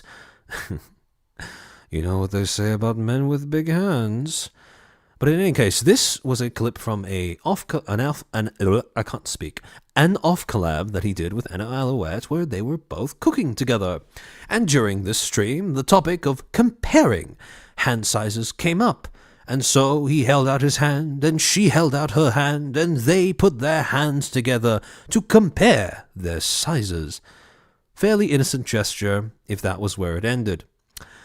But while Enna had her hand resting on his, Quinn decided all on his own to curl his fingers as if to interlace them with Enna's in front of the camera. And immediately after this happened, Enna said quite emphatically, "Do not do that." I wonder why. And instead of acknowledging that, or, well, I don't know, even pretending in a joking manner to be ashamed or any sort of backpedaling, Kyo's response, or Quinn's response, is to start going off at Enna's chat. And y'all were saying that my hand is tiny? Fuck you, chat. Now, I don't know about you, but this doesn't seem to be the hallmark of a man who's comfortable with his own masculinity. But, in any case, this is a very interesting pattern of behavior where the antagonism towards the communities that existed in Niji prior to his entrance is not incidental. It's not accidental. It is very much deliberate. He is doing this on purpose. You'd have to be blind, deaf, and possibly mentally handicapped in order to not recognize that. This was a man who was consciously trying to provoke this audience, despite having more than enough time to become aware of this audience's nature. That's not an accident. That is spite. That is you picking fights with an audience with pre-established rules that has been there for longer than you have, by a long shot. But, in any case, on top of that, now we recap in terms of the kinds of audiences that would be attached to him after becoming Kyo Kaneko of Niji Sanji Ien. He's lost his own audience because of the Korea thing, right? Or at least a significant portion of it, I would say. He's now also lost the Niji Sanji audience because he's consciously doing things on stream in order to antagonize them. So it's no surprise that people who support Niji Sanji probably wouldn't be that into him. On top of that, because he's upsetting, I suppose he's breaking social taboos that are pretty common among VTubing audiences, at least at the time. You can also not really blame people who are interested in Kyo Kaneko because they were VTuber fans from dropping off the face of the earth either. Right? So right now, all three of those demographics have been slashed in half, at the very least, because of his own actions, right? So when you're considering, oh, where would his lack of support come from? These are already three pretty logical reasons as to why that would have happened. Again, you can disagree with the rules that govern a space, for sure. But if you are going to go into that space and instantly go about it with blasé demeanor trying to undermine those rules, don't be surprised when the knee-jerk reaction is rejection and spite. So, not only that, but, well, let's take a look at what his content was like after leaving Niji, right? In particular, let's look at his VTuber lore video. Now, I'm not going to play it on the off chance that I open myself up to being copyright struck. However, at 2:19 in his video, if you would like to go check that timestamp for yourself, Quinn does a bit where he's just woken up on a hospital bed after being blacked out for ages and not quite understanding where he is or where he's been. And he has Michi, bless her heart, voice act in this video asking him, "What happened to you? Do you remember anything from the time that you were out?" And he says something along the lines of, "It was like I was in a dream world, a dream that slowly became some sort of nightmare." Now, if you had any audience from Niji that was going to follow you over because they liked when you were at Niji, if they still like Niji as a company, I think you just killed their any chance that they'll be invested in your new identity by saying that. And that's not the only time that he's made digs at Niji either. He's also done so when he's on stream with Matara and or Kuro, K9 Kuro from the shoujo. So again, to us, we would agree with that assessment. I don't think it's that much of a stretch to call that corporate shithole a slowly descending nightmare. But if you're going to say that, don't be surprised when your fans don't exactly transfer over one-to-one. At the same time, again, let's consider people who were fans of Kyo Kaneko or VTuber fans in general who might have followed him over. See, after Quinn left behind the Kyo Kaneko identity, right, he started two channels. Well, sorry. He went back to his Quinn Bennett channel and he began another channel, Quinn Bennett Live, which was where his VTuber stuff was supposed to occur. Here's two screenshots of Quinn's recent content. Can you tell me which one of these is from the Quinn Bennett Live channel, where he's supposed to be doing VTuber-related content, and which one of these is from Quinn Bennett, which is, well, basically the same content as he was doing before joining Niji? Can I get a 1 if you think Quinn Bennett Live is the top one? And can I get a 2 if you think that Quinn Bennett Live, the VTuber channel, is the bottom one? No, you can't tell. Let's see. Kai Guy Nikki, he got help from Niji refugees, but Sayu didn't. Yeah, very good point. 1, 1, 1, 3, both of the live channel.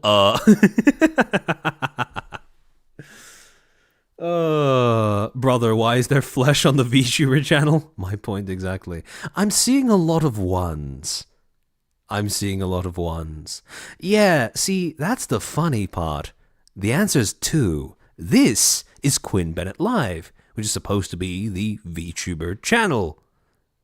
So, the fact that so many of you struggled to tell probably tells you something about his ability to retain an audience that's interested in VTubers and VTubing.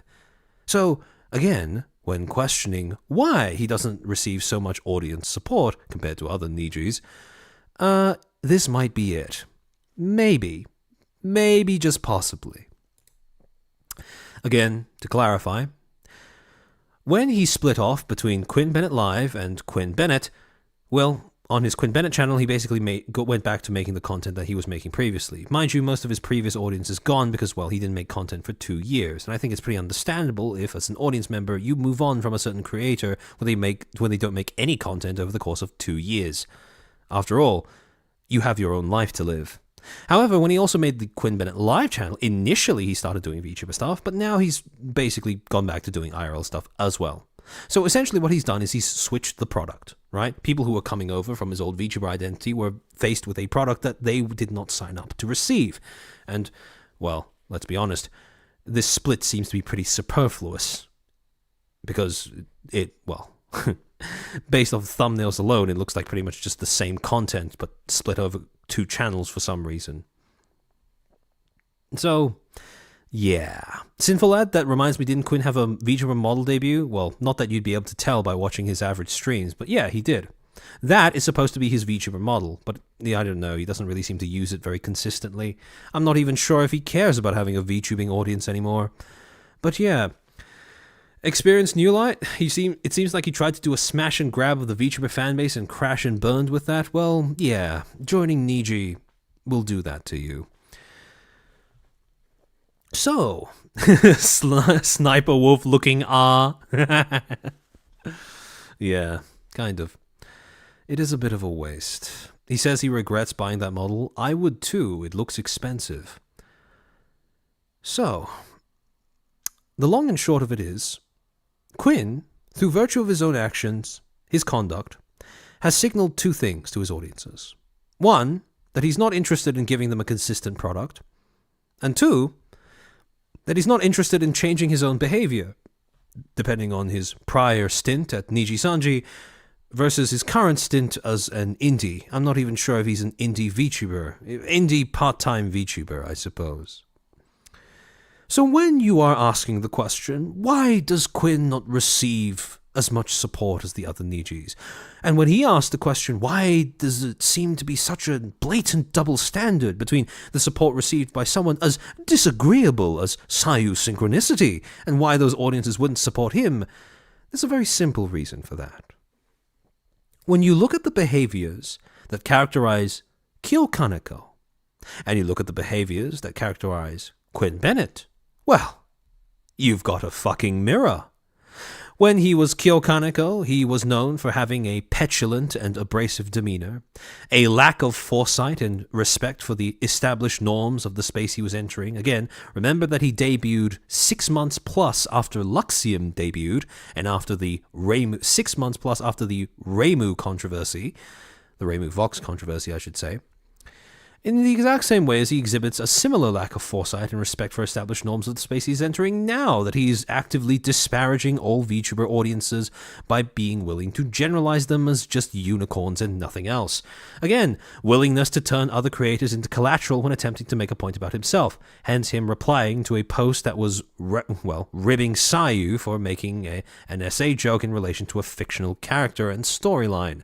Which is the exact same thing, almost the exact same thing today, when he has now gone off on a rant about how he was mistreated by his previous audience, but for some reason feeling the need to drag Sayu's name into it yet again. When you do it once, the same behavior, when you exhibit the same behavior twice, sure, I can overlook that. When you exhibit the same behavior, well, when dragging in the same people twice, now I'm starting to be suspicious that it's more about you disliking that specific person, in addition to you having a specific behavior, or exhibiting a specific behavior. On top of that, as Kyo Kaneko, he exhibited a willingness to generalize and alienate groups of people, all while refusing to acknowledge he is doing so. Not only does this refer to his Korea joke, but also his propensity for trying to push the boundaries or push the envelope on making NTR jokes at the expense of Niji communities.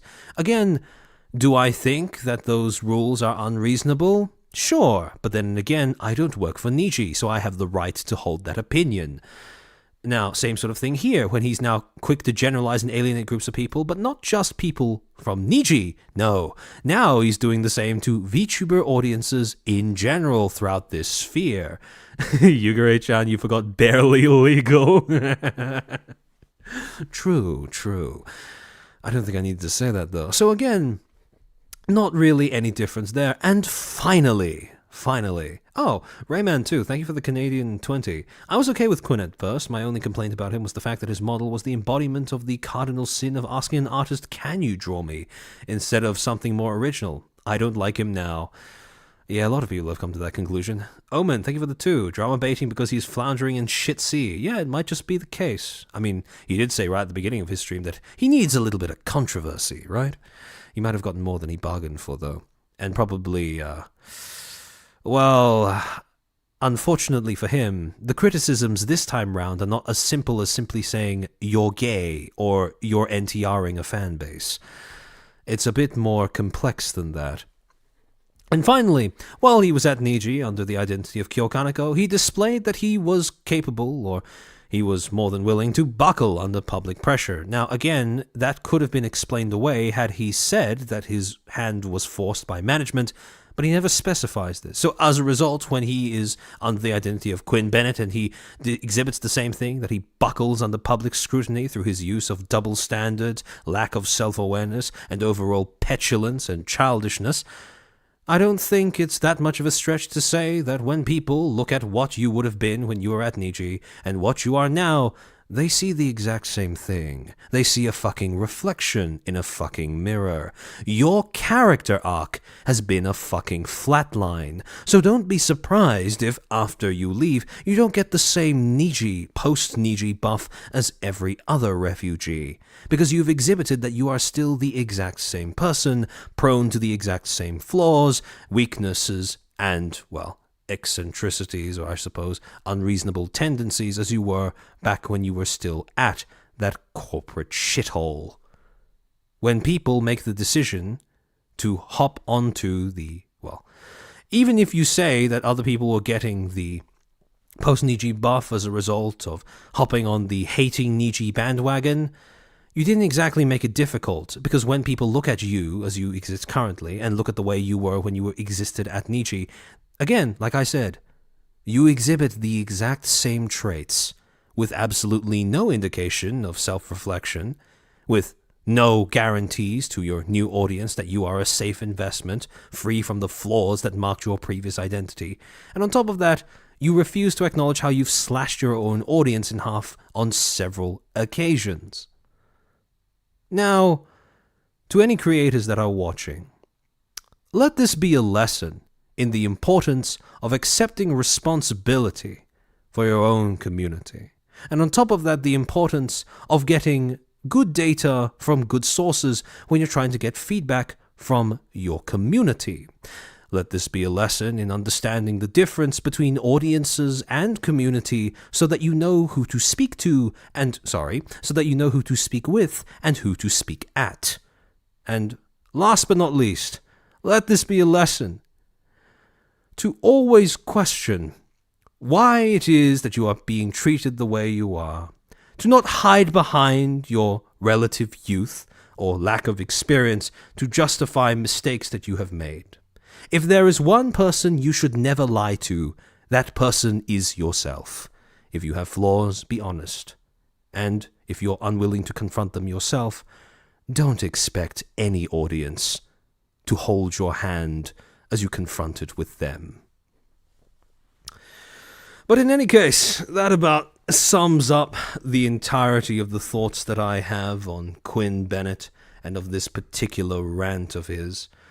Again, if you are a new creator, I very much hope that you do not fall victim to these same ways of thinking, these self-perpetuating black holes of needing validation but being averse to self-reflection.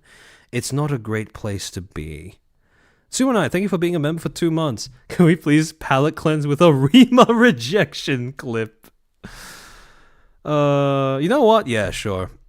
So if you just came around for the whole spiel about this rant, thanks for showing up. Make sure to like, subscribe, all of that stuff. I am going with I'm doing another stream later on this week, hopefully, assuming everything goes right behind the scenes, about, well, a little bit different in terms of subject matter from this, but it's about how tech companies have taken over our lives and why that's a problem. Even though it is quite obvious to state out loud. But yeah, if you like this content, if you like the kind of informational bent I have on things, please consider subscribing, keeping up with my community tab, follow me on Twitter, etc., etc. But in any case, that palate cleanser you mentioned, let's see if I can get it up. Hold on, let me switch over to the abduction screen while I pull it up. Let the meme die. Oh no, I thought that was going to get pushed back again. Who knows? It might. Things have been interesting behind the scenes over the past few days. Let me pull up. I'll just search up Rima rejection. I don't know if Rima's still here, actually. Sinful Lad, thank you for the 50,000 currency. I want to suggest an article for the next stream. Search Hi the Tech Coup. Huh, I'll take note of that one. Alright, this clip is only... This is from Rima Evanstar's highlights. I hope she will forgive me for stealing her content for a little bit. But this came from the very same stream that that she and Parrot had to react to this Quinn Bennett rant. Let me switch over to the reaction scene again. There we go. Bless their hearts. All right. Me hath head hot, I'm sure we all do. Azahara, it's fine, steal away. I certainly hope so. The sleep is strong, but the insomnia is stronger. I'll just let this clip play out. There's not too much commentary for me to offer on this. Oh, Rima, unrelated, completely unrelated. Did you see the super chat Pipa got? No. You didn't? No. Oh my god. So she was streaming and one guy donated $500. There's something so wholesome about the way that Parrot speaks when you can like hear in his voice that he's smiling. It just combines with his accent in such a funny way. Saying, I like you, let's go on a date. That's it? Pipa just said, oh, no, thank you, but thank you for the $500. And people were making fun of How thank you? I like you. Would you like to go out with me? Oh, no, thank no. you, but... This moment that somebody got murdered live on stream in Pippa's chat. Imagine, okay, so again, in fairness to Quinn, when he describes people who maybe believe that they have a chance with their favorite creator if only they donate enough money, there is a reason why I didn't say that there's no one in this space that's like that. There is. They're few, but I think this is an example of one such individual. Thank you for the $500. Why is no one donating me to go on a date? And I'll refuse. because you play League, Rima. Don't expose me. Rima is Jenny, question mark. Oh, let's go. Brianna, based. Wink, wink. I need to... Oh my god, Rima! What? She's a girl, I think. Oh my god. Sorry, Rima, but I have to Allegraza. What a giga Chad. Imagine rejecting your Oshi through an Aka Super. The thing that completes this for me is just when you look at the background. Hold on, let me rewind this frame by frame. When you look at Quinn's face in the background, he just looks so done in a way that's just it's an almost perfect visualization of Rima's bit. Sorry, Rima, but I have to plan things for the offer. Yo, can we just be friends? I'm getting friends. Who edited this? I must know. I need to know. No, it's not listed. Man, whoever edited this cooked so hard. Zoned by my own chat. I hate you guys. I'm sure one of Elon's robot would date you. Yeah, well, I might take them on that offer. I might. There are so many robosexuals in the VTubing space. It's kind of crazy. Although to be fair, I don't think it's that well. The more years pass, the more sense it's going to make to be robosexual. But like, even before it was trendy, there were so many VTubers that have robot fetishes. It's kind of crazy. It's kind of funny. Rima has a nice personality, guys. Come on. I hope you get a boyfriend soon, not me. Ooh. Yo, chill. I hate my chat. I volunteer as tribute. Let's go.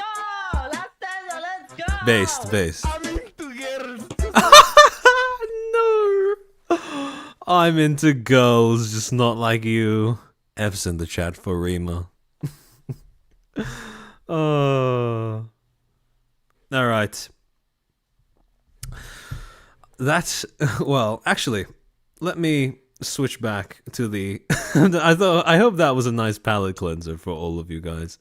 It's rather another step to anime becoming real. Yeah, for sure. I mean, look, if we can finally make anime girls real through robots, I think the human race is going extinct. But on the bright side, anime girls are real. Well, they will be after that point. Let me just go through and see if I missed any supers or memberships. I don't think I did, but I'll let me do my. Oh, hold on. Let me put the BGM back. All right, there it is. I forget. I feel at this point, because of the fact that I have this BGM playing when I'm like, you know, concentrated on presenting stuff on stream, I think I've managed to Pavlov myself into being productive as long as this song is playing. Because now whenever I want to get work done, I just start playing this music on the background and I can lock in. It's kind of funny how how that works. Let me go through and see if there are any memberships or supers I missed.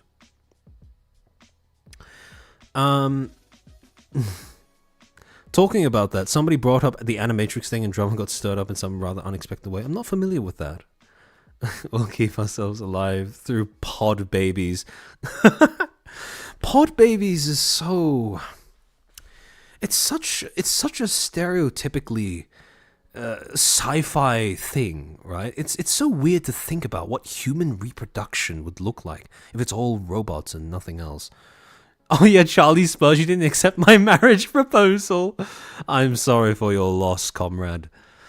But yeah, I mean, I don't think we're that far off from being able to grow a baby from a fetus into an actual baby, all within a pod. I think we're about like 50 years away from that at most, honestly.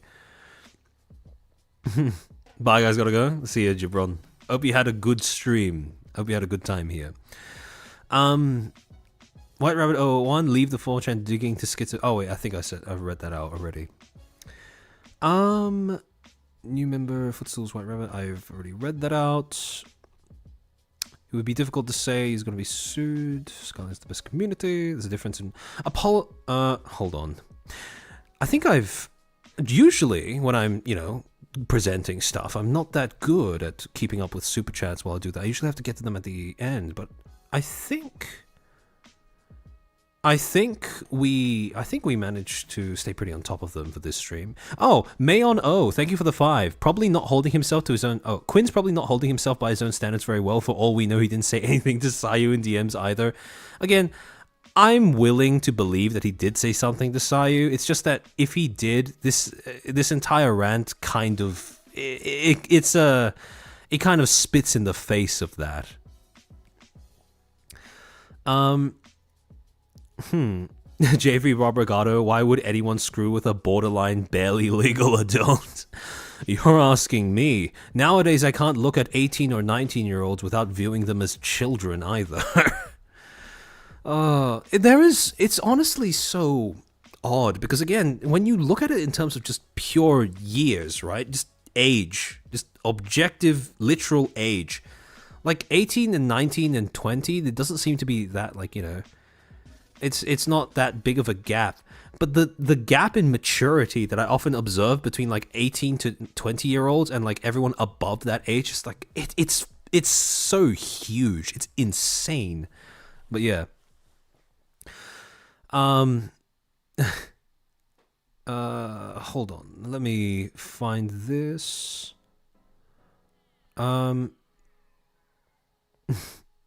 Cox the Quake Boy. Oh, I already read that out. Subscription. The fictional characters have rights. He's just fake gangster. Again, if he's going to say that he has his accent because of his upbringing, I'm willing to believe him, right? It's just a little bit of ordinarily I would say gap moe, but in this case it's just gap. It's just a little bit of gap in his branding, I suppose. We need to increase the age of consent to 30. I'm not sure about that one, but see, when I observe behavior like Quinn's, and when I look at arguments to raise the age requirement in order to vote, I start to understand where that argument is coming from, you know? Oh, Jane Doe, how would you recommend actively segmenting your audience? Combination of things, making sure that when you interact with them, you actually, you only interact with. Okay, so hold on, let me explain this. So this is very similar to my approach towards interacting with people on Twitter, where my perception of Twitter is the same way that someone would perceive a rowdy classroom, right? Let's say you're a teacher who's trying to teach a bunch of kids that aren't all equally invested in learning something in your class, right? Occasionally, when there are especially egregious violations of the rules you've established for your classroom, you may need to step in, publicly make an example out of a problem child, for example, to make sure that the rest of the people in that classroom know where your boundaries are. But most often, it is a case of rewarding behavior that you approve of and ignoring behavior that you aren't. Fundamentally, when someone interacts with people on the internet, on a public platform, what they seek is acknowledgement, right? When you interact with a platform that is built on surveillance, the objective is to be surveilled, to be seen. Therefore, to expand on the teacher analogy, right? Let's say, for example, that you pose a question to your class and you have a bunch of kids that respond in different ways. You have, ironically, the child that is most likely to abide by the rules of your platform will probably be the most silent or the most quiet. They'll quietly put up their hand and wait for you to address them before they speak out in response.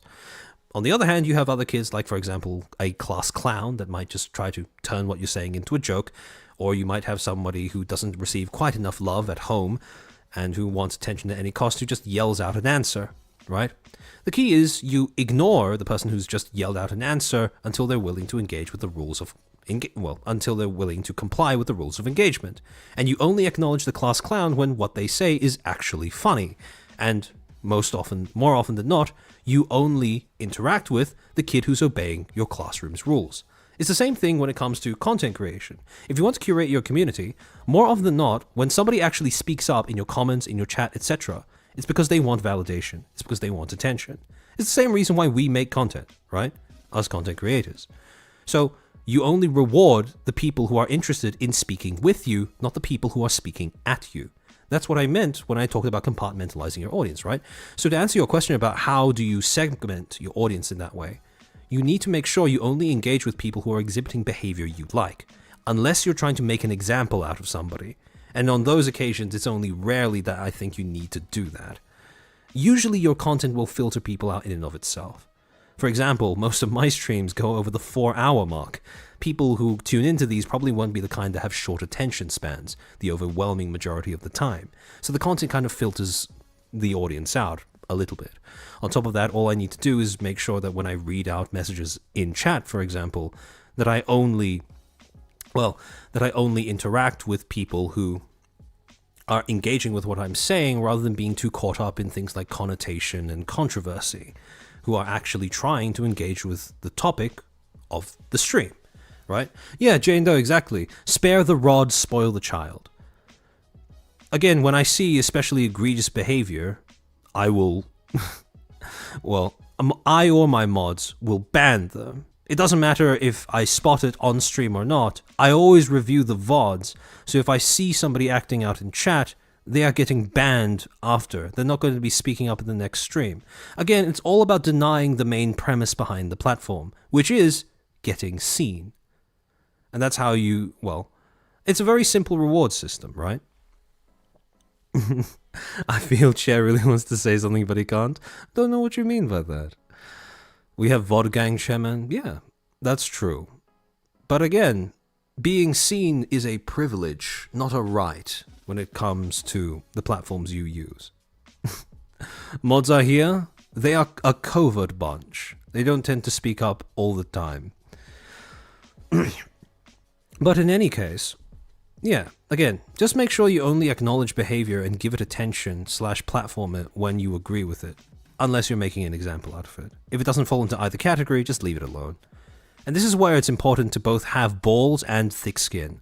Because you need to be able to ignore stuff that you don't feel like making an example out of.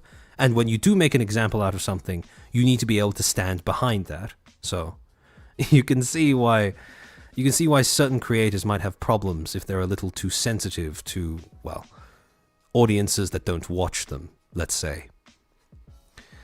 I cannot see, I'm virtually blind. Yeah, my content is actively filtering pretty much all the bad actors. That's part of the reason why I'm hesitant to ever stream on Twitter, because I know that Twitter fosters a kind of an audience that is very much, well, quick to act and slow to think. And the fact that I ask people to move from Twitter onto another platform is, again, another filter that's pretty effective at removing people who are only going to engage in bad faith. But yeah, again, for the most part, your content will filter itself. But you could always step in. I find that treating the internet as a rowdy classroom works quite well, especially if the platform you're using is Twitter. So yeah. JV Robergato, thank you for the $1.30. But fictional characters have rights. Yeah. JV Robergato, thank you for the $3.24. Barely legal adults are supposed to have privileges, apparently. Yeah.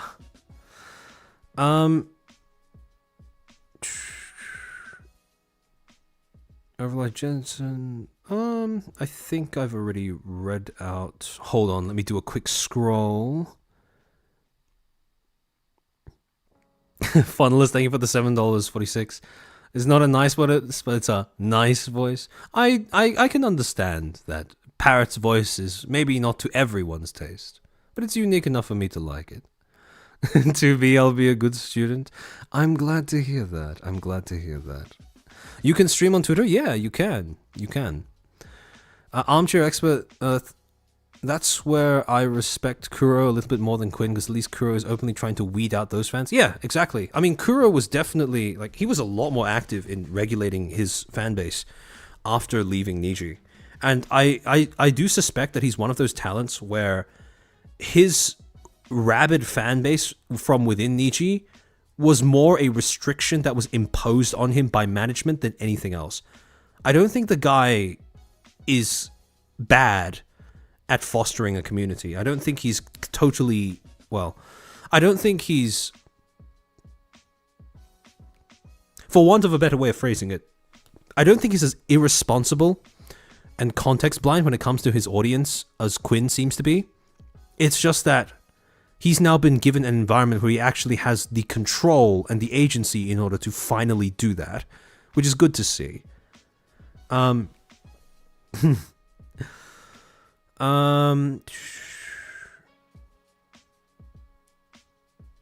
think I've read out all the other... Ticklin, thank you for the $2.28. So, Mr. Armchair, do we call you our dad? I don't think I've earned that title just yet. I go to get, well, you only see me like mostly once a week, and even on some weeks I go to get milk, so probably not the best father figure you've ever had. Thank you for becoming a member, Jack John. Welcome to the Footstools. Alan's 3, thank you for the 5. A chairman and permaband Ban Min collab would be fire. I like her Twitter account. Yeah, I really like permaband as well. Ban Min has had some very astute observations about the state of, well, especially the gaming industry, but just cultural, I suppose, how do I say this? Cognitive dissonances that infest Western culture, especially. And I have a suspicion that Ban Min and I would agree on quite a lot of things. I've lurked in one or two of her streams, so yeah. Funless, thank you for the $7.46. I mean, this fandom takes on a new meaning for the nth time. Yeah. I don't think there's anything else that I've... Yeah, I think that's every super chat read, except for maybe the one that you sent earlier, Scarling. Let me find that. Sky, thank you for the 5. If for some fluke Quinn sees this stream, what message would you personally leave him? I hope the guy sorts out his emotions and leads on his friends more. My message to him is simple. You are an adult. Please act like it. That being said, though, you don't have to make content by yourself, right? If you want help behind the scenes, if you simply need a friend to vent to, that is completely reasonable. And you have friends that are vastly more successful than I or any other person who would seek to speak on this matter, I would say. If anyone could give you guidance on good ways to act, or shall we say prudent ways to act in front of an audience you're unfamiliar with, or where you should be getting your feedback for your content, they could probably advise you far better than anyone like me, right? As much as I like to rag on people for doing or saying stupid things, if they display the ability to go back on it, right? If they display a willingness to acknowledge their faults and move on, even if they only do that behind closed doors in private, that's perfectly fine, right? I try not to simply make fun of people for no reason, right? Granted, I do occasionally take pleasure in that when the person themselves has exhibited spiteful, petty behavior, but at the same time, I try to make it so that it's a bit more than that. I don't always succeed, but I try. There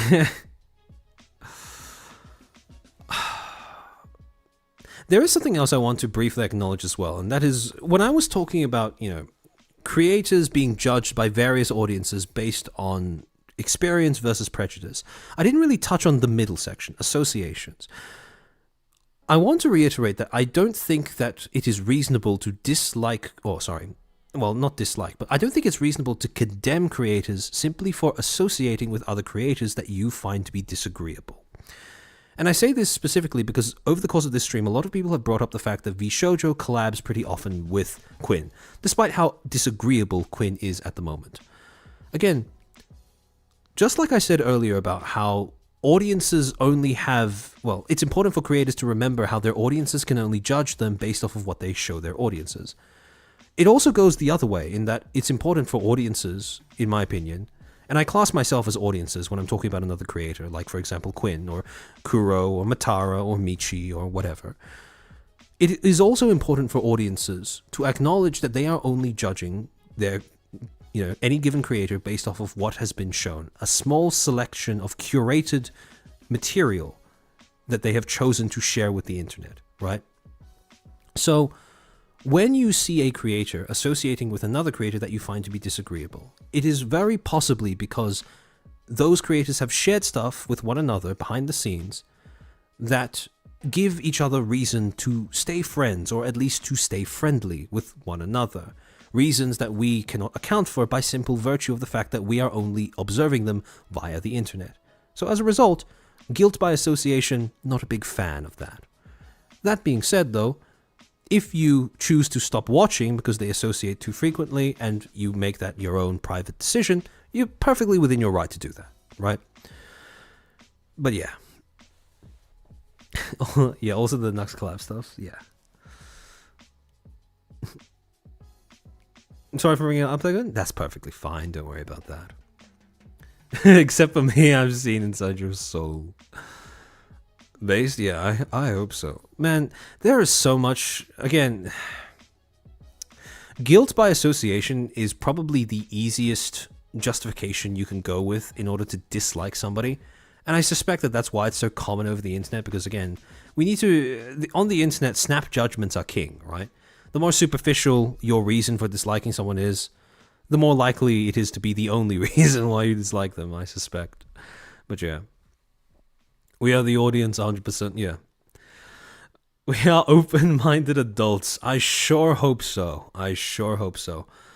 Some of them have dirt on the others, so I can understand. Yeah, and again, I do want to clarify that it is entirely possible that, the quote-unquote things they know about one another behind the scenes could be something bad, like, dirt or hidden DMs or compromising messages or whatever, right?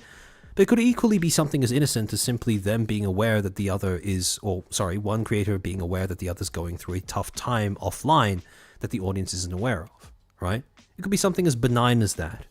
So, while it is undeniable that there is a combination between the two, I have no doubt. To make the assumption that it's always going to be the more nefarious, more cynical, more sinister thing is, I think it's a little too pessimistic to be healthy.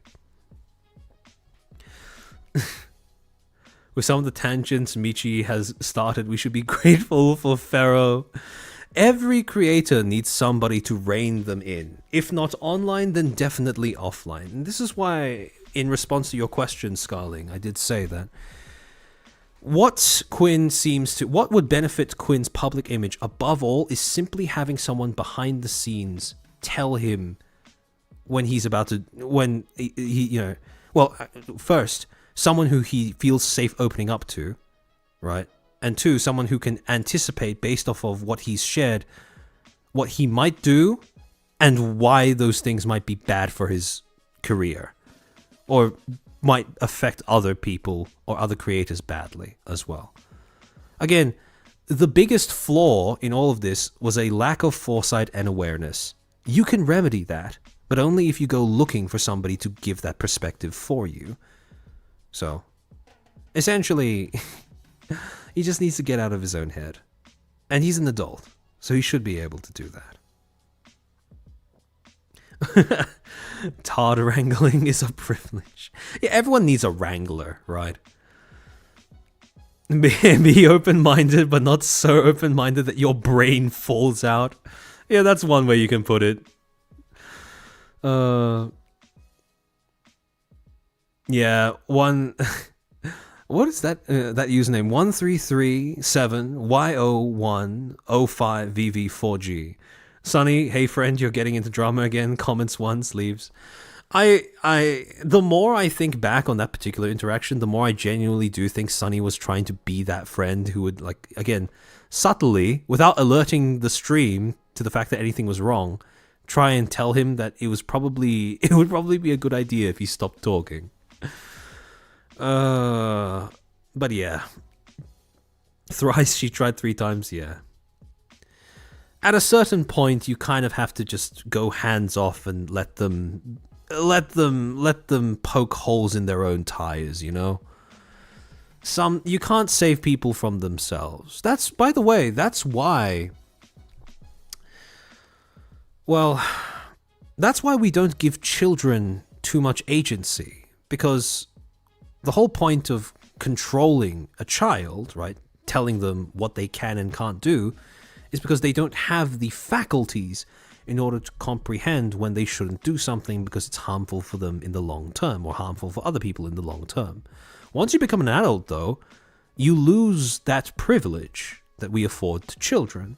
Because now if you do something that's bad for yourself or bad for other people, no one is obligated to care about you. So... Kyutsuyo, I've seen myself in the position of the wranglers most of the time in my friend group. It can be exhausting physically putting down drunk adults from committing crimes. Yeah, I can relate to that. I can understand that feeling. I've been there before. Honestly, drinking is a pretty good metaphor, or a pretty good analogy for this. Because in the moment it can feel very cathartic, it can feel very good even, to simply allow all of your inhibitions to drop away while you rant about something that's been bothering you for ages that you haven't been able to properly open up about to anybody else, right? But you also need to be careful about what you do while you're in that state of disinhibition. Again, that's where the whole, being an adult thing kicks in, right? We should stop giving guns to kids. True. I think people have a mindset of if someone is being friendly with a known bully, then surely that someone is a bully behind their back. To a certain extent, I can understand that association, right? But, Oh, sorry, Jay, you can pronounce my name as, Elite YOLO Swag. Michi tried to pronounce my name 10 times, it was peak. Surely there must be a clip of that somewhere.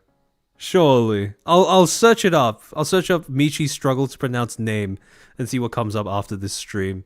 See if there's a clip of that. But yeah, as I was saying about this whole thing about being a bully. Remember what I said before about addressing prejudice, right?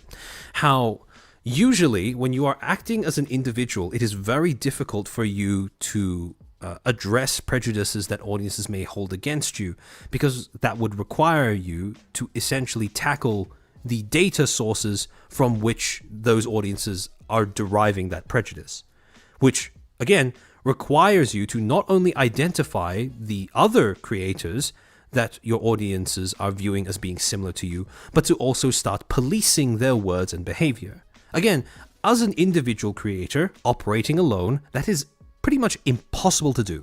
However, there is one exception to that. When you are part of a community, that especially one that identifies as such, and one joined by a single shared trait.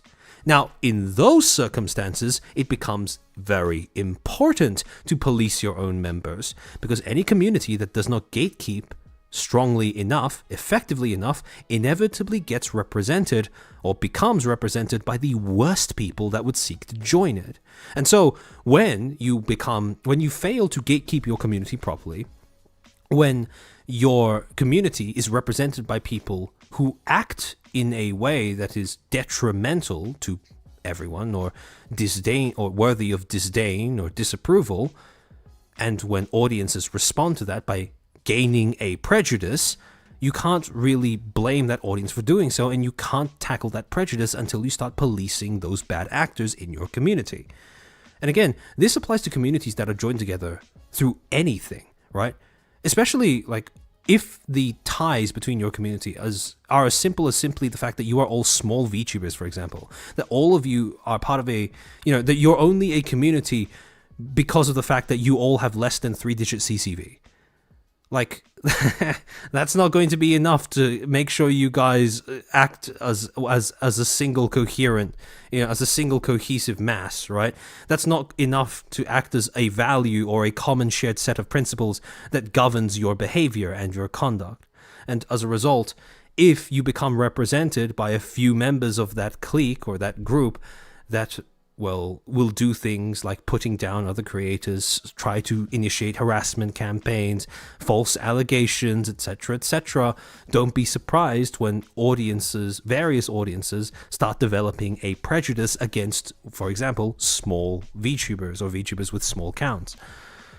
Again,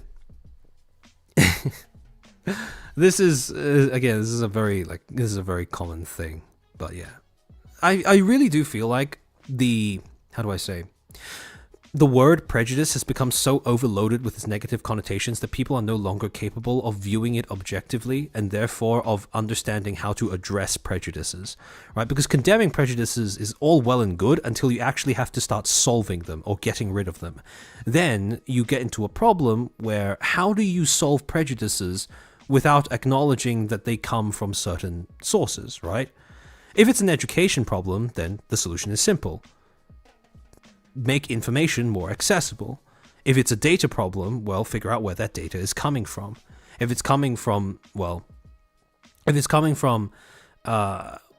there are legitimate reasons or recurring behaviors within a group of people that is affirming prejudices rather than undermining them, then it's time to start policing those people.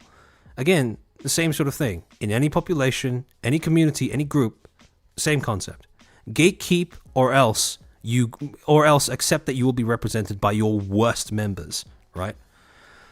You can't solve prejudice without working out where the prejudice is coming from. Exactly. And that's why it's so important to resist the urge, even though it's understandable, right? Resist the urge to shut down discussion of uncomfortable topics.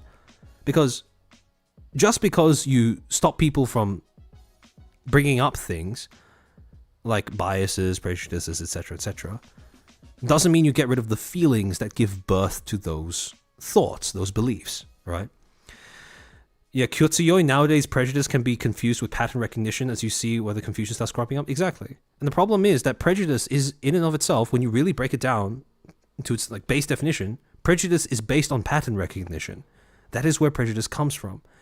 And if you want to resolve the prejudice, you need to look at how you can break the pattern. So, like I said, no one comes out of the womb prejudiced. We all get it from somewhere, right? And everyone has prejudices, regardless of who you are or how virtuous you claim to be. It is human nature. It's something we evolved in order to make sure that we don't have to go through the cognitive labor of processing every individual scenario, situation, or person or thing on its own, on a case-by-case basis, because that would be exhausting. So we save ourselves the trouble and make generalizations instead. Generalizations based off of information that we've previously absorbed. Yeah, exactly. Prejudice means to prejudge. It's basically what happens when you go into a court for a certain case that has, and your case is preemptively dismissed based off of a prior ruling, if I'm summarizing it correctly. So, yeah. It's gatekeep or be it's a gatekeep or be girl bossed world. Kind of, yeah. I think that's a pretty good way of summing it up. I might end the stream here because I think we've gone on for long enough. I will be timestamping it later on for easier viewing, but for now, I think my voice is about to die. Let me find somebody who is live to see if we can raid into anybody. None of my usual raid targets are live. I think I might end the stream here. In that case. Alright, thanks for showing up, you guys, to all of the... Oh, holy shit! All of the 440 or so people who are in this stream. Thanks for showing up. I hope you have a good time here. I hope you had a good time here, sorry. And I hope to see you guys in some of my future streams as well. I'll just say it again, for the record. Like, subscribe, all that stuff. But yeah. I hope you had a fun time. Otsu chair. Otsu chair.